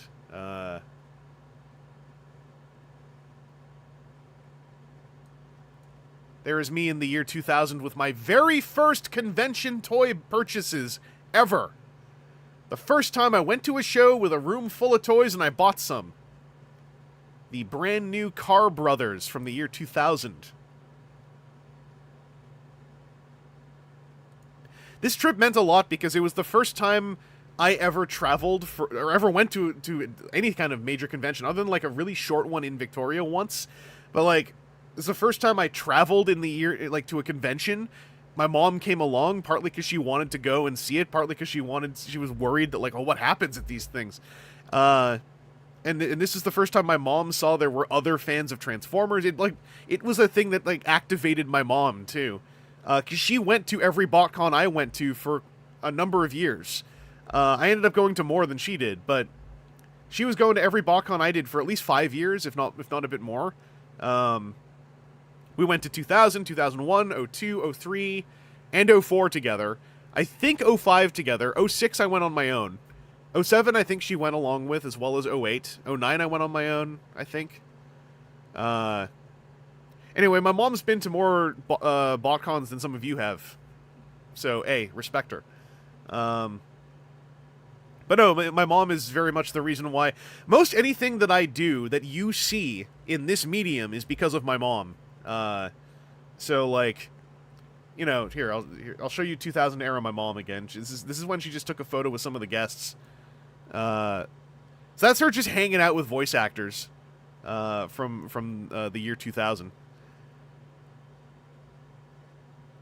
And then, as can be seen here, my brother came along too because he wanted to see what this looked like because he was interested too.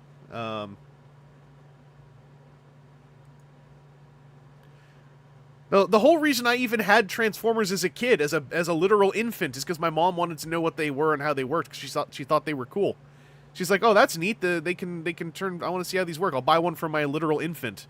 So she bought me a Leader 1 GoBot, and she bought me a Wreck-Gar and a Ratchet, I think. It was a Ratchet, then Wreck-Gar, or the other way. Anyway, she was buying Transformers for me when I wasn't supposed to have them because I was too young, but she wanted to see how they worked. So I literally have never had a conception of the world that did not involve me possessing toy vehicles that converted into toy robots. That is literally the core foundation, the soil of what and who I am. And that's why sharing this kind of knowledge also is very important to me. Didn't she know they were choking hazards? Listen, my mom knew that I was badass enough not to choke myself on my toys, because she trusted that I was an old soul. I was a smart 2-year-old. Keshmar Orange, I got my first Transformers at 3 years old, so you're in good company, bro. Hey, yo.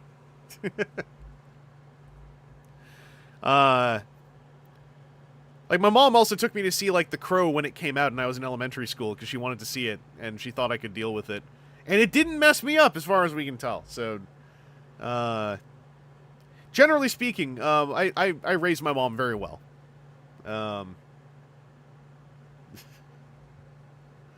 The only way that I could never say that I'm literally a Patient Zero Transformers fan is that I didn't touch the internet side of it till, like, 6 years after the internet Transformers fandom started to exist.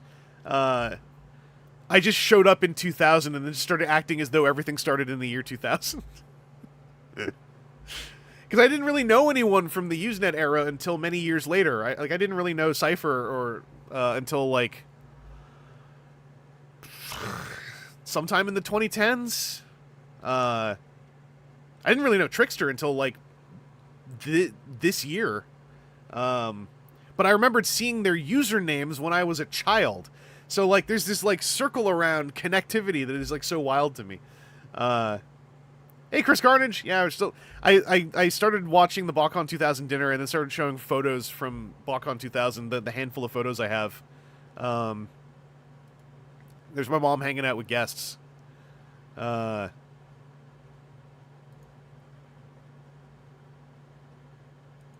yeah, I'll stop dragging on now. Now we're getting close to midnight. That went on about an hour more than I expected to. But this is a natural extension of our news dives. I'm going to try not to do this every time, but I do like the idea of delving through some of the footage in that YouTube channel with all the old Botcon stuff, as long as I don't get this VOD obliterated for having done so. So maybe I'll make that like a side thing, especially because those early Botcons, I didn't meet Aaron until Botcon 2003. So Botcon 2000, 2001, and 2002, I got there ain't no Aaron connectivity in there between the two of us. But I still would like to go back and look at some of that footage.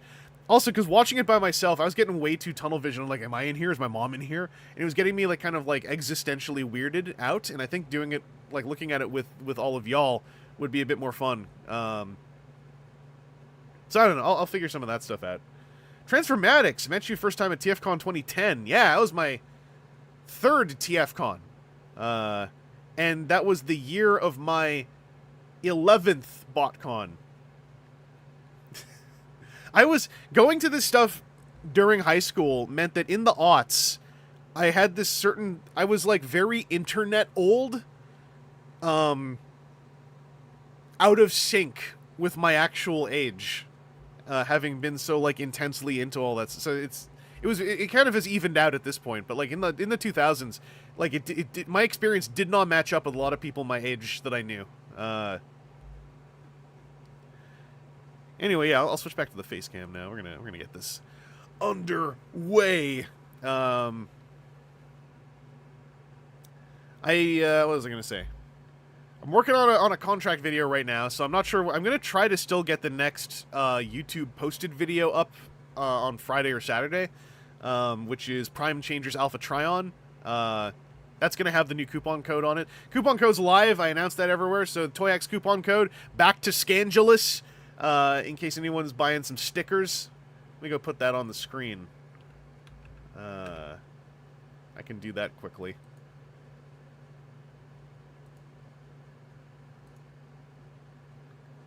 Hut. So there's the September coupon code. So if you're buying Toy Hack stuff and you want to support and feed the machine, there's a code to get 15% off. And you get to hear the voice say "Back to Scangelus" in the Prime Changers Alpha Tryon video once I cut that one together. Stickers or back, and also y'all are better salespeople than I am. If you want to buy some stickers or Toy Hacks, I mean, it's got stickers or backdrops. M Cypher, Toy Hacks also does accessories. It's like I'm not very good at this. I'm kind of tempted by that Vector Prime set because it actually has the things I talked about when that toy came out, where I was like,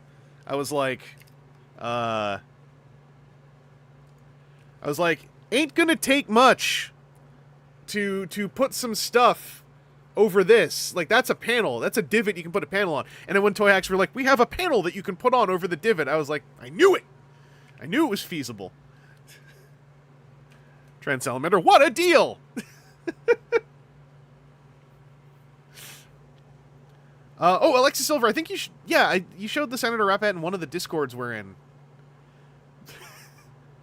Like, everyone, like, tripled their Discord server count over TFCon, and now it's just all a mess in my brain. Cygnus7, am I going to TFCon Baltimore? Probably not. I don't know how to fit that in, really, right now, with just stuff going on. My next hope is to make it to TFCon LA next year, because I have a good time there, and I know a lot of people there. So it's nice as like a sort of cross-country trip, or cross-continent trip. But the Baltimore timing just doesn't really work for a bunch of stuff happening. Doubly so with my mom having leukemia treatments now. It's gotten weirder thinking about what the rest of the year looks like. There's lots of unknowns as far as like schedules and milestones. I'm already going back out west on the 17th for 2 weeks for the Cherry Bomb Toy Show, which is something I planned to do months ago. And I was out west less planned for 3 weeks last month to caretaker for my mom as she was outpatient. So I'm kind of like back and forth all over the... Oh, you're only in the Slurpreem Discord. Yeah, that's the Slurpee Run Discord. Right. Yeah, I think I saw the photos in there. That's the Omega Slurpreem Discord, which I didn't really think about the name until I said it out loud a bunch of times. come to TFN. I know I have wanted to go to Auto Assembly and then TF Nation for like a decade. I've really wanted to go. It just never lines up right. But especially now, like I know now that I know even more people who go to TF Nation and who regularly go to TF Nation more than they go to like TFCon Toronto or anything. I'm like, I kind of want to go to TF Nation. I want to see if they'd let me run a panel. I think it'd be fun to run a panel in the UK. But also, I haven't been to the UK in such a long time. It would be fun to go there for that too. Well, I say hypothetically. Like I know the UK is like in, depending, right? Like kind of in a state depending where you go. But as far as I know, it's still, you know, touristy wise, there's still lots of stuff to do. Yeah, Trent Salamander, or you know, a TFN hug is a very special hug because it's in the UK. But also, if you come on down to TFCon Toronto, or TFCon LA, I was going through this with Non-F too, because I think Non-F is going to Baltimore, and then I was like, oh damn, the one I'm not going to. Non-F's like, hey, keep going to the wrong one, because I still never met Non-F like face to face either. I'm also like I'm super biased in that I live close enough to TFCon Toronto that I don't have to fly to it, but also I think it's a pretty good show. I think it's of the TFCons, the Toronto one is a little bit more chill than the USA ones. It has the charity auction. The hotel's kind of like haha hee hee ho ho, but like as long as you're ready for an experience, right? Like Alexa Silver might go to TFCon LA again. Yeah, last LA one was the wild, like we have 500 guests or whatever. Simeon Scott trying to get money together for local toy show in November because I can meet up with Non-F and Pixel Dan. Yeah, like trying to just like figure out like how do I meet folks that I already kind of would like to like connect with face to face. Like that is the draw of TF Nation for me. Like I've never met in person Mikey, G Wolf, Paleo, Dinosaur Friend. I have known Mikey for like over a decade. I have recorded podcasts, talked to length. Never met in person once this whole time. Like of all the UK folks, I've met a few of them, but it's when they came to usually Botcons, not even TF cons. Like that's how I met, like, you know, before YouTube, pre-YouTube, the internet's own Chris McFeely at like Botcon 2011 along with Andy from Moonbase. And that was like huge because I was like, I'm finally connecting with some of the UK folks that I know from YouTube, as opposed to the non-YouTube UK folks who I know from the 2000s era Botcons. Which is why like this stuff is all like so fun. But yeah, like super tired 2011 Chris McFeely was lovely. he was so out of it. Because in my 2011 vlog, there's some point where I film him and he's like on jet lag and not really awake, but his eyes are open. He's just like, yeah, McFeely's very tall. That's why it's really funny that like my friend Matt, there was this long period where my friend Matt, who is sometimes emceeing the third-party panels at TFCons, would get, because he has an accent and was talking about Transformers, people thought he was Chris McFeely for multiple years in a row. He's not. He's from Wales. It's a different accent. It's a highly different accent. Nor does he look like Chris McFeely, nor are they even similar heights, nor are they even the same face shape. That's why I love going like, Matt, what's it like being Chris McFeely?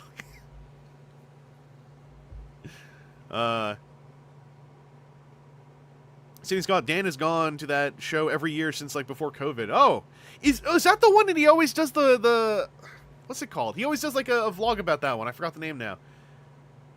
There was like I was a lot more like eyes on the Pixel Dan channel for like a couple of years during like Heart of Mattel He-Man era stuff, and I remember there was always like some toy show he'd bring up. I'm not sure if it's the same one though.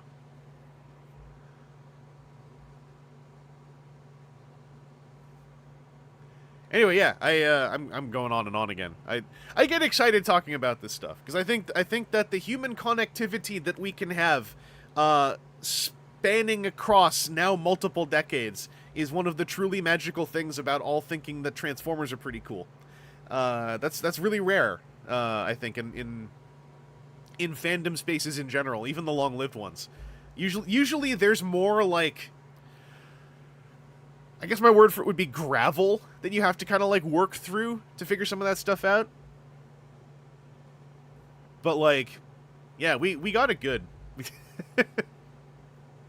Retro Toy Con, that's okay. I remember hearing that name.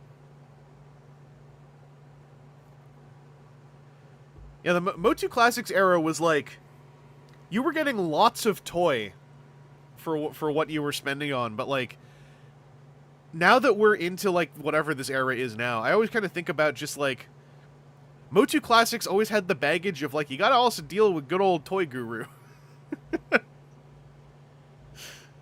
I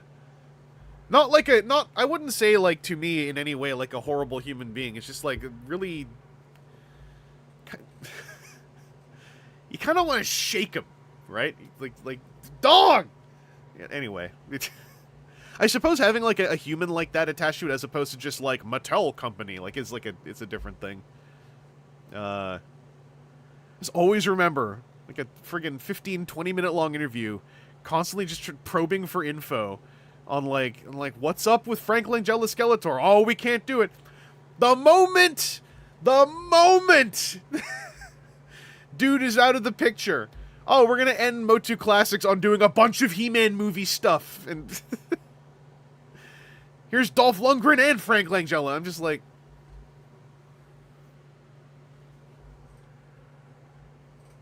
I'm sure something changed, but also, I just always thought about that New York Comic Con interview that is still up for viewing. If you ever want to see me interviewing Toy Guru during the Heart of the Toy Guru era, it's an awkward ass interview. That toy guy coming in with the Bingus McCringus, toy guy, generally I would say mathematically, not as annoying as Toy Guru. That was supposed to be a compliment. That sounded horrible. What's up, toy guy?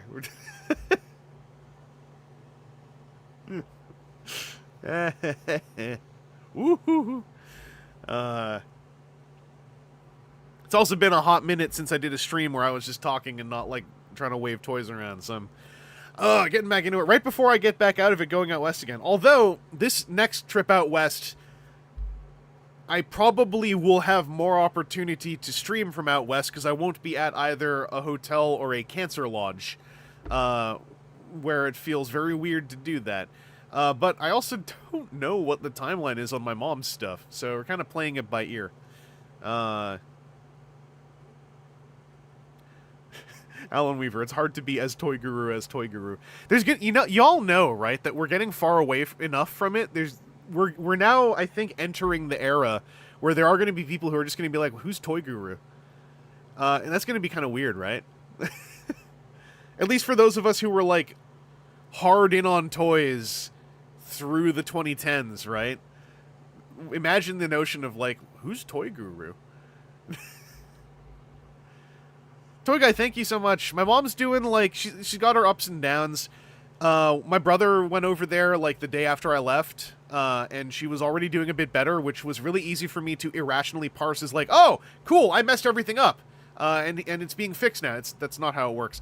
But, like, she had a really bad reaction to some meds while I was there, and then she was able to get them to switch some stuff up, so less of a bad reaction. But then, because of what chemotherapy is, she had like a big intake of chemo poison that made her feel pretty bad. So mathematically, all of her stuff is still looking all right, but there's also kind of, until a few days from now, there's still quite a mystery as to like, how long she has to stay on the mainland in the vicinity of the Vancouver facility, because they are more equipped than any other facility in the province, which I think is kind of bonkers. Alexis Silver, whom is Toy Guru? Well, he's the guy who's going to make sure that He-Man Classics has all the greats.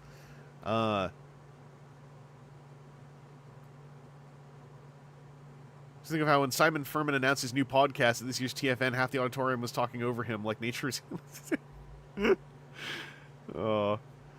Simon Furman is like very cute.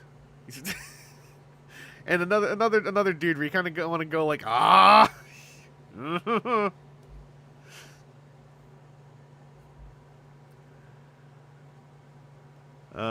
Toy Guru is a Spin Master employee. He's at Spin Masters now. I remember he like bounced from spot to spot for a little bit. I did not know he was at Spin Master.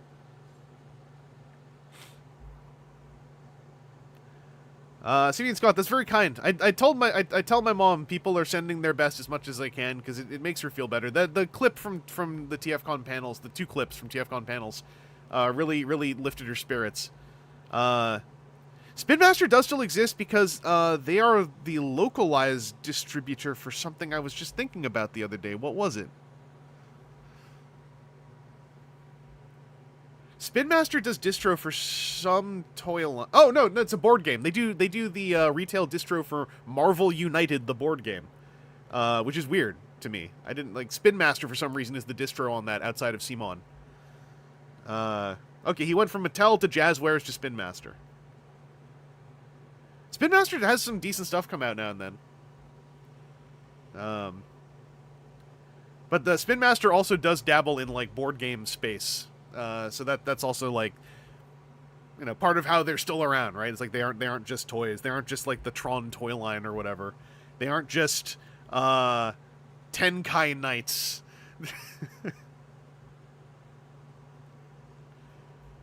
Yeah, I'm always kind of surprised that Spin Master didn't have the... I kind of assumed their name came from having Beyblades until I found out Beyblades was always with, like, Hasbro Takara or whatever. I genuinely, like, had assumed in the late aughts that Spin Master were just the Beyblade people because spin.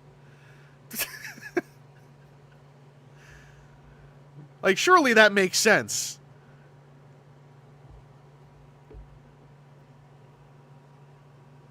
Tenkai Knights was neat. I got review copies of Tenkai Knights things from Spin Master once. Yeah, literally the masters of spin. You got bad news? Send it to Spin Master. They'll make it sound like good news. You commit a war crime? Tell Spin Master. They'll make it sound like benevolence. Don't know why I went straight to the worst version of that. Yeah, I didn't really understand that Beyblade was a Takara property. Like, I knew about the one transforming articulated Beyblade because someone reviewed it on a website at the turn of the century, but as far as Beyblade the tops, I never knew that they were Takara until much later.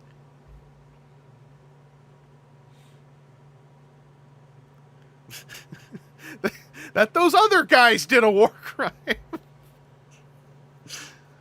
Yeah, I don't know why I'm going straight there, but here we are. I went across the street to the coffee shop to get a coffee before the stream, right before they closed, and I was sitting outside having it, and then I only heard bits. There were 2 people at a table near me having this conversation where all I heard was like something war crime, something. Then I said genocide, and then everyone in the room just looked at me, and I was like, I really don't have the time to sit here and listen in on this conversation. I have to go get groceries before my stream, but like, boy, that's a weird excerpt. That's an excerpt I just heard. Anyway, I'm going to turn the music on. That'll do it.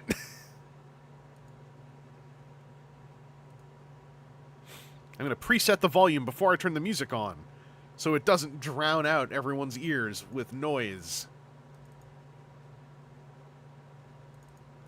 So, thank you for hanging out on the stream. I'm gonna stream something again later. I'm gonna probably try to do some... Wait, this sounds really loud in my ears. There we go. I'm gonna try to... This is so loud in my ears, not your ears, but my ears. There we go. I'm gonna try to stream some Elden Ring, maybe this week. I'm not sure, like, that being tomorrow. because I want to get some progress made in that before I leave town again. Also, other things to know. Friday, I don't know what the streaming side of this is going to be, but Friday I'm gonna play some Fortnite because Bees wants to get me Doctor Doom. I don't know if that's part of an Extra Life stream. I didn't catch that part, but it might be. So I'll yell on Blue Sky and Instagram and possibly on here if that's happening. Also, Sunday the 8th, I'm gonna be on D20 Live's charity stream where they're playing the Fallout tabletop RPG with a bunch of hot swapped seats. I'm going to be on the 6 p.m. slot. The guests for that is 2 of the D20 Live people, it's me, and it's Linkara, and we're going to be doing the very final hour of, like, looks like a 5-6 hour long session of Fallout. We're just going to be taking on the character sheets, just performing them ourselves, however. But check that out. It's going to be, I think the charity is for a diabetes association. Go check D20 Live's social media. They got all the info on there. I think I retweeted a tweet on twitter.com about it. I'll yell some more about that later, but check that out too. And also check this out. The music might double up for a sec.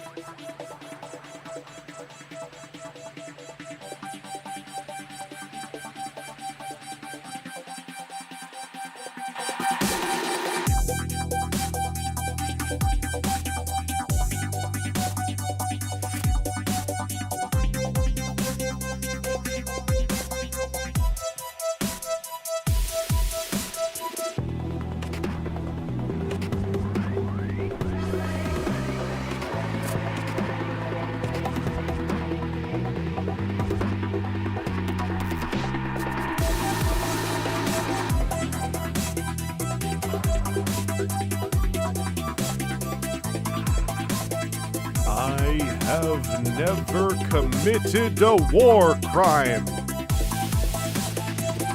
I do not understand the concept of crime.